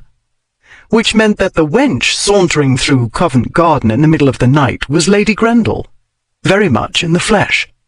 Instantly he was on the prowl, weaving in and out of the shifting clusters of men and women on the east side of the marketplace. He saw her slow, then pause, at the passageway next to Carpenter's coffee house. Then the turban disappeared from view. Believing she must have entered the passage, he was turning that way when he happened to glance to his left. Before a crippled flower girl who sat on a rotting up-ended basket, the would-be gypsy crouched, holding the girl's hand and studying the palm. Veer drew nearer. Intent on their conversation, the two women didn't notice his approach. "My future's all crooked, isn't it?" he heard the flower girl say. "Like me, all twisted and crooked. I heard of a doctor in Scotland who might help me, but it's very far, and the coach fare is ever so dear. And all the fancy doctors come dear too, don't they? Last night a gentleman said he'd give me a guinea to go into a room in the piazza with him. I said no, but after I kept thinking maybe I was foolish. He'll come again tonight, he said. I wish he wouldn't, because it's easier to be good when no one promises you money to be wicked, and a guinea is so very much." Veer did not want to think about the sort of cur who tried to seduce defenseless cripples. He hadn't time for it anyway. He had only a moment to devise his tactics. Then it flashed in his mind, an image of Mistress Melodrama impersonating him at the Blue Owl, pretending to be drunk. "Only a guinea?" he exclaimed, his voice slurred. "For such a beauty?" Two lovely startled faces, one painted, one not, looked up at him. Swaying woozily, he advanced. "By gad, I'd give—" He pulled out his purse. "20, simply for the privilege of looking at you, little blossom. Here." He bent and clumsily pushed the purse into the flower girl's hands. "Now give me your posies. Poor things are embarrassed, don't you know? Next to you they look like weeds. No wonder no one's buying 'em." Miss Gypsy Queen Grenville rose, while the little flower girl remained huddled upon her rotting basket, the purse clutched to her belly, her wide-eyed gaze riveted upon him. "Best go home," Veer told the girl, "before someone comes along to relieve you of your profits." With the exaggerated care of the catastrophically intoxicated, he helped her up and onto her crutch. While Miss Half-Naked Painted Harlot Grenville assisted the bewildered girl in secreting the purse in her clothing, he added, "You go tomorrow to Mr. Hayward. He's a very good doctor." He gave the address, then fished a crumpled card from his waistcoat pocket. "Give this to him, and tell him I'll answer for you." A moment later, after a stammered thanks, the flower girl was limping away. Veer watched until she'd rounded the southeast corner of the marketplace and disappeared from view. Then his gaze came back to his prey, or rather, to where he'd last seen her, for she was gone. After a moment's frantic survey of the marketplace, Veer spotted the gay turban bobbing among some scattered groups of idlers. The turban was heading northward. He caught up with her near Russell Street. Planting himself in her path, he withdrew the cluster of straggling bouquets from under his arm where he'd absently stowed them, and held them out to her. "Sweets to the sweet," he quoted from Hamlet. With a shrug, she took the crushed flowers. "Farewell," she said, and started to move away. "You mistake me," he said, following. "That was the beginning." "So it was," said she. "But the line ends with farewell. Then Queen Gertrude scatters the flowers." Suiting action to words, she strewed the posies about her. "Ah, an actress," he said. "This gypsy garb is to advertise a new play, I take it." "I've been an actress in better times," she said without slowing her pace. "A fortune-teller in harder ones, like the present." Once again, she'd adopted someone else's voice. This one was higher and lighter than her own, its accents coarser. If Purvis hadn't told him she'd be here incognito, or if Veer had been as drunk as he pretended to be, she might have taken him in. He couldn't tell whether his act was taking her in, whether she truly believed he was too drunk to penetrate her disguise, or she was simply playing along until she could find a way to escape without attracting attention. As though her attire, what there was of it, wasn't screaming, "Come, pump me!" to every male in the vicinity. "You passed any number of well-britched swells who could have crossed your palm generously with silver, if not gold," he said. Yet you stopped for a crippled child who'd scarcely a copper to bless herself with. I very nearly mistook you for an angel." She shot him a glance from under her lashes. "Not likely. You acted the part so well I could only play supernumerary." If she'd directed that sidelong come-hither look at another man, she'd be up against an alley wall in 9 seconds with her skirts over her head. The image made his temples throb. "It was the easiest way to get rid of the chit," he said carelessly, "and to bring myself to your notice. You've already brought yourself to mine, you see." Forcibly, he added, ogling her lavish bosom. "And now I must have my fortune told. I strongly suspect that my love line has taken a turn for the better." He pulled off his glove and waved his hand in her face. "Would you be so kind as to look?" She swatted his hand away. "If it's love you want, you need only look in your pockets. If you find a coin there, you might pluck any of the flowers of the night blooming here about you." While one of the other lechers plucked her. Not likely. Heaving a deep sigh, he pressed to his breast the hand she'd swatted. "She touched me," he said soulfully, "and I am transported to heavenly spheres. Gypsy, actress, angel, I know not what she is or how I came to be worthy of her touch, but I—" "Mad! Quite mad, alas!" she cried, startling him. "Oh, good people, hearken and pity him!" Her cry seemed so genuine that several whores and customers paused in their negotiations to stare. "Mad as the sea and wind, when both contend which is the mightier," she declaimed. Vere vaguely recalled the lines as Ophelia's. If she thought he was going to play Hamlet, who lost the girl, she had another think coming. "Mad for you!" he cried poignantly. A harlot nearby giggled. Nothing daunted, he announced to the onlookers, "Into the desolate darkness of my weary existence she came, all burning colour like the aurora borealis." "Oh, heavenly powers, restore him!" she wailed. "And lit me ablaze," he went on in stirring accents. "Behold me burning but for a smile from these ruby lips. Behold me consumed in the sweet fire of undying devotion. Oh, what a noble mind is here o'erthrown!" Back of her hand to her forehead, she plunged into a cluster of laughing tarts. "Shield me, fair ladies! I fear this ecstatic fool will be driven to desperate acts." "Only the usual one, dearie," said an older harlot with a laugh. "And it's Ainswood, don't you know, as pays handsome." "Fair Aurora, take pity on me!" Vere cried beseechingly. He elbowed his way through the crowd of men gathering round the knot of females. "Flee not from me, my blazing star, my sun and moon and all my galaxy." "Yours? When, how, why, yours?" The turban disappeared briefly into a forest of top hats, but when she emerged from the cluster of laughing men, Vere darted to her side. "By love's decree," he told her. He fell to his knees. "Sweet Aurora, behold me prostrate before you." "That isn't prostrate," she said reproachfully. "Truly prostrate is out flat, face down." "Bung upwards, she means, your grace," a tart called out. "I should do anything for my goddess," he said above the male segment of the audience's raucous suggestions of various acts he might perform in his present position. He would kill them all later, he decided.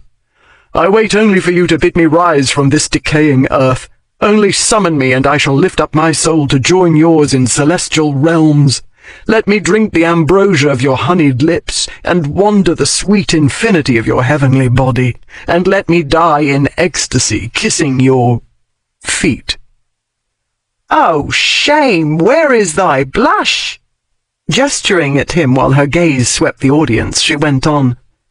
"He feigns to worship, yet you hear him. He dares to sully my ears with talk of lips, of, she shuddered, kisses." Then she flounced away in a rustle of petticoats. He was caught up in the game, but not so caught up or drunk as she believed, to let her escape so easily. Almost as soon as she moved, he was on his feet, hurrying after her. Veer saw the collision coming. Grenville changed direction and glanced over her shoulder as she darted toward the piazza's columns. At the same moment, a woman in spangled black hurried out from its shadows. Even as he was calling, "Look out!" his Aurora crashed into the woman, knocking her back against a pillar. He reached them before they'd fully recovered their balance and drew the dragoness away. "Won't you look where you're going, you beanpole slut?" the woman in black screeched. It was Coralie Breese. Veer would have recognized her shrill tones from a furlong away. "It was my fault," he said quickly, as his glance took in the pair of bully boys trailing behind her. "A lover's quarrel.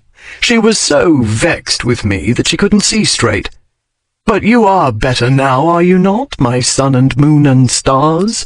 he inquired of Aurora, while he straightened her turban, which had slipped askew. She pushed his hand away. "1,000 apologies, miss," she told Coralie contritely. "I hope I caused you no injury." Veer would wager 50 quid that the board had not been addressed as Miss in some decades, if ever. He would also wager that Grenville had caught sight of the two brutes as well, and wisely decided in favour of pacification. Madame Breese was not looking remotely mollified, however, which boded ill for peace. That should have been agreeable to Veer, for he was in the habit of looking for trouble, and the pair of bully boys would have suited him admirably. Tonight, however, he must make an exception. Having spent the afternoon heaving bricks, stones, and timbers, he preferred to reserve his remaining energies for Her Highness. Besides, she might easily wander into another fellow's greedy hands, while Veer was busy pummeling the brutes. He pulled the jade stick-pin from his neckcloth and tossed it to the procuress. Coralie caught it neatly, her expression softening during a quick examination. "No hard feelings, my dear, I hope," he said. He did not wait for her answer, but turned a drunken grin upon Grenville. "What now, my peacock?" "It's the male of the species that's colourful," she said with a toss of her head. "The female's dull. I'll not stay to be called your drab, Sir Bedlam."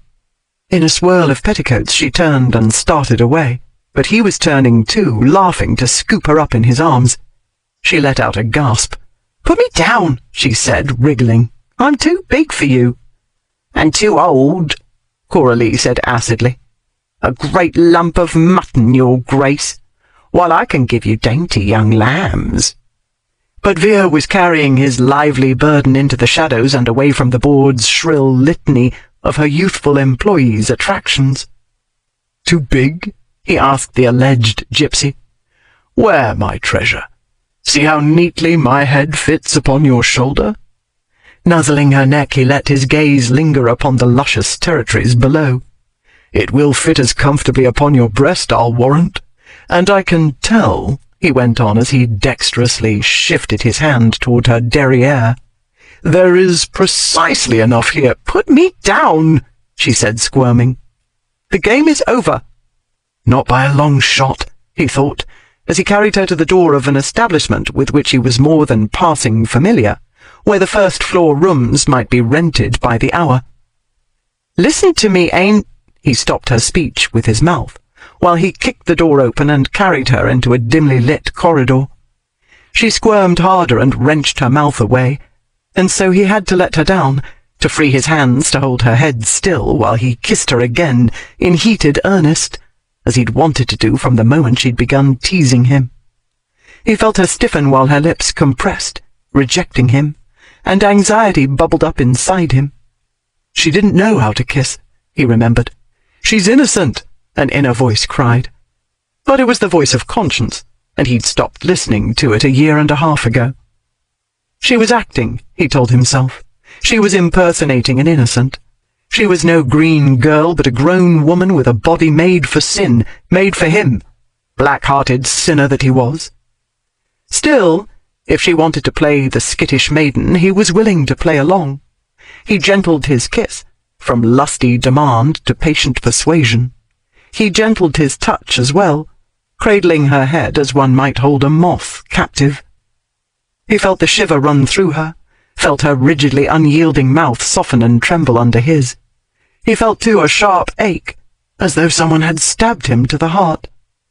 He called the ache lust, and wrapped his arms about her. He drew her close, and she didn't resist. Her mouth, blissfully soft in surrender, seemed to simmer under his. He was simmering, too, on fire, though for him this was the chastest of embraces. What made him burn, he believed, was the novelty of playing at innocence. It was that and impatience to take what usually he didn't need to work or even coax for. He'd never had to work at winning women. A glance, a smile, and they came, for a coin or out of mutual desire, and always knew all of them what to do, because knowing women were the only kind he chose. She wanted to pretend she didn't know, and so he played the role of tutor.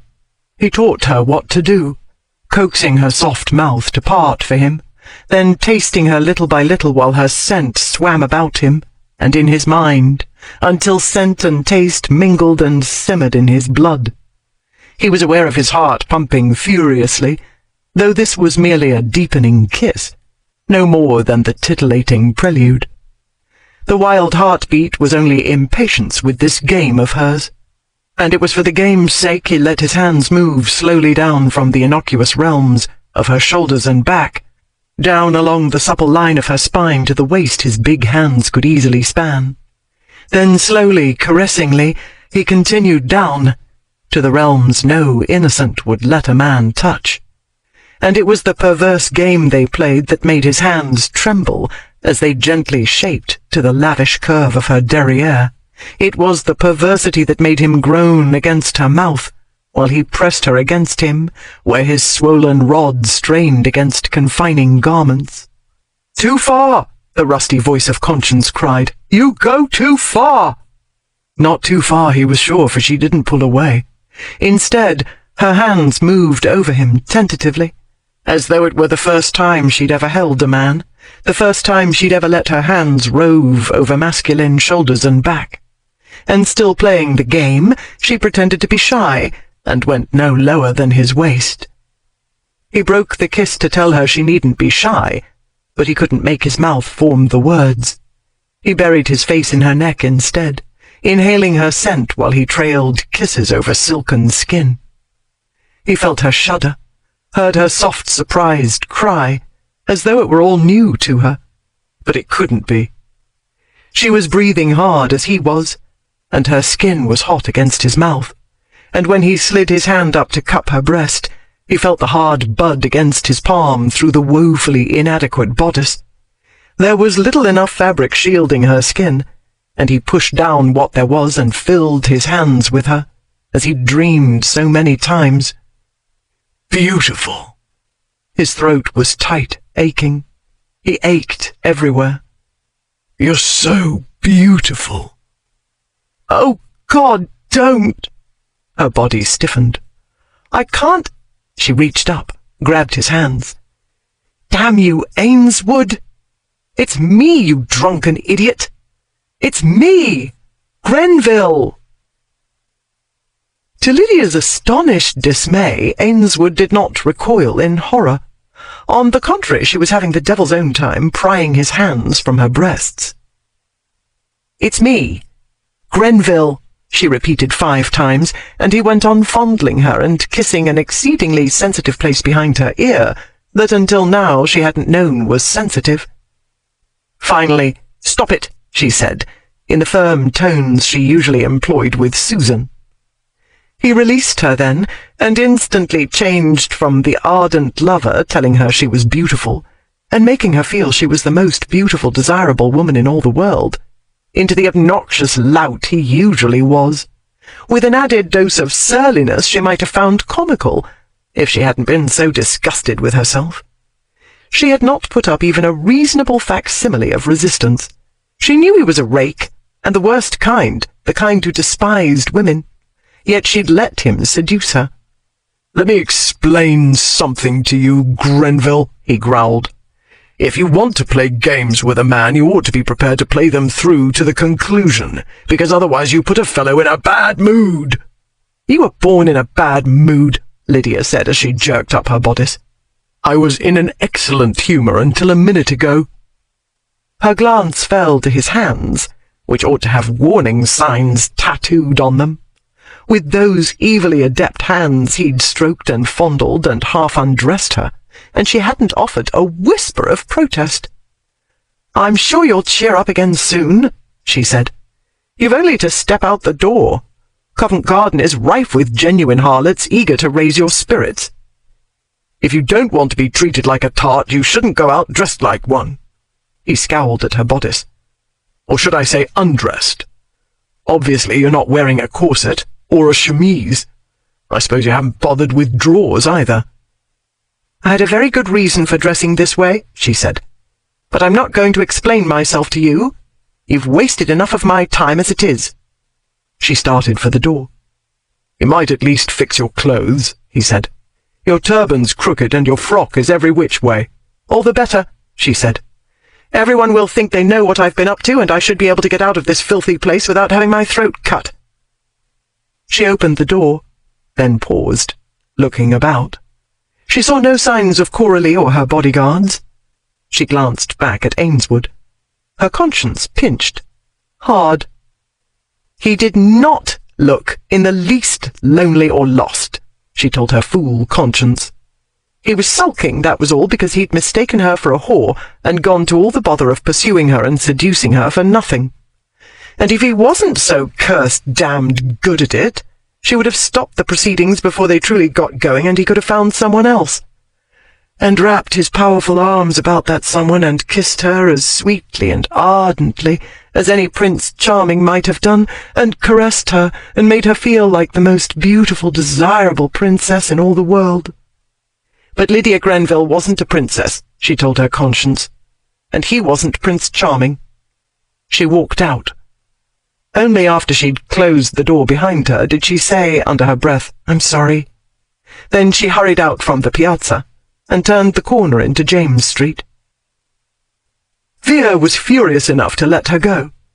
As she'd so snidely reminded him, Covent Garden was rife with whores. Since he hadn't got what he wanted from her, he might as well get it from someone else. But an image hung in his mind's eye of the lechers ogling her, and the vision set off a host of unpleasant inner sensations he didn't care to identify. Instead, he swore violently and hurried out after her. He caught up with her at Hart Street, halfway to Longacre. When he reached her side, she glared at him. "I don't have time to entertain you, Ainswood. I have important things to do. Why don't you go to the pantomime, or a cockfight, or whatever else appeals to your stunted mind?" A male passer-by paused to leer at her ankles. Vere caught her hand and tucked it into the curve of his elbow. "I knew it was you, Grenville, all along," he said, walking on with her. "You say so now," she said, "but we both know you never would have done what you did if you'd realized it was plaguey Cocklebur Grenville instead of a nice, friendly slut." "That's like your conceit," he said. "To fancy your disguise was so clever I'd never see through it." She threw him several sharp glances. "You were only pretending to be drunk," she accused. "That's even worse. If you knew it was me, you could have only one reason for... There's only one reason for it." "Revenge," she said. "You're nursing a grudge about what happened in the alley 2 weeks ago." "I wish you would look at yourself," he said. "You've hardly any clothes on. What more reason does a fellow need than that?" "You'd need more reason," she said. "You hate me." "Don't flatter yourself." He frowned down at her. "You're merely irritating." There was the understatement of the year. She'd teased him, got him all stirred up and randy, and made him stop, just as they were getting to the good part.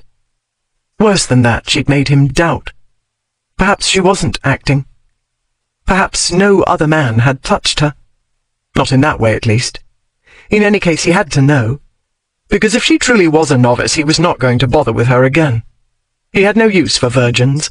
He'd never had one, and never intended to. This had nothing to do with moral scruples. The simple fact was, a virgin was too damned much work for too little reward. Since he never bedded any female more than once, he was not about to waste his time on a beginner. He was not going to go to all the trouble of training her so that some other fellow could enjoy all the benefits. There was only one way to settle this matter. once and for all, the direct way. He set his jaw, closed his hand a bit more firmly over hers, and said, "You're a virgin, aren't you?" "I should think it was obvious," she said. Chin up, and cheeks blazing, most likely, though he couldn't be certain in the gaslight's shifting shadows. He almost lifted his hand to touch her cheek, to find out for sure whether it was hot, whether she blushed. He remembered then how miraculously smooth her skin was, and how she'd trembled under his touch, and he felt the stabbing in his heart again. Lust, he told himself. What he felt was simple lust. She was beautiful and lavishly shaped, and her ripe breasts had filled his hands as he dreamed, and she had yielded so sweetly and warmly and let her hands roam over him, as far as shyness would let her. That was the maddest of incongruities, to connect the word shy with a woman who drove hell for leather through London's streets as though it were the Colosseum and she were Caesar's chief charioteer. Shy indeed, this woman, who climbed up the sides of houses, who sprang upon a man in a dark alley, swinging her walking stick with the accuracy and power of a champion batsman. Shy, she. A virgin, she. It was ridiculous. Insane. "I've shocked you," she said. "You're speechless." He had been, he realized. Belatedly, he discovered that they'd reached Longacre. He also realized his death grip would probably leave bruises on her arm. He released her. She stepped away from him, tugged at her bodice, for all the good that did, when there wasn't enough to cover more than her nipples, and rearranged her shawl more modestly. Then she put her fingers to her lips and let out an eardrum-shrivelling whistle. A short distance down the street, a carriage started toward them. "I hired him for the evening," she said, while Vere rubbed his ear. "I know I look like a tart, and I did know better than to walk far in this costume. I wasn't trying to invite trouble, whatever you think. I was leaving Covent Garden when I saw you. I only went back into the marketplace to avoid you. Otherwise, 2 steps is too far for an unescorted female, especially in this neighborhood after dark," he said. "You should have found someone to play bully boy, one of the fellows you work with, for instance. Surely there must be one big enough or ugly enough to keep off the lechers." "A bully boy?"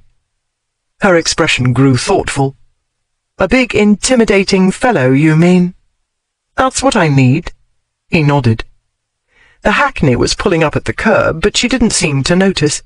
She was eyeing Vere up and down, rather as one would size up a horse at Tattersall's. "Do you know, Ainswood, you may be right," she said meditatively. He remembered her saying she had a very good reason for dressing as she had. He hadn't asked what the reason was. He didn't need to know, he told himself. He'd asked the only pertinent question, and having obtained his answer, had no earthly reason to linger. "Goodbye, Grenville," he said firmly. "Have a pleasant journey to wherever it is you're going." He started to turn away. Her hand clamped on his forearm. "I have a proposal to make," she said. "Your driver's waiting," he said. "He'll keep on waiting," she said. "I bought him for the night." "You are not buying me for any period of time." He picked her hand off his arm, rather as one would pick off a slug. She shrugged, and her shawl slipped, baring one white shoulder and all of one breast except for the fraction concealed by the scrap of red cloth. "Very well, have it your way," she said. "I'm not going to beg you. And perhaps after all it would be wrong of me to ask. The venture would be far too dangerous for you." She turned and moved to the hackney. She said something in a low voice to the driver. While she exchanged secrets with him, her shawl slipped further. Vere swore under his breath. He knew he was being manipulated. She showed a bit of skin and said the magic words "too dangerous," which anyone who knew him had to know were irresistible to him, and expected him to run after her. Well, if she thought she could whip Vere Mallory into a frenzy of excitement with such a paltry, tired old trick as that, she was right. Confound her. He went after her, pulled the carriage door open, helped her in with a firm hand to her hindquarters, and climbed in after her. "This had better be good," he said as he slammed down onto the seat beside her. This had better be bloody damned dangerous. Chapter 8. Lydia gave him an abbreviated version of the tale of Miss Price's keepsakes, starting with the assault and robbery at the coaching inn and ending with this night's discoveries.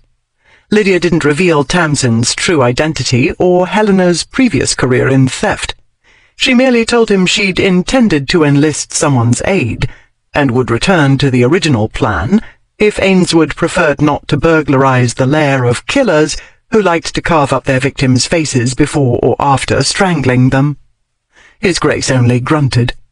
He sat, arms folded, making no more articulate comment throughout her recitation. Even when she was done, and paused for his questions, for surely he had many, he remained silent. "We're nearly there," she said after a glance out the window. "Perhaps you'd rather have a look at the place before committing yourself." "I know the neighbourhood," he said.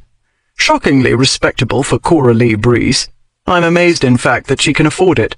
The goods she sells are hardly prime quality, far below Miss Martin's level." He threw Lydia a quick glance. "I dare say you employ your own unique criteria in selecting your intimates. You seem to go to extremes. One is a high-priced harlot, the other is hardly more than a schoolgirl. You've known Miss Price for only a few weeks, yet you mean to risk your neck to recover her baubles." "The value is mainly sentimental," Lydia said. "You wouldn't understand." "Don't want to," he said. "Females are always fretting about one triviality or another. I'm aware that a stocking rent is a catastrophe. You're welcome to understand all you want. I'll take care of the dreary practical matters, such as how to get in and out undetected.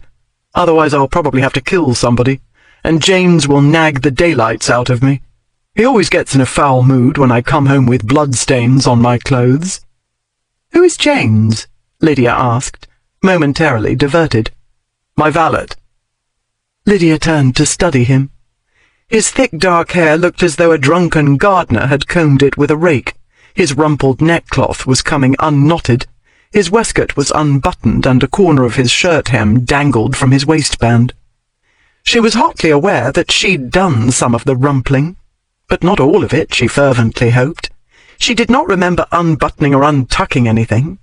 The trouble was she couldn't be sure her memory was any more reliable than her powers of reason and self-control had been.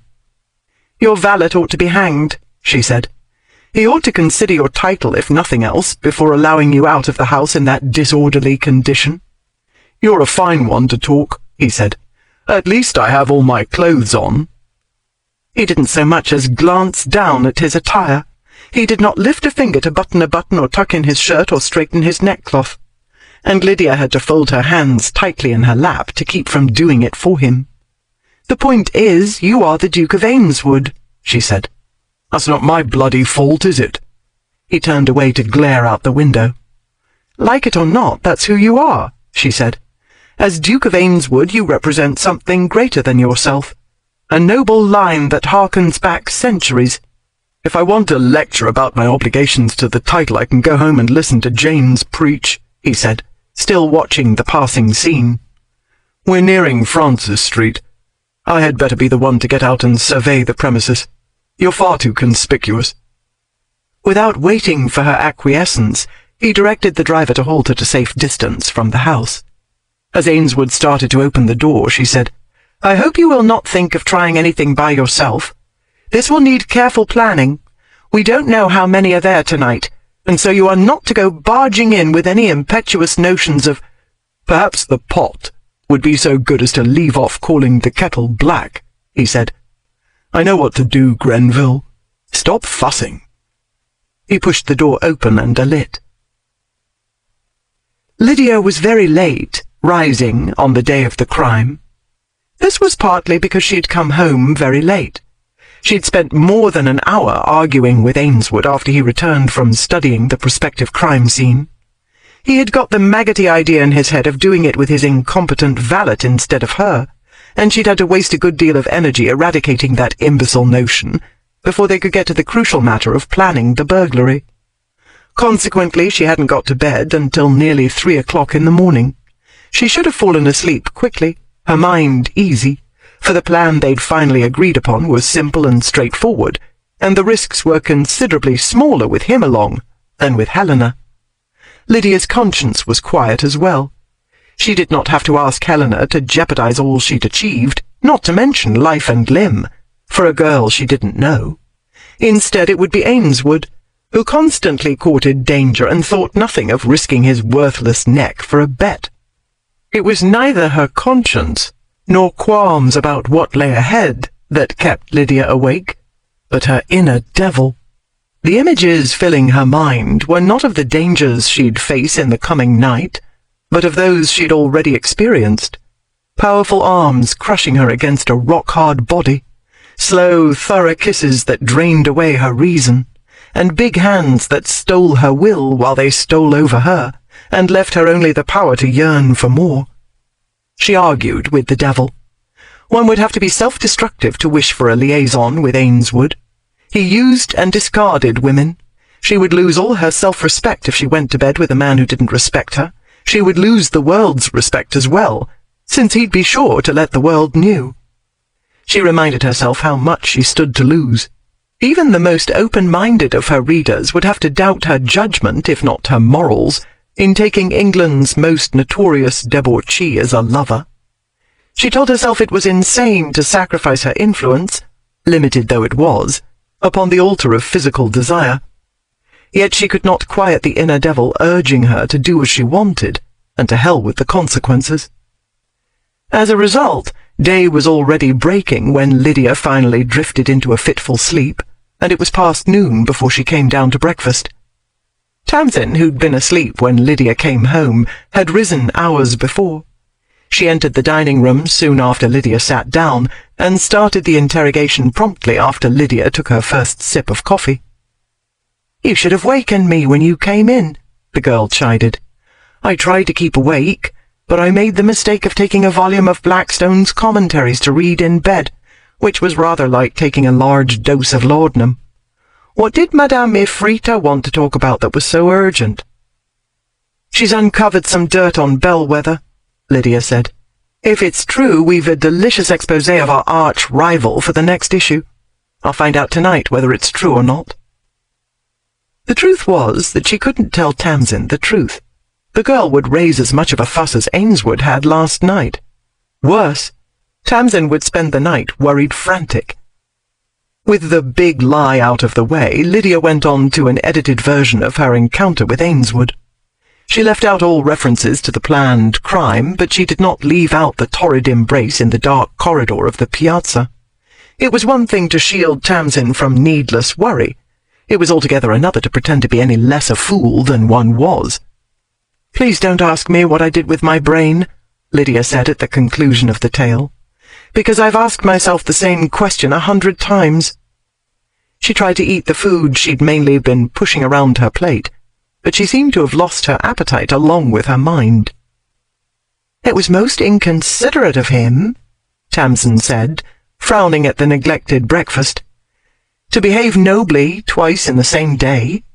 First in Exeter Street, then with the flower girl, and both times under your observation." "3 times, Lydia corrected tightly. "He stopped when I told him to, remember? If he hadn't, I'm not at all sure I should have made much of a struggle to preserve my maidenhead." "Perhaps there's a decent man inside him struggling to get out," Tamsin said. "If so, the decent fellow has an uphill battle." Lydia refilled her coffee cup and drank. "Did you have a chance last night to look over that lot of books and notes I left on my desk?" "Yes. It was very sad, especially the last funeral, for the little boy who died of diphtheria, only 6 months after his papa." The boy's father, the 5th Duke, had died of injuries sustained in a carriage accident. "That papa appointed Ainswood guardian to 3 children, Lydia said. "What do you reckon possessed the 5th Duke to leave his children in the care of England's prime profligate? Perhaps the 5th Duke was acquainted with the decent fellow." Lydia set down her cup. "And perhaps I'm only looking for excuses, trying to justify succumbing to the handsome face, strong physique, and seductive skills of a practiced rake." "I hope you're not hunting excuses on my account," Tamsin said. I shan't think ill of you if you go to bed with him." Behind the spectacles her brown eyes twinkled. "On the contrary, I should be vastly interested to hear all about it. Purely for information, of course, and you needn't act it out." Lydia tried a majestic glare, but her quivering mouth spoiled the effect. Then she gave in and laughed, and Tamsin giggled with her. She was a darling, Lydia thought. With a few words she'd dispelled Lydia's black gloom, and this wasn't the first time. One could tell Tamsin just about anything. She had a quick understanding and an open heart, and a delicious sense of humour. Her parents hadn't appreciated what they had. Her father had abandoned her, and her mother had driven her away when it would have been so easy to keep her. She asked for nothing.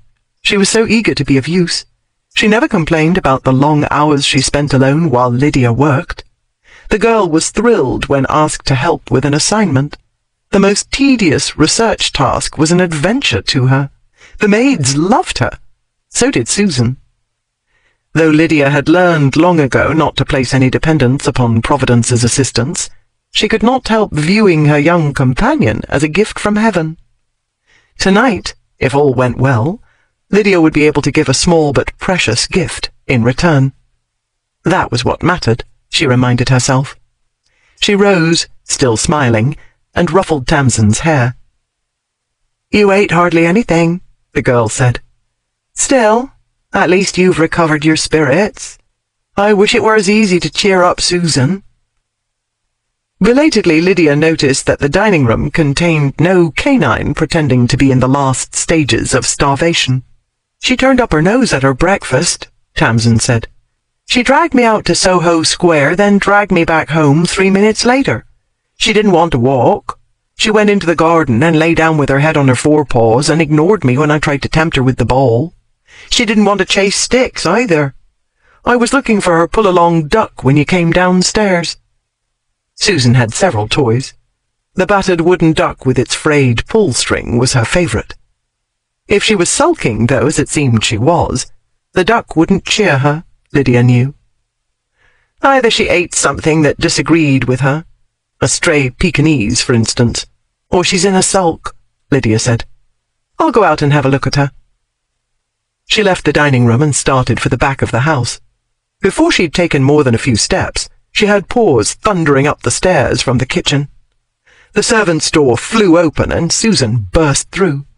In her blind rush through the hallway, she bumped into Lydia and nearly overturned her. The knocker sounded, and Bess hurried out from the parlour to answer the door. Lydia recovered her balance and hastened after the excited dog. "Susan, heel!" she ordered. To no avail. The mastiff thundered on, side-swiping the maid. Bess stumbled and caught the door handle. The door swung open, Susan pushed through, knocking Bess aside, and leapt upon the man standing on the doorstep. Lydia saw him stagger backward under the mastiff's weight a moment before her foot struck something. Lydia toppled forward, saw the wooden duck skid sideways while she headed downward. An instant before she could land, she was jerked up and hauled against a large, hard torso. "Plague take you, don't you ever bother to look where you're going?" An all-too-familiar voice scolded above her spinning head. Lydia looked up, into the laughing green eyes of the Duke of Ainswood. A quarter-hour later, Lydia was in her study, watching His Grace inspect her books and furniture as though he were the broker's man, come to assess the property for a debt auction. Meanwhile, Trent, he was the one Susan had tried and failed to knock over. Tamsin and Susan had departed for Soho Square, because Ainswood had told them to go for a walk. "Ah, Life in London by Mr. Pierce Egan," the Duke said as he took the book from the shelf. "It's one of my favourites. Is this where you learned what a chancery suit on the knob was?" "I am waiting to learn why you have invaded my house," she said frigidly. "I told you I would come to collect you at 9 o'clock this evening. Do you want the whole world to know we're acquainted?" "The world found that out a month ago in Vinegar Yard. The world witnessed the introduction." He did not look up from the book. "You really ought to get Crookshank to illustrate for you. Purvis is too Hogarthian. You want Crookshank's slyer touch." I want to know what you mean by strolling in here as though you owned the house and bringing Trent with you. I needed him to draw Miss Price out of the way, he said, turning a page. I should think that was obvious. He will keep her busy trying to fathom the mystery of Charles, too, which will prevent her speculating about my unexpected arrival. You could have achieved that purpose by not arriving at all, Lydia said. He closed the book and returned it to the shelf. Then he eyed her, slowly, up and down. Lydia felt a hot prickling at the back of her neck that spread downward and outward. Her gaze slipped to his hands. The longing they'd stirred in her last night rippled through her again, and she had to back away and busy her hands with tidying her desk to keep from reaching for him. She wished she'd experienced a schoolgirl infatuation when she'd been a girl. Then she would have been familiar with the feelings and disciplined them as she'd disciplined so many others. I've asked Trent to take Miss Price to the theatre tonight, he said. That brought Lydia back to business with a jolt. Trent, Tamsin, to the theatre, together. She made herself think. She must have an objection. Janes won't be available to fleece him at billiards, Ainsworth continued, distracting her. And I can't leave Trent to his own devices. I considered drawing him into our conspiracy, but the prospect of having Trent's unique brand of help, as in tripping, breaking things, walking into doors, knives and bullets, made my hair stand on end. If he's so troublesome, why in blazes have you adopted him? Lydia asked, while she tried to get her mind off the absurd images Ainsworth painted, and back onto the right track. He entertains me. Ainsworth moved to the fireplace. The study being small, he had no great distance to travel. It was more than enough, though, to display the easy athletic grace with which he moved, and the form-fitting elegance with which his garments hugged his muscular frame. If he'd been merely handsome, she could have viewed him with detachment, Lydia was sure. It was the sheer size and power of his frame that she found so riveting. She was hammeringly conscious of how strong he truly was, and how easily he wielded his strength. Last night he'd carried her in his arms effortlessly, and made her feel like a mere slip of a girl. She'd never felt that way before, even when she was a girl. At present he made her feel stupid as well, like a besotted adolescent. She hoped she was not looking as idiotishly entranced as she felt. She dragged her gaze away, to her hands. You needn't be uneasy. The deep voice called her attention back to him. Ainsworth rested his elbow on the mantel and his jaw upon his hand and gazed at her. I told him you'd asked me to help you with a difficult assignment of a highly confidential nature, he went on. I asked him to take Miss Price to the theatre to allay suspicions.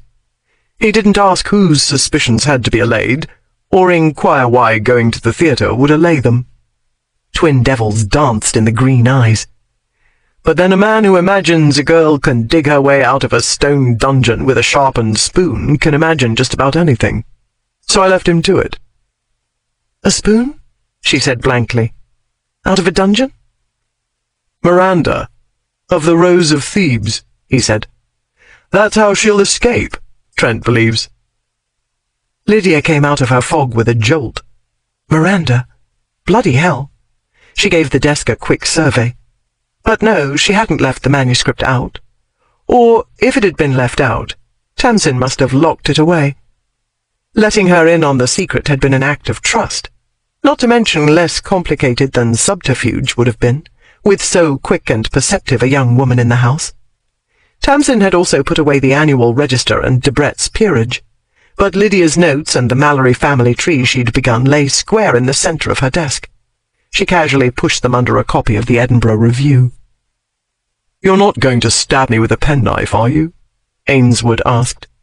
I didn't give the game away. I know you wanted to surprise her tonight. I collect you've already fabricated an assignment. Yes, of course. Lydia shifted position to perch on the edge of the desk, her derriere resting on the Edinburgh Review. I'm supposed to be digging up dirt on a literary rival.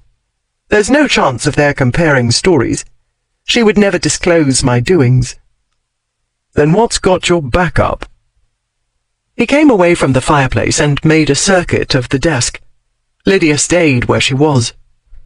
"I suppose the possibility of her declining Trent's invitation hasn't occurred to you?" she said. I heard they had an interesting encounter yesterday. Ainsworth rounded the corner of the desk and paused a pace away from her. It seems she bore Trent's blithering for rather a long while. He bent his head, and in lower tones said, Maybe she fancies him. She felt his breath on her face. She could almost feel his weight upon her, and the lashing strength of his arms. Almost wasn't enough. Her hand itched to reach up and grab his pristinely starched neckcloth and pull his face down to hers. "I doubt it," she said. Lydia trailed off, belatedly realizing that his neckcloth was indeed crisply starched, and that moreover those form-fitting garments fit without crease, wrinkle, rips, or stains. "Good grief, Ainsworth!" she exclaimed softly. "What's happened to you?"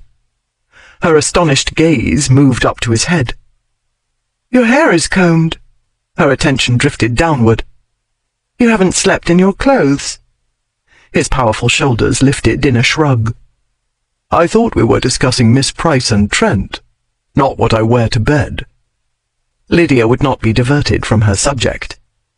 "I collect you took my suggestion and hanged your valet and found a responsible replacement." I did not hang him. He leaned in closer, and Lydia caught a tantalizing whiff of soap and cologne. I told him. "That's a most agreeable scent," she said, tilting her head back. "What is it?" I told him, Ainsworth went on tautly, that you did not approve of my manner of dressing. His big hands settled upon the desk on either side of her. I told him my life was henceforth rendered weary, stale, and profitless. She closed her eyes and sniffed. "Like a pine forest, far away, the faintest trace carried on the wind." She opened her eyes. His mouth was but an inch from hers.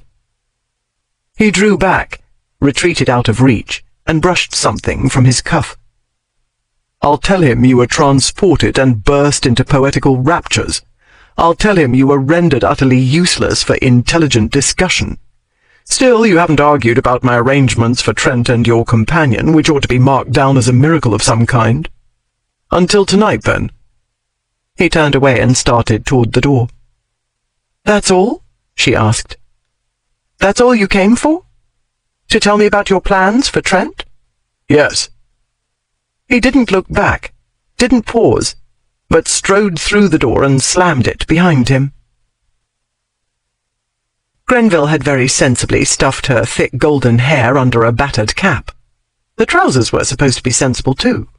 As she told Veer, she was stripped for action, in a dark-coloured masculine shirt tucked into the waistband of the trousers and a spencer over that, with no skirts or loose garment ends to catch or tangle in anything. And so, because the spencer reached only as low as her waist, and because the second-hand trousers were worn tissue-thin in the rump, and a fit there was a tormenting fraction too tight, Veer's own nether regions were stirring for action. The wrong kind. "Keep your mind on the job," he commanded himself, as her foot left his laced fingers and she swung up onto the privy. They were in the backyard of Coralie's house. Veer adjusted the dark kerchief, slit like hers for seeing and breathing, that hid his face, and climbed after her. From the roof of the outdoor necessary, it was an easy reach to the ledge outside Coralie's back window. The window was closed only, not bolted, so Veer had no trouble prying it open with his pocket-knife. Coralie had long since left, and moments earlier Veer had checked on the remaining occupants. A pair of servants were below stairs having a row by the sounds of it. Nonetheless, he checked again for signs of first-floor occupancy before climbing in. Grenville followed close behind him, swinging her long legs over the sill. "Light closet," she murmured, the words barely audible. "Unused, evidently." That was unsurprising. Coralie had moved to Francis Street very recently. Grenville's study was a converted light closet, he recalled. The cramped space at the back of the house had one small window to let in daylight, and a doll-size fireplace. With the desk and chair and wall-to-wall books, it was an open invitation to conflagration. That wasn't the fire he'd been worried about at the time. It was the way she'd looked at him. The blinking astonishment, as though his combed hair and clean, unrumpled clothes constituted one of the world's wonders, should have been comical. But he'd been too irritated to laugh. It felt hot and uncomfortable, like a schoolboy in his Sunday best, trying to impress the object of his calf love. That wasn't the worst of it, though. He'd discovered moments later that a pair of ice-blue eyes could transmit heat and drive a man's temperature up to the danger point. He'd had to hurry out then before he lost control. In his haste, he'd failed to inform her of other changes in plans. Doubtless she would play him one of her rotten tricks, to pay him back for sneaking in her servant's entrance at 8:30 and bullying her into the carriage he'd hired. She'd wanted to take a hackney. It was more anonymous, she said. She apparently believed him stupid enough to arrive in one of his own vehicles, complete with ducal crest screaming his identity from the door.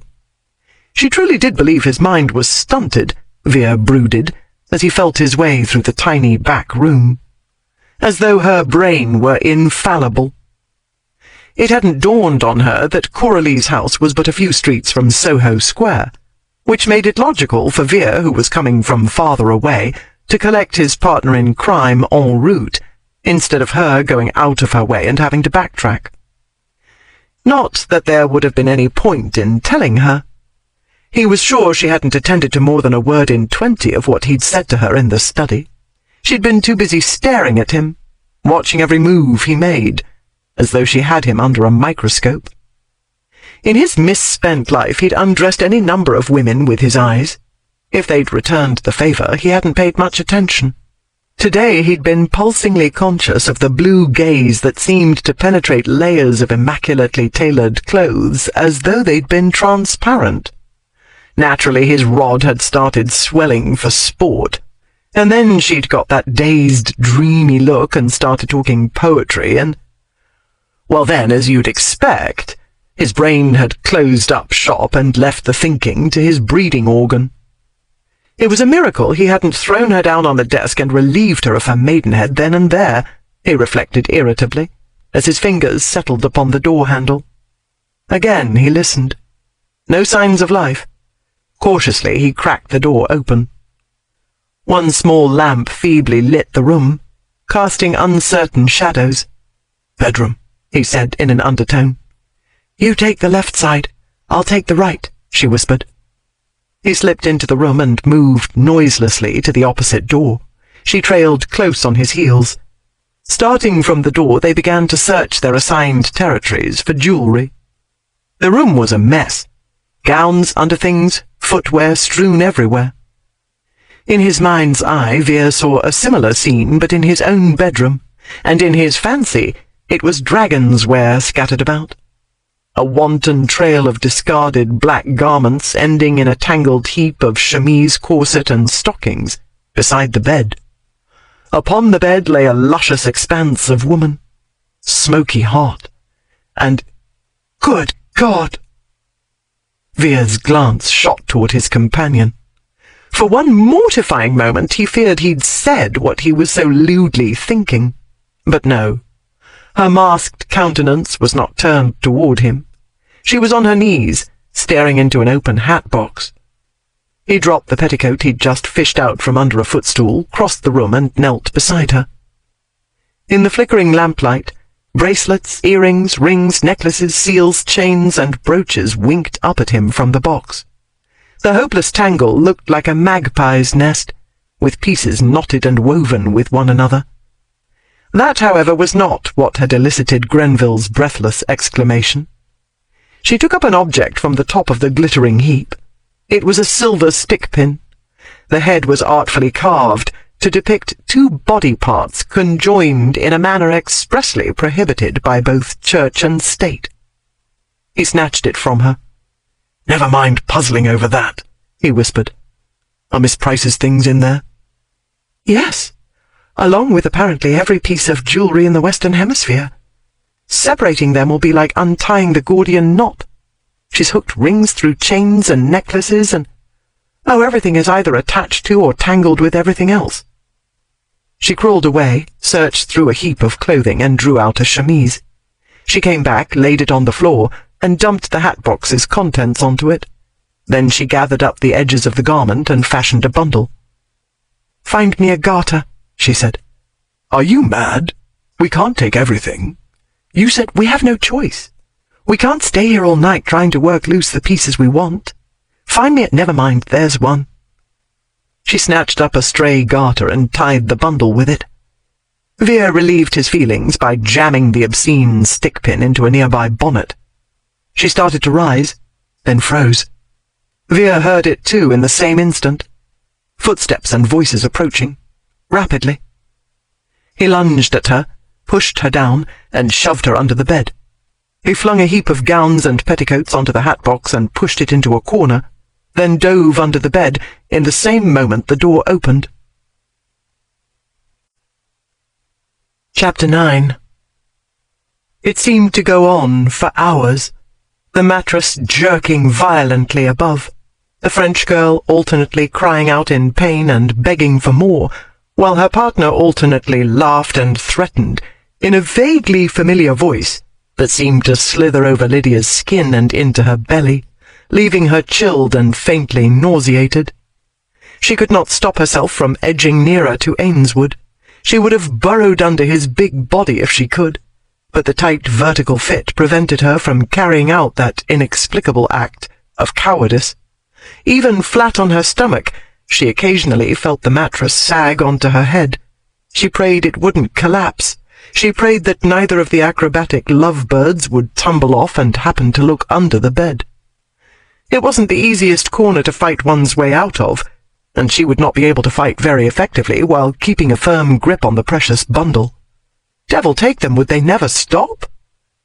Finally, after about 2 more minutes that felt like 2 decades, the tumult subsided. "Leave," Lydia silently commanded. "You've had your fun, now go away." But no, now they had to exchange pillow talk. "Lovely performance, AnAn," said the man.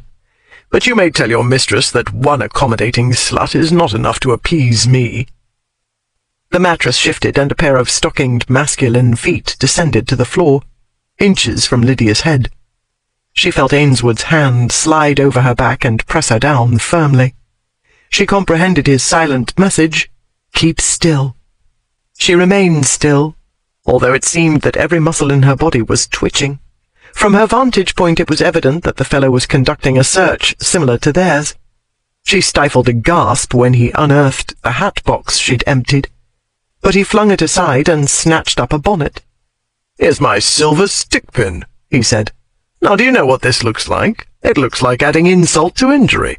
After keeping what she knew was mine and lying when I asked her whether I'd left it here, she has the effrontery to flaunt the thing in public, adorning her garish bonnet, no less." "I did not know," came the girl's uneasy voice. "I never saw it before, I promise you, monsieur." The stockinged feet advanced to the bed, then disappeared as he climbed onto it, the mattress sinking under his weight. The girl let out a shriek. "Do you like that, AnAn?" the man asked, his voice tinged with amusement. "Would you like to be my pin-cushion for an hour or so? I can think of many interesting places to—" "Please, monsieur, it was not me. I did not take it. Why do you punish me?" "Because I am very cross, AnAn. Your mistress stole my wicked little stick-pin, one of a kind, and it cost me plenty. And she's stolen, or driven off, the little flower girl I'd set my heart on. A pretty little cripple, all alone in the world. She wasn't in her usual place in Covent Garden last night, but Corrie was there, all smiles. The girl wasn't there tonight, either." The mattress moved violently, and the girl cried out. Lydia felt Ainswood's body tense beside her. She, too, was tensing, eager to spring out and beat senseless the foul thing above them. But the girl began to giggle, and Lydia reminded herself what sort of girl AnAn was, second only to Madame Breeze in ruthlessness and brutality, Annette was the one who usually helped Josiah and Bill break in new girls. Lydia found Ainswood's hand and pressed hers upon it, willing him to remain where he was. "No, this isn't the way to punish her, is it?" the man was saying. "What does she care what I do to you?" Once more his feet descended to the floor. This time he collected the garments he'd discarded so hastily. "Get dressed," he said. "Or stay undressed, whatever you prefer. But you're going on a treasure hunt, Annette, and I hope for your sake it's successful." "But I do not know what has become of the jewelry." Lydia's heart tried to crawl into her throat. The girl knew the jewelry was missing. Evidently her client had either returned or arrived unexpectedly and interrupted her ransacking of Coralie's bedroom. It must have been Annette and this vile man they had heard arguing downstairs. The man laughed. "What good is that rat's nest to me? It would take weeks to untangle it, and for what? A very few items of any value mixed with a prodigious lot of worthless gewgaws. Cory has no taste, no discernment, only greed. No, my little pincushion, I want the silver, gold, and banknotes. A box. I know what it looks like, but I'm not in a humor to hunt for it." "Monsieur, I beg you. I am the only one she tells where it is. If it is gone, she will blame me, and she—" "Tell her I made you do it. I want you to tell her. I want her to know. Where is it?" After a brief pause, Annette answered sullenly, "In the cellar." Her swain moved to the door. "I'll wait at the back while you fetch it. Make it quick." The mattress bounced as the girl alit from the bed. Muttering in French too low for Lydia to understand, Annette picked up her garments and hurried out after him. The door had scarcely closed behind Annette, and Lydia had hardly begun breathing normally again, when Ainswood gave her a push. "Out," he whispered. Lydia obediently wriggled out from under the bed, the hand on her hindquarters hastening her exit. He didn't wait for her to scramble up from the floor, but dragged her up and pushed her toward the light closet door. They were obliged to wait at the window while a servant exited the privy. A moment after the menial had departed, Lydia was climbing down from the building's roof. Ainswood reached the ground at the same time and grabbed her shoulder. "Stay here," he murmured in her ear. "I've something to do. It won't take long." Lydia tried to do as she was told, but after several tense minutes, curiosity got the better of her. She edged cautiously along the wall of the outdoor necessary and peeped round the corner. She saw Ainswood's big form leaning against the house wall near a stairway leading below ground. As she watched, a man ascended, bearing a small box. He paused when he caught sight of the masked idler, then started to descend again, but Ainswood moved very quickly. While Lydia watched, dumbstruck, the Duke dragged the man up the stairs and flung him against the wall. The box clattered to the ground at the same instant Ainswood's fist crashed into his prey's gut. The man doubled over. The big fist smashed again, into his face this time, and he toppled to the ground. "You shit-eating maggot," Ainswood said, in low, hard tones Lydia scarcely recognized as his. Turning from his unconscious victim, the Duke untied his mask. He cast it aside as he strode toward her. Numbly she pulled off her own mask. He took her arm and steered her out of the narrow yard and into Francis Street. Not until they reached the Tottenham Court Road did Lydia find her voice. "What in blazes was that for?" she asked breathlessly. "You heard him," he said in the same dangerously low tones. "The flower girl. He was the one who tried to lure her, and now you can deduce what he would have done to her." Lydia came to a stop and looked down at his hands, then up into his hard, angry face.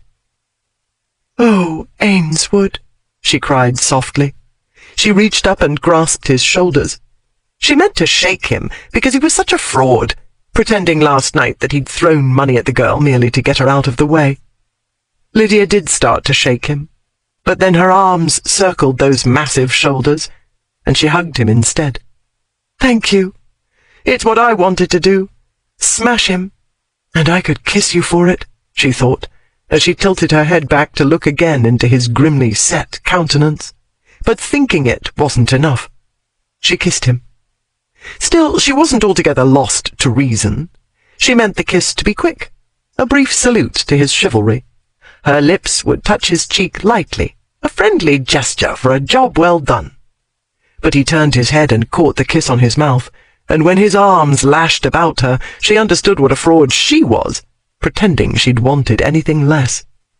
The mouth crushing hers wasn't gentle and persuasive as it had been last night, but angry and insistent. She should have broken away, but she didn't know how to resist what she wanted so badly, bad as it was to give in. She curled her arms round his neck and drank in greedily the wild heat and anger. Like some dangerous liquor, it raced through her veins, stirring the devil inside to mad joy. She should not feel so happy, as though it were she who'd conquered instead of being conquered, but she was glad, feverishly so, because the iron bands of his arms crushed her, moulding her to him as though he would crush her into his skin. This was where she wanted to be, part of him, as though he had a piece missing and she was the only one that fit. His mouth pressed for more, and she parted to him and shivered with guilty pleasure when his tongue tangled with hers in sinful intimacy. His big hands moved over her boldly, as though she belonged to him, as though there was no question about it, and in that moment it seemed inarguable to her. She let her own hands move down to slip under the edge of his waistcoat over his shirt, and she shivered again as the powerful muscles tautened under her touch. Then she understood she had power over him as well. She searched until she found the place where he couldn't hide the truth from her, where she could feel the furious beat of his heart against her palm. She felt him shudder under her touch, as she did under his, heard the low, hungry sound he made as he boldly grasped her bottom and pressed her pelvis to the hard swell of his. She hadn't layers of petticoats to insulate her this time, and the size and pulsing heat of him made her recoil reflexively. It was no more than an instant's startled reaction, but he must have felt it because he broke away. He pulled his head back, grasped her upper arms, and said thickly, "Damn it, Grenville, this is a public byway." He released her, stepped aside, and picked up the bundle she hadn't realized she'd dropped. Then he took firm hold of her arm with his free hand and marched her down the street to the waiting carriage. AnAn had not quite closed the cellar door when she heard the hurried footsteps, returning, not departing. She hadn't looked, only listened. She'd heard the thud against the wall and a clatter and grunts. AnAn had walked the streets of some of Paris's most unsavory neighborhoods. She could not fail to recognize the sounds of a back-alley attack. She'd lured any number of drunks into ambush in her misspent youth. She heard an angry English voice and knew it wasn't her repellent clients. She waited, listening, until retreating footsteps told her the angry voice's owner had exited the narrow yard. Then she slipped out and cautiously ascended the stairs. The space was little more than an alley, unlit except for what feeble light filtered down from a few overlooking windows.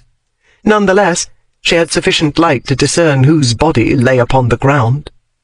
She drew nearer. To her disappointment, the pig was still breathing. She looked about for something to finish him off with, but no satisfactory weapon lay within reach, not even a stray brick. This neighborhood was all too tidy and respectable, she thought, frustrated. Then her eye lit upon the box. She started toward it. The man groaned and moved. AnAn kicked him in the head, snatched up the box, and ran. At about this time, Vere was watching Grenville climb into his carriage and wishing someone would kick him in the head. He scowled up at James, who sat in the driver's seat, wearing a villainously knowing smile. The blackguard had seen. So might anyone passing along the Tottenham Court Road have done. Unlike James, however, they wouldn't know it was a female Vere had wrapped himself about like a boa constrictor, trying to crush and devour her simultaneously. He tossed the bundle to her, then flung himself inside and onto the seat. The carriage jolted into motion with an abruptness that threw Grenville against him. She hastily righted herself, and that, for some reason, incensed him. "You've left it rather late to play propriety," he snapped. "The gossips could banquet on the morsel for the next 12 months. If anyone saw us, it'll be all over London by noon tomorrow that the Duke of Ainswood fancies boys." "You've left it rather late to worry about scandal," she said coolly. "You've been giving the gossips an endless series of banquets for years. Suddenly tonight you decide to become sensitive to public opinion." She shot him a blasting look of blue sleet. He didn't need better light to know it was blue, or a thermometer to ascertain the temperature. "Don't give me any of your deadly looks," he fumed. "You're the one who started it." "I didn't hear you screaming for help," she said contemptuously. "I didn't notice you putting up any sort of struggle. Or am I supposed to believe that the 2 blows with which you dispatched that pervert left you too weak to fend off my assault?" He hadn't even thought of resisting. If she hadn't started it, he would have, which was stupid when he'd only get himself worked up for nothing. Even if he was humiliatingly randy for this infuriatingly arrogant female, he could hardly slake his lust in a public thoroughfare, and it would not be satisfactory anywhere else because she was a novice. But he wasn't randy for her in particular, he told himself. It was the circumstances. Danger could be sexually arousing. Yet he hadn't been excited in the usual way during those moments under the bed. He'd been sick with dread while he listened to the nauseating maggot and imagined everything horrible that could possibly happen. A knife in Veer's back, a cudgel to his head, and death coming for him finally, at the one moment Veer couldn't afford to go, because then there would be no one to protect her from the slug and his perverted bedmate, and they would do terrible, sickening things to his partner in crime. And Veer had prayed fervently, desperately. Only let me live through this, long enough to get her safe away. Only that, and I'll be good, I promise. An image flickered in his mind of himself, holding a child's hand and silently pleading, trying to bargain with an unseen power. He hastily blocked out the image and ignored the painful tightness in his chest. I don't want you, he said. Liar, she said. You're so conceited, he said, turning away. You, Miss Vestal Virgin Grenville, think you know everything. You didn't even know how to kiss until I taught you. I don't recollect begging for the lesson, she said. And so you conclude you're irresistible. To you? Yes. I should like to know what else I should logically conclude from your behavior, and I should like to know why you have to make such a fuss about it. I'm not making a fuss, and I wish you would stop using that patronizing term. I wish you'd stop lying, she said. You do it very ill. I don't see why you can't admit you find me attractive, and it mortifies you, because I annoy you, and because I'm an ignorant virgin, and whatever other becauses are troubling your manly dignity. Doubtless it hasn't occurred to you that I'm mortified too. Finding you attractive is no compliment to my taste and judgment. Fate has played me any number of provoking tricks, but this beats them all. He turned back to look at her. She sat rigidly erect, staring straight ahead, her hands tightly folded upon the bundle in her lap. Confound you, Grenville, he said, his own hands fisting on his lap. There's no need to get all pinched up like that as though I hurt your feelings. As though you could, she said scornfully. As though I'd let you. Then what? He demanded. What do you want me to do? Bed you? You've lived to this great age, 28, she said, her jaw stiff. I am not a crone. You've managed to guard your virtue for all this time, he went on, his voice rising. You are not going to make me responsible. You are not going to make me believe I've corrupted your morals. I don't give a damn what you believe. You knew what I was when you met me. Even your harlot friend warned you against me. She told you to get out of London, didn't she? London is a large place. There was no reason for our paths to cross again and again. She shot him a sidelong glance. No reason for you to turn up at the Blue Owl, which all the world knows is a publishing trade haunt. No reason for you to turn up at Jeremiah's, or to pursue me to Helena's, or to turn up at Covent Garden last night, on the only night I've gone there alone. Am I to believe that was all mere happenstance? That you haven't someone spying on me? Tell me you haven't, that this is more of my conceit, imagining you've gone to so much trouble on my account." The corner of her mouth turned up ever so slightly. "Then tell me another, why don't you, Ainswood? Because that cock won't fight." "Plague take you, Grenville! I wouldn't have done it if I'd known you were a cursed damned virgin." She did not answer right away, and the damning words he'd uttered seemed to hang in the tension-fraught air between them. Then he was mortified, truly, as the meaning sank in, and he saw what he'd done. He was a liar, just as she said, and he'd been lying to himself for weeks. Pitiful, childish lies. She was a beautiful monster, and he wanted her. He was afraid to think how much. Rarely had he ever wanted anything badly, and never a woman. He had only one use for women, and no one woman had ever been worth taking any trouble for, not when there were so many, and the next would do as well. He had a horrible suspicion that this time no one else would do. If that wasn't the case, why hadn't he found someone else? It wasn't as though London had suddenly run out of whores, was it? It was a short drive to Soho Square, not nearly long enough for him to decide what to do. A glance out the window told him they'd already reached Charles Street. "It seems you're in the grip of one of your sporadic fits of nobility," the beautiful monster said. "I'm not noble," he said tightly. "Don't make me out to be what I'm not. I made a mistake, that's all, and it's no surprise since I make this sort often enough. I mistook Dane's lady for a ladybird, didn't I? If you'd had someone at hand as she did to pound the facts into me in the first place, none of this would have happened. I was ready to go as soon as I understood my error last night. You were the one who called me back and asked for help. If you'd kept your distance a little while ago, I would have kept my hands to myself. But you can't expect—" He broke off as his gaze drifted downward over the long stretch of wickedly curving trousered leg. Then upward it strayed again, over the perfect contours of hip and waist, the waist his big hands could easily span, and on to the glorious swell of her bosom, while longing tore at him, shredding pride and a lifetime's accumulation of cynicism. And so, when he lifted his gaze to her beautiful, arrogant face, he began to comprehend, whether he wanted to or not, what the thing was that kept stabbing at his heart. "I understand," she said.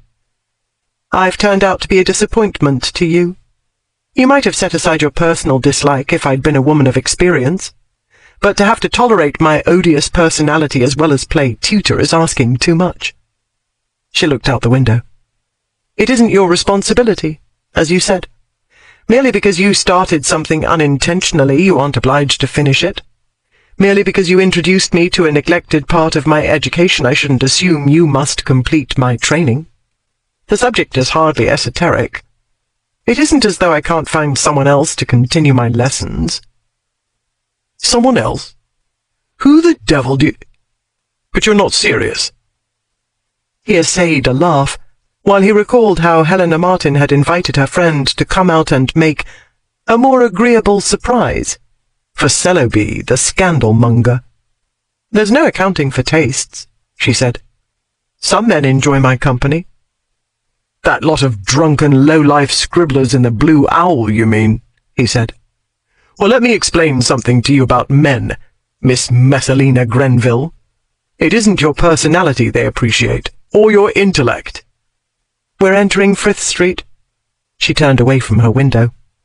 "Not a minute too soon for you, I'm sure. Still, you can bear my thanks, I hope. I was exceedingly glad to have you along this night. I found that man very disturbing. It was comforting to know you'd have no trouble dispatching him, as you demonstrated." The carriage stopped before her house.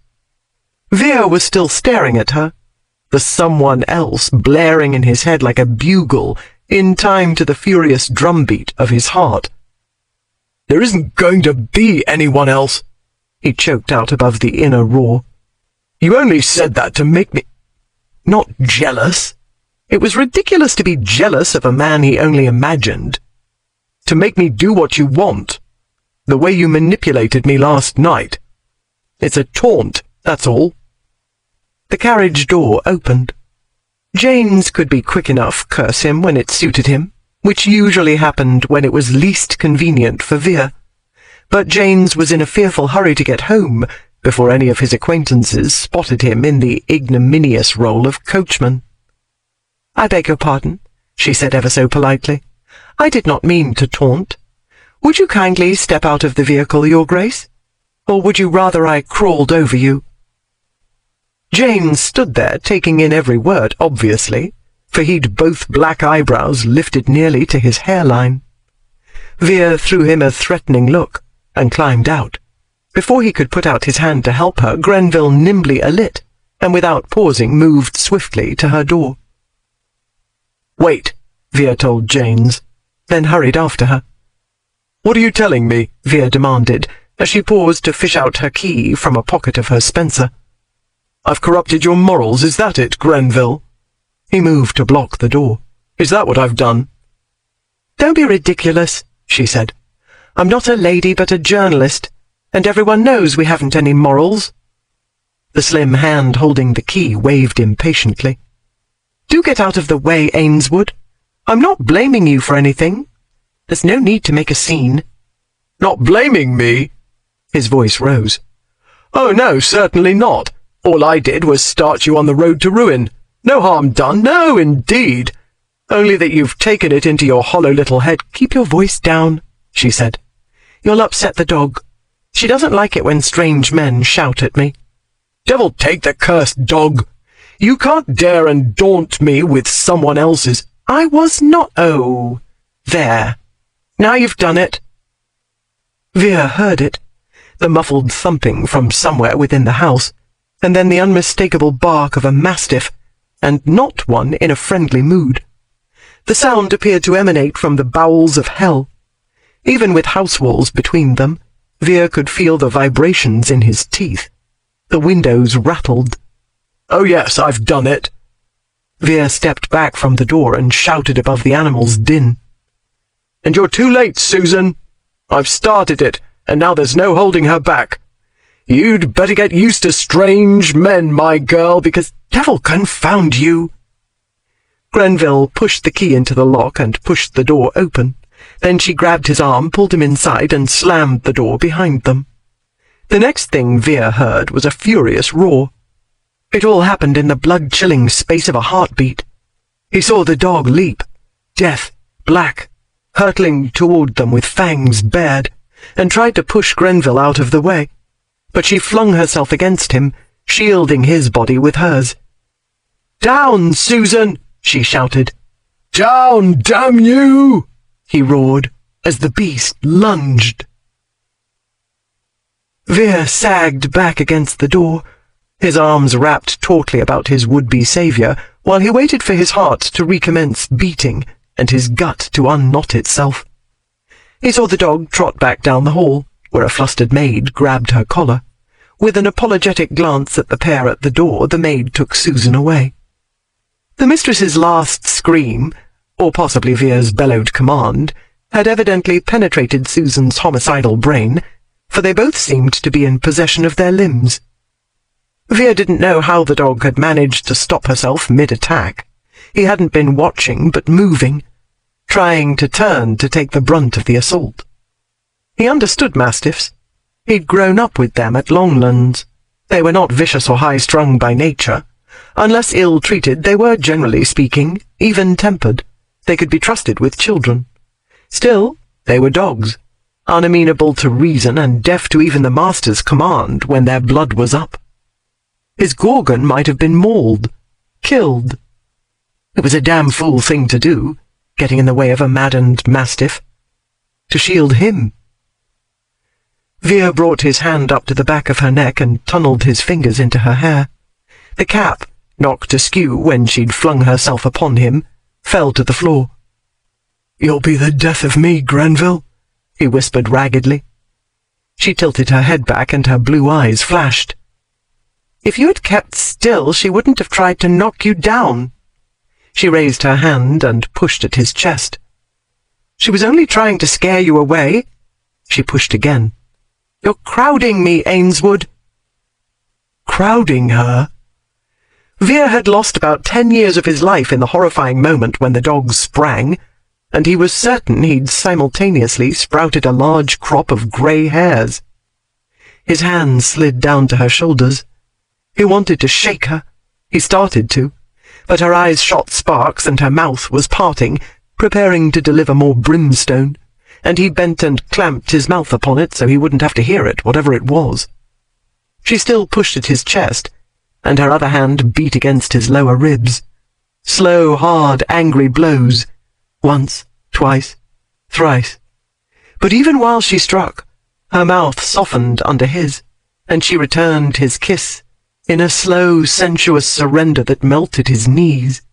His brain melted too, along with all the excuses he'd piled there. Innocents were too much trouble. This one was impossibly arrogant and headstrong and fancied herself a match for any man. She was a blue-stocking, the most loathsome of female species, etc., etc. He was no saint. He'd never learned how to resist temptation. He had an armful of it now, and neither the wit nor the will to let go.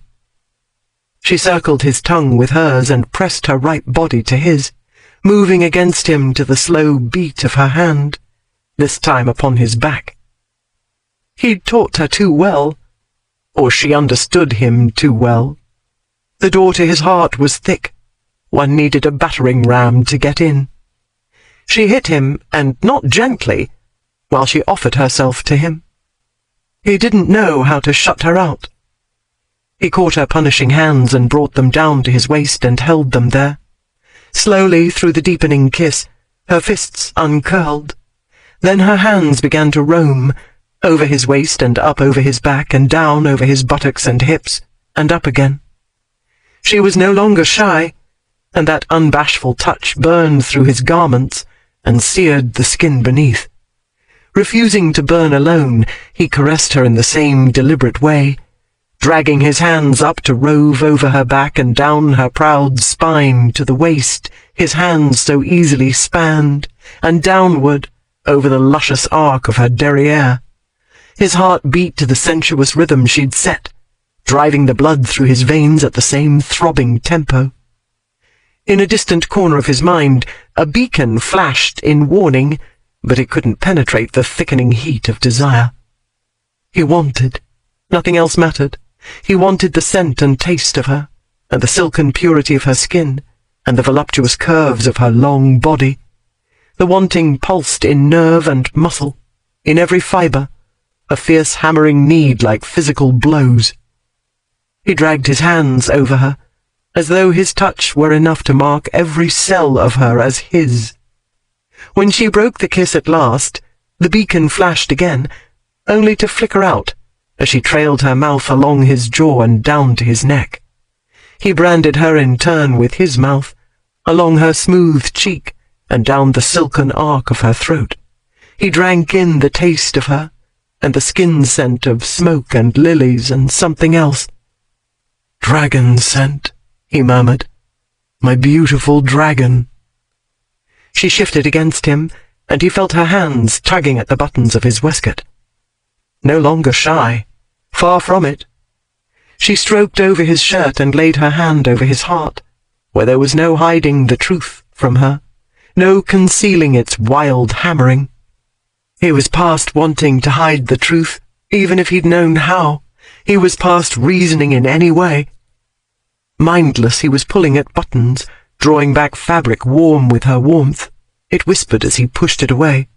He found the hot silk of her skin, and teased himself, lightly stroking over the swell of her breast, letting his thumb play over the tight bud, while he heard her catch her breath and let it out with a faint cry she couldn't keep back.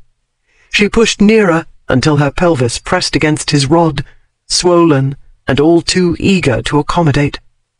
The beacon flashed once more, but he buried his face in her neck and dragged her scent deep into his lungs. The warning light went out, smothered by sensation. Her skin was velvet against his cheek, warm silk under his lips. He was searingly aware of her hands tugging at his shirt, then scorching over his skin. His own were busy too, searching for the waistband of her trousers, for the buttons, the flap opening. He found it, and in the same instant a jab of sensation darted from his elbow to his shoulder. It jolted him into a moment's consciousness. He blinked stupidly like a drunkard, sotted with lust, and in the next instant he focused and saw that it was a doorknob his elbow had struck, and it was attached to a door. The door. He had her against the bedamned front door. Jesus! He lifted his head and dragged in a lungful of air, then another and another. He felt her hands slip away, heard her shuddering breath. "Grenville," he began, nearly choking on his thick tongue. He saw her hands move unsteadily to her garments and clumsily refasten what he'd undone. "Don't say a word," she said, her voice as thick as his. "I started it. I'll take the blame, the responsibility, whatever you like." "Grenville, I'm out of my depth," she said. "That's obvious. I should be thankful, I suppose. Only I can't quite get to that yet. I understand now what you meant last night about getting in a bad mood." She shut her eyes, opened them. "You didn't mention anything about one's vanity being hurt, but that's just as one deserves, isn't it?" "Damnation, Grenville, don't tell me I've hurt your feelings." His voice was too sharp, too loud. He tried to level it. "For God's sake, we can't do it against the front door." She pushed away from the door, picked up her bundle, and started down the hall. He started after her. "You don't really want me," he said. "It was the heat of the moment, the excitement. Danger is arousing. You shouldn't come within a mile of me, Grenville. I'm a bad influence. Ask anybody." "I'm not exactly a model of goodness myself," she said. "If I were, I should never be attracted to a worthless degenerate like you." She punctuated the statement with an elbow to his ribs. "Go away," she said, "and stay away." He stopped then and let her go. He watched her march, spine straight and arrogant rump swaying, the last few paces to her study door. She opened it, and without a backward glance at him went in and shut it behind her. He stood unmoving, unsure, his mind the churning mess it usually was in her vicinity. This time it roiled with someone else, and all the lies he told himself, and whatever stray bits of truth managed to survive in the hellhole that was his brain. In that seething pit, he discerned one glaring truth, the most humiliating.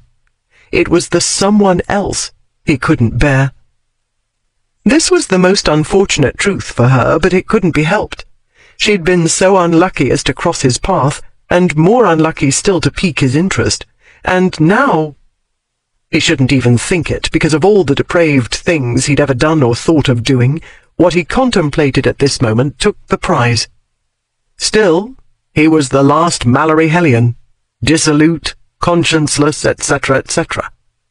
What was one more crime in a lifetime of sins and outrages? He advanced to the study door, pushed through it. He found her dumping the chemise's contents onto her desk. "I told you to go away," she said. "If you have one shred of consideration—" "I don't." He pulled the door closed. "Marry me, Grenville." Chapter 10. Ainswood stood before the door looking like a shipwreck. His coat and waistcoat, both rumpled and dirty, hung unbuttoned. He'd lost his neckcloth, probably with Lydia's help, and his shirt had fallen open, revealing the powerful lines of neck and shoulder and a tantalizing V of masculine chest. His snug trousers were stained, his boots scuffed. "Marry me," he repeated, drawing her gaze back to his face. His eyes were dark, and his countenance had taken on the hard-set expression she'd seen before. It signified his mind was closed, and she might as well talk to the door he was blocking. She wasn't absolutely certain what had put wedlock into his head, but she could guess. A belated attack of conscience, a misguided notion of duty, or the simple male need to dominate. Most likely it was a random mess of all three, with a dose of charity and probably several other noxious ingredients thrown in. In any event, regardless what he meant by asking, she knew that marriage meant male dominance, with the unquestioning support of all forms of societal authority, the law, the church, the crown, by everyone, in short, but the dominated gender, the women, whose enthusiasm for this state of affairs ran from strong, among the misguided few, to non-existent, among the enlightened. Lydia had in her late teens taken her place among the latter, and had not budged from that position since. "Thank you," she said in her coolest, most resolute tones, "but marriage is not for me." He came away from the door to take up a position across the desk from her. "Don't tell me," he said. "You've some high-flown principle against it." "As a matter of fact, I do." "You don't see, I suppose, why a woman has to behave differently than a man does. You don't see why you can't simply bed me and leave me. After all, this is what men do, so why can't you?" "Women do it too," she said. "Whores?" He perched on the edge of her desk, his back half turned to her. "Now you're going to tell me that calling them whores is unjust. Why should women be vilified for doing what men do with impunity?" This, in fact, was what she had been thinking and what she was about to say. Lydia darted him a wary glance. His face was averted. She couldn't read its expression. She grew uneasy. She would have wagered a large sum that he hadn't the remotest idea of what she thought or believed in. He was not supposed to have any idea at all about what went on in her head. He was supposed to view all women as objects of varying degrees of physical attractiveness who had but one use, thus only one purpose for existing at all. "I should like to know why I am the only woman who has to marry you," she said. "Merely to get what you pay to give other women, thousands of other women." "Leave it to you," he said, "to make it sound as though you've been singled out for punishment. Cruel and inhuman, no doubt." He left the desk and moved to the fireplace. "You think I'm a bad bargain? Or more likely it's worse than that. It isn't me specifically, but all men." He took up the coal bucket and replenished the dying fire while he spoke. "You're so blinded by contempt for men in general that you can't see any of the advantages of marrying me in particular." As though she hadn't spent most of her life seeing for herself wedlock's so-called advantages, Lydia thought. As though she didn't see almost daily women wedlocked in heartbreak, helplessness, instability, and all too often appallingly in violence. "What particular advantages do you have in mind?" she asked. "Your great wealth, do you mean? I have all the money I require and enough left over to save for a rainy day. Or is it the privileges of rank you refer to, such as shopping for the latest fashions to wear to grand social affairs where the main entertainment is slander my neighbour? Or do you mean admittance to court so that I may bow and scrape to the king?" He didn't look up from his work, but took his time, arranging the coals just so with the poker, applying the bellows to set the tidy stack aglow. He did it with the smooth competence of one who'd been doing it for ages, though this was lowly work, beneath a footman's dignity, let alone that of a peer of the realm. Lydia's gaze strayed over his broad shoulders, down over the strong back that tapered to lean waist and hips. She felt a surge of longing. She beat it down. "Or perhaps you call it a privilege," she continued, "to be obliged to live within an exceedingly narrow set of rules dictating what I may and may not say, do, or think." He rose finally and turned to her, his expression infuriatingly calm. "You might consider Miss Price, for whose precious trinkets you risked your life," he said. "As Duchess of Ainswood you could dower her, which would allow her to wed to her liking." Lydia opened her mouth to point out the fallacy of assuming that Miss Price needed to be wed any more than Miss Grenville did. But her conscience sprang up and shrieked, "How do you know?" And Lydia found herself staring speechlessly at Ainswood, while her mind churned. What if Tamsin did fancy Trent? His funds were very limited, everyone knew. If they wed, they'd have nothing to live on. But no, Tamsin wasn't interested in him in that way, Lydia argued with her conscience. He was odd, and the girl was no more than curious, as she was about everything and everyone. Then what about Tamsin's future? Her conscience asked gloomily. If you contract a fatal disease or have a fatal accident, what becomes of her? You write constantly about London's unfortunates, Ainswood went on, while she was still wrestling with the problem of Tamsin. About injustice, generally. I dare say it hasn't occurred to you that the Duchess of Ainswood could, if she chose, wield considerable political influence. You'd have the opportunity to browbeat any number of members of Parliament into passing Peel's bill for a metropolitan police force, for instance. He wandered to the bookshelf and studied her annual register collection. Then there's the issue of child labour. That's one of your pet causes, isn't it? Along with public hygiene and the appalling conditions of the back slums, and prison conditions, breeding places of vice and disease, you've called them. Lydia remembered Sarah, in her shabby patched pinafores, playing in the stinking alleys, and the children she played with, many worse off than she. Lydia remembered the Marshalsea, the stench, the dirt, the diseases that spread unchecked through the squalor, the disease that had spread to her sister and killed her. Her throat tightened. Education, His deep voice went on, like a scourge, flaying her. Medicine. He turned toward her. Did you know that Trent's cousin, the Earl of Rawnsley's young bride, is building a modern hospital in Dartmoor? Schooling, which Lydia had hungered for, and the books she'd craved. What would have become of her education if not for Quith? Thanks to him, she'd had an education and discovered a means of making her way in the world independently. She was strong and determined, though. What of those who weren't? And what of the weak and sickly, needing medicine, doctors, hospitals? You could do something, Ainswood said, instead of simply writing about what is wrong. If he'd spent years studying maps of her sore spots, he couldn't have targeted them more accurately or shot his verbal darts with more devastating impact. Lydia didn't know when or how he'd studied her. All she knew was that at that moment she felt like the most selfish woman in all the world, rejecting the power and wealth to do good, merely to preserve her personal freedom. There had to be a flaw somewhere in this terrible logic of his, she told herself. There was an answer she could give him, surely a proper set-down, because he could not be entirely right and she entirely wrong. She knew the answer, the escape route, was there, somewhere in her agitated brain. She could almost...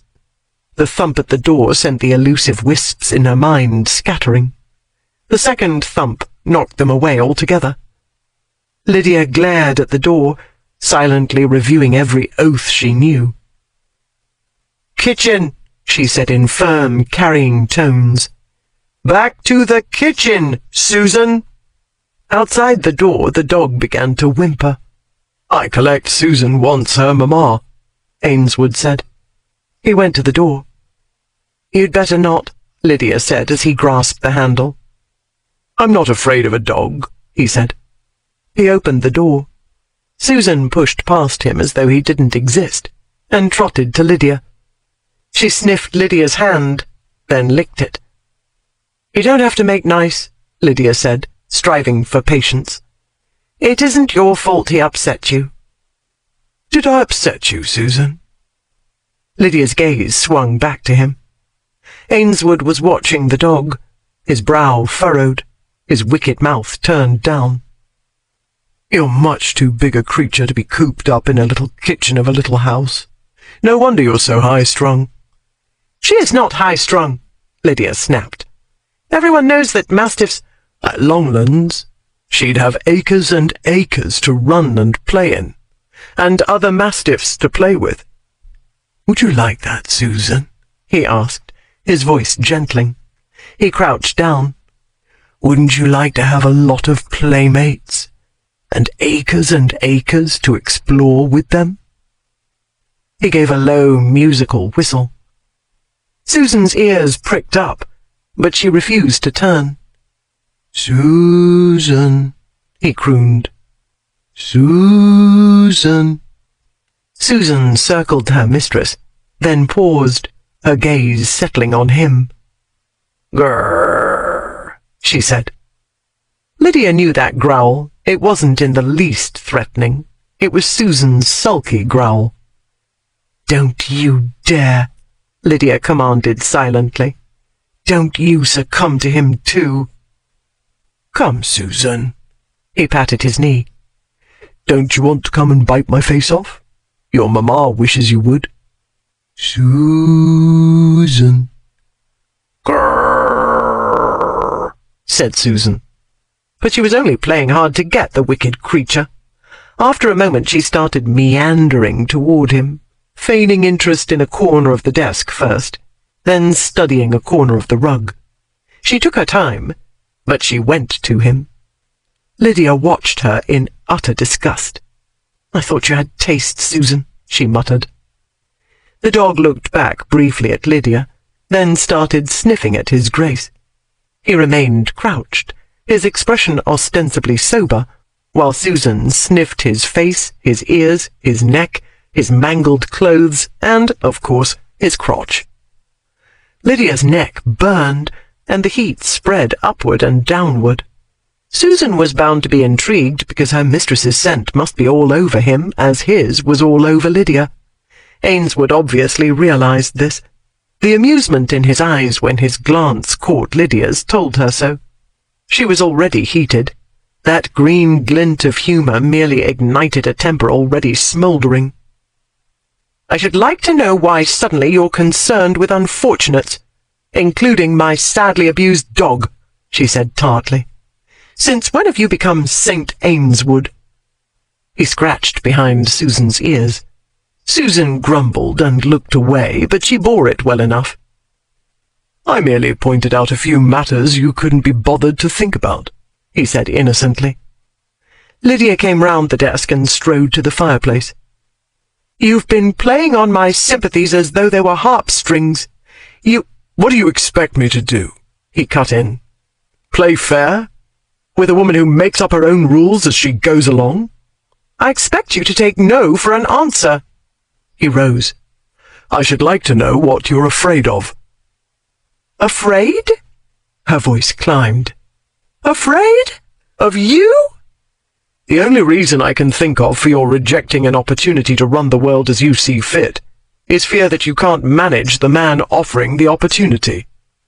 You can only think of one reason because your mind is too narrow to fit any other in. She took up the poker and stabbed at the coals. Ever since I admitted I was a virgin, you've developed a virulent case of chivalry. First you decided to nobly forsake me. She straightened and shoved the poker back onto its rack. Now you've decided to save me from ruin, which would be mildly amusing if you were not so cursed obstinate and underhand about it. You find my behaviour mildly amusing? He asked. What do you think is my reaction when I hear Miss Queen of Play Actors, Miss Fraud of the Century, accuse me of being underhand? She swung away from the chimney-piece. Whatever else I've done, I haven't used tricks or play-acting to make you follow me. You're the one who's been spying on me, dogging my footsteps. Then when I'm ready to give you what you want, you decide it isn't enough. I have to give up my freedom, my career, my friends, and vow unswerving devotion until death us do part. In exchange for wealth, rank, and power to do what you've been trying to do anyway, he said impatiently. Susan looked at him, then at Lydia. She ambled to her mistress and nuzzled her leg. Lydia ignored her. The price is too high, she raged. I don't need your— You needed me tonight, didn't you? He interrupted. You admitted as much. Or have you forgotten? That doesn't mean I want to be attached to you permanently." Susan sank down before the hearth, grumbling. Ainsworth leaned back against the door, folding his arms. "You might not have lived to engage in tonight's enterprise if I hadn't been about last night," he said levelly. "You might not have lived to sashay about Covent Garden last night if I hadn't taken you out of Jeremiah's before Coralie and her cutthroat minions penetrated your disguise. And if I hadn't come along in Vinegar Yard, one of Coralie's cohorts might have planted a knife in your back while you were daring and daunting the rest of the world. Not to mention that you might have killed Bertie Trent if I hadn't been on the spot to pull him out of the way. I came nowhere near killing him, you blind. You drive in the same unthinking, headstrong way you do everything else." "I've been driving for years, and never once caused injury to human or animal," she said coldly. "Which is more than you can say. That demented hell-for-leather race of yours on the king's birthday ended with 2 fine animals having to be destroyed." That dart penetrated. "Not my animals." He jerked away from the door. Having finally found Lord Superior Male's sore spot, Lydia ruthlessly pressed her advantage. "It was your doing," she returned. "That mad race on the Portsmouth Road was your idea, according to Selby. He told Helena that you challenged your fellows." "It was a fair race." His colour darkened. "It was not my fault that ham-fisted idiot Crenshaw abused his cattle." "Ah, so he was incompetent despite being a superior male. Yet I cannot be considered a capable whip simply because I'm a woman." "A whip? You?" Ainsworth laughed. "Is that what you fancy yourself? A candidate for the four-in-hand club?" "You fancy I'm no match for you or any of your clodpole friends?" she returned. "If you attempted that course, you'd land in a ditch before the second stage." Lydia covered the distance between them in 3 angry strides. "Oh, would I?" she asked, her voice taunting. "How much would you care to wager?" His green eyes flashed. "Anything you name." "Anything?" "Name it, Grenville." Lydia thought quickly, assessing his previous assault on her unreasonable conscience. Here was the solution. £5,000 for Miss Price," she said, "and 1,000 each to any 3 charitable causes I name, and you agree to take your seat in the House of Lords and exert your influence to pass the police bill." He stood, hands clenching and unclenching. "Are the stakes too high for you?" she asked. "Perhaps you are not so sure, after all, of my incompetence." "I'd like to know how sure you are of mine," he said. "What will you stake, Grenville?" He advanced another pace to loom over her, his mocking green gaze slanting down his nose, as though she were ever so small and inferior. "How about your precious freedom? Are you confident enough to risk that?" Well before he'd finished speaking, Lydia saw what she'd done, the corner she'd let pride and temper box her into. She paused but a moment as the realization struck, yet it was enough for Ainsworth to assume she was entertaining doubts, for the world's most patronizing smile curved his wicked mouth, and the world's most aggravating glints of laughter lit his green eyes. Then it was too late for second thoughts. The inner voice of reason was no match for the roar of Ballister pride, fueled by centuries of Ballister drive to conquer, crush, and in general pound whatever stood in its path into abject submission. Lydia could not back down. She could not do or say anything that looked like doubt, because that was the same as admitting weakness, or, God forbid, fear. "My freedom, then," she said, her voice low and hard, her chin high. "If I can't beat you, I'll marry you." They would set out from Newington Gate at 8 o'clock sharp next Wednesday morning, regardless of weather, illness, or acts of Parliament or of God. Backing out for any reason would equal losing, with the same consequences. They would each take 1 passenger to alert toll-gate keepers and hostlers and pay tolls. They would drive single-horse vehicles, commencing the first stage with their own cattle. Thereafter they would take the best available at the changes. The finish line was the Anchor Inn in Lip Hook. It took less than half an hour to settle upon the terms. It took a fraction of that time for Veer to comprehend the enormity of his error, but even then it was already far too late to retreat. The June race was a sore point with him. It was fate's own perversity that had put the goading words in her mouth, and he, provocateur par excellence, had let himself be provoked. He'd lost his self-control along with his temper, and so lost control of everything. In June, at least, he'd had the excuse of being 3 sheets in the wind when he'd challenged a room full of men to reenact the chariot races of ancient Rome upon a busy English coaching road. By the time he came to his senses, to sobriety in other words, it was the next morning, and he was sitting in his phaeton at the starting line with nearly a dozen other vehicles arrayed on either side of him. The race had been a nightmare. Drunken observers as well as drivers caused property damage totaling several £100. 4 competitors suffered broken limbs. 2 carriages were demolished, and 2 horses had to be put down. Veer had paid for everything, and certainly hadn't forced his idiot friends into racing. Nonetheless, the papers, politicians, and preachers held him personally and solely responsible, not simply for the race in particular, but, judging by their extravagant oratory, for the downfall of civilization in general. He was well aware that, loud, rude, and crude, he made a prime target for reformers and other pious hypocrites. Unfortunately, he was also well aware that there wouldn't have been an insane race and consequent public uproar if he'd kept his big mouth shut. At present, he hadn't even the excuse of inebriation. Stone-cold sober, he'd flapped his fool tongue, and in a few moronic words, undone what he'd so carefully constructed while tending the fire, the logical and virtually irresistible, for her, argument for matrimony. And now he could scarcely see straight, let alone think straight, because his brain was conjuring images of smashed-up carriages and mangled bodies and screaming horses. And this time it was her carriage, her screaming horse, her mangled body. The nightmarish images accompanied him as he exited the study and headed down the hall, and crashes and screams rang in his head as he jerked open the door and nearly trod down Bertie Trent, who had his hand upraised to grasp the knocker. In the same instant, Veer heard heavy doggy paws thundering behind him and swiftly moved aside, to avoid being knocked aside, as Susan leapt upon her beloved. "I should like to know what is so irresistible about him," Veer muttered. The mastiff stood on her hind legs, her forepaws on Bertie's chest, while she tried to lick his face off. "Drat you, Susan, get down," His Grace commanded irritably. "Down!"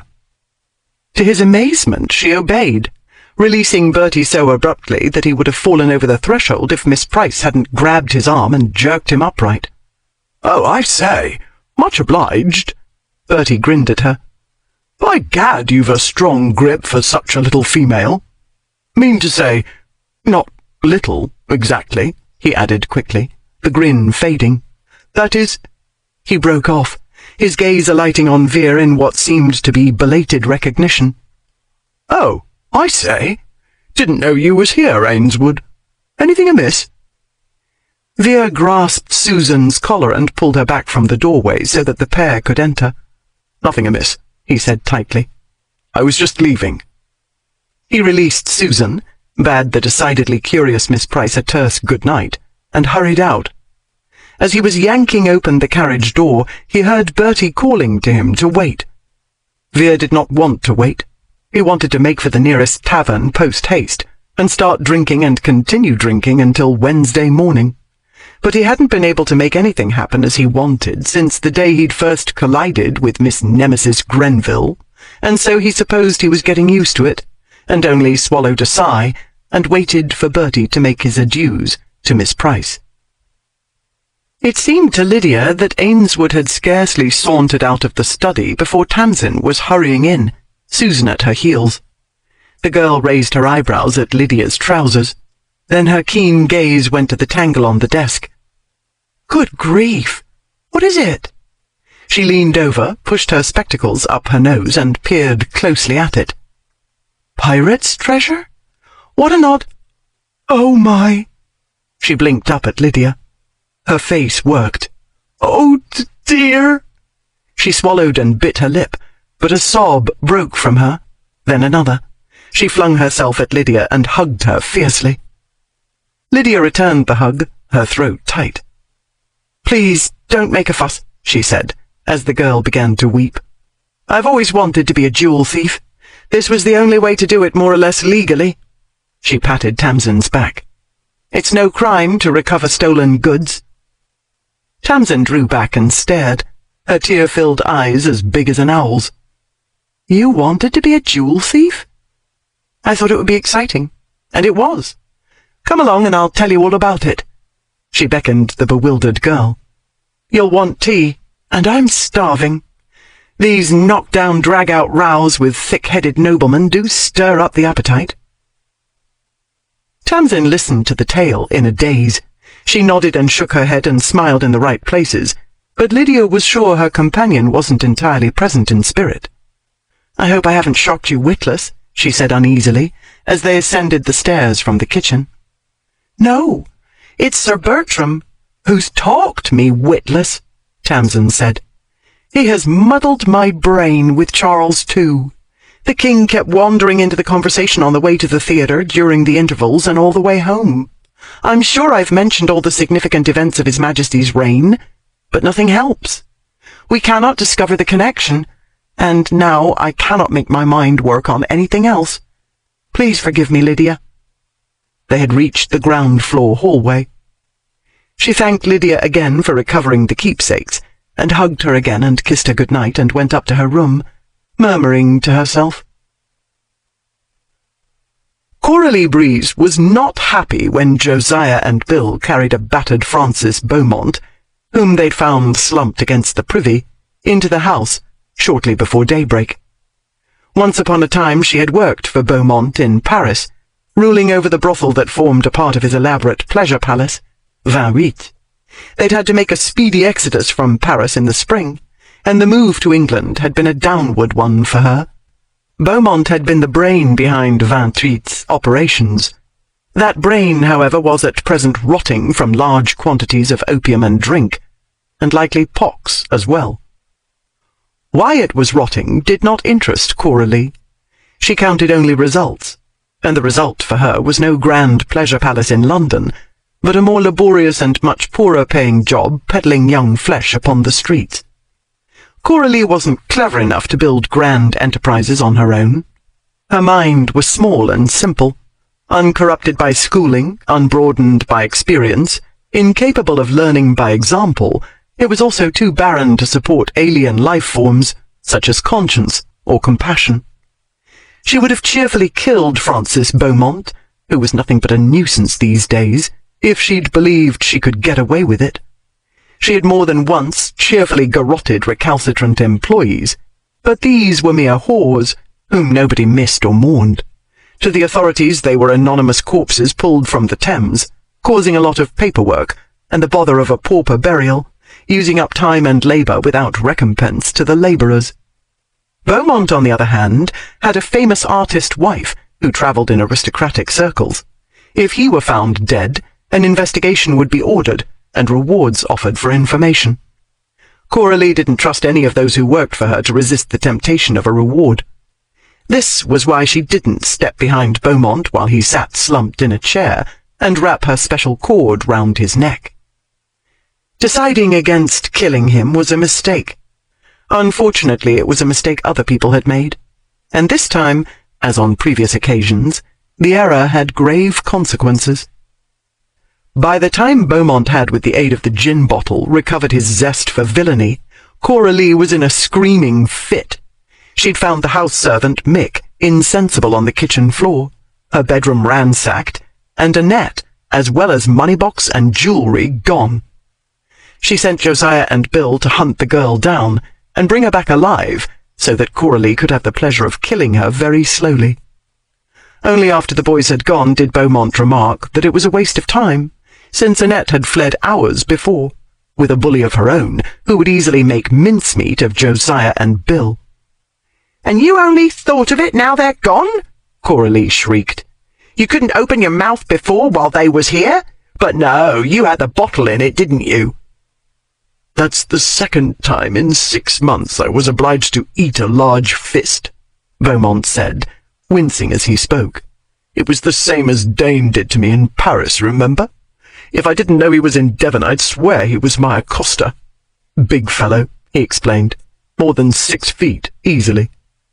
His bleary gaze drifted to the jade stickpin fastened to Coralie's bodice.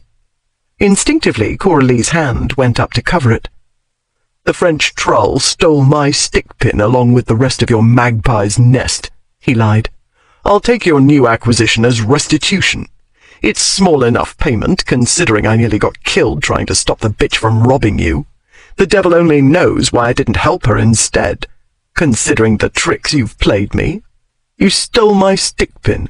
You made the flower girl disappear, too. What brothel have you stowed her at? Or did the little cripple fight your bullies off with her crutch and escape their loving attentions?" "I never went near the little crookback," Coralie cried. "Didn't anyone tell you what happened last night? That's all them sluts was talking about in Covent Garden. How Ainswood was throwing money about and chasing some jack or gypsy." "Ainswood?"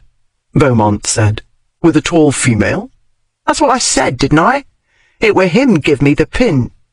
She stroked the new treasure, "on account she knocked me over against a pillar post." Beaumont's bruised mouth twisted in an ugly smile. "There's one tall female he's been chasing for weeks, ever since she knocked him over, in Vinegar Yard. Don't you recall how she stole the little dark-haired chit from you?" "I remember the bitch," Coralie said, "but she was in widow weeds. The one last night was one of them filthy thieving gypsies, some kin to the fat sow who pretends she can tell fortunes." Beaumont gazed at her, then shook his head, took up the gin bottle and applied it to his swollen lips. When he'd emptied it, he put it down. "I do believe there isn't a stupider woman than you in all of Christendom. I truly do." "I'm clever enough not to get my face smashed in, though, ain't I?" "Not clever enough to see that it was Ainswood who helped your little French tart rob you blind last night." "A duke? Taken to forking? When he got more money than he knows what to do with and runs about London giving purses full of sovereigns away, like they could burn him if he held on to 'em too long?" "What I like about you, Coralie, is your refreshing freedom from all processes of logic. If you tried to put 2 and 2 together, it would hurt your head excessively, wouldn't it, my little charmer?" Coralie had no more idea what he meant than if he'd spoken to her in Latin, Greek, or Chinese. She ignored him, went to the cupboard and took out another bottle of gin, opened it, and poured it into a grimy, smeared glass. Watching her drink, Beaumont said, "I can't think why I should enlighten you. Ignorance is bliss, they say." In fact, one would wonder why he tried to speak at all, since it hurt acutely.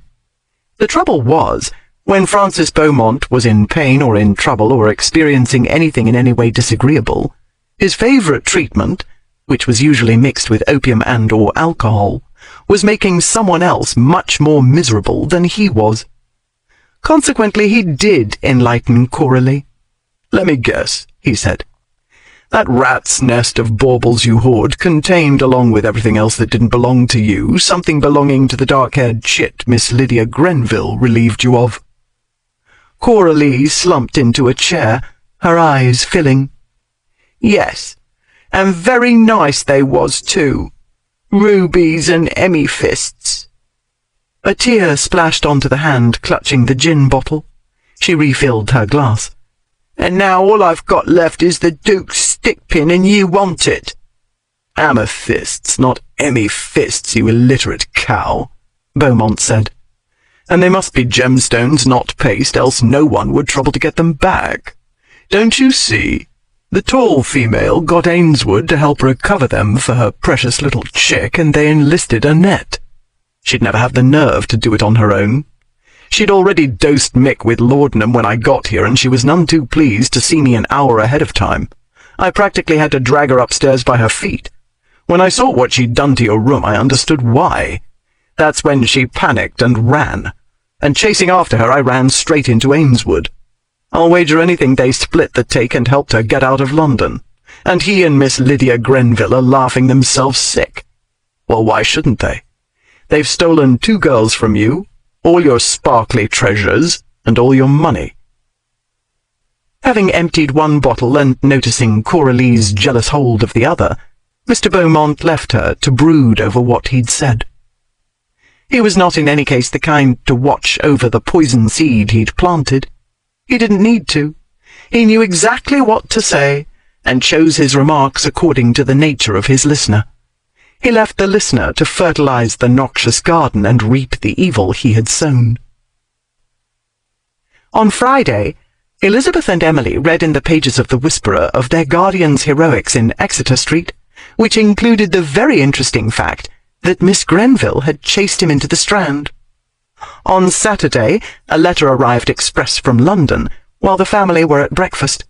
The girls had time to recognize the exceedingly bad penmanship, along with the Duke of Ainswood's seal, before Lord Mars left the breakfast table and took the letter with him into his study. Lady Mars followed him there.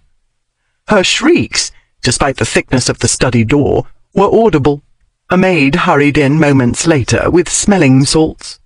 On Saturday night, the eldest of Dorothea's 3 older sisters arrived with her husband. On Sunday, the other 2 came with their spouses. By this time, Elizabeth and Emily had already sneaked into their uncle's study, read the missive, and sneaked out. Through numerous ingenious contrivances, Elizabeth and Emily managed enough eavesdropping in the course of the day to grasp the essentials of the family crisis. After dinner, they had only to open their bedroom window a crack and, concealed in the drapery, listen to the men talking on the terrace while smoking, and answering the call of nature by the sounds of it. The eldest uncle by marriage, Lord Bagnig, being well into his cups, held forth longest. "It's a pity," he was saying, "but one must think of Lizzie and Em. United front, that's what one wants. Can't lend the thing countenance. Scandal's bad enough. Can't be a part of it, looking on. Drat the boy, ain't it like him? A girl with no connections to speak of, and probably not fit to be spoken of, else someone would have heard of 'em by now. And a race. He'll win her in a race, like a purse. Poor Lizzie. Ready to make her come out, and how's she to hold her head up? A common scribbler, the Duchess of Ainswood, and won in a race, no less. Even that old rip Charlie's pa must be turning in his grave." Elizabeth beckoned her sister away from the window. "They're not going to change their minds," she whispered. "It isn't right," said Emily. "Papa would go. Cousin Vera was there for Papa when it mattered. He was there for Robin when no one else dared. Papa loved him. He made Robin happy. One little thing. Cousin Vera has asked his family to be with him at his wedding." Elizabeth's eyes flashed. "I don't care about her connections. I shouldn't care if she was the whore of Babylon. If he wants her, that's good enough for me." "Me too," said Emily. "Then we'd better make it clear, hadn't we?"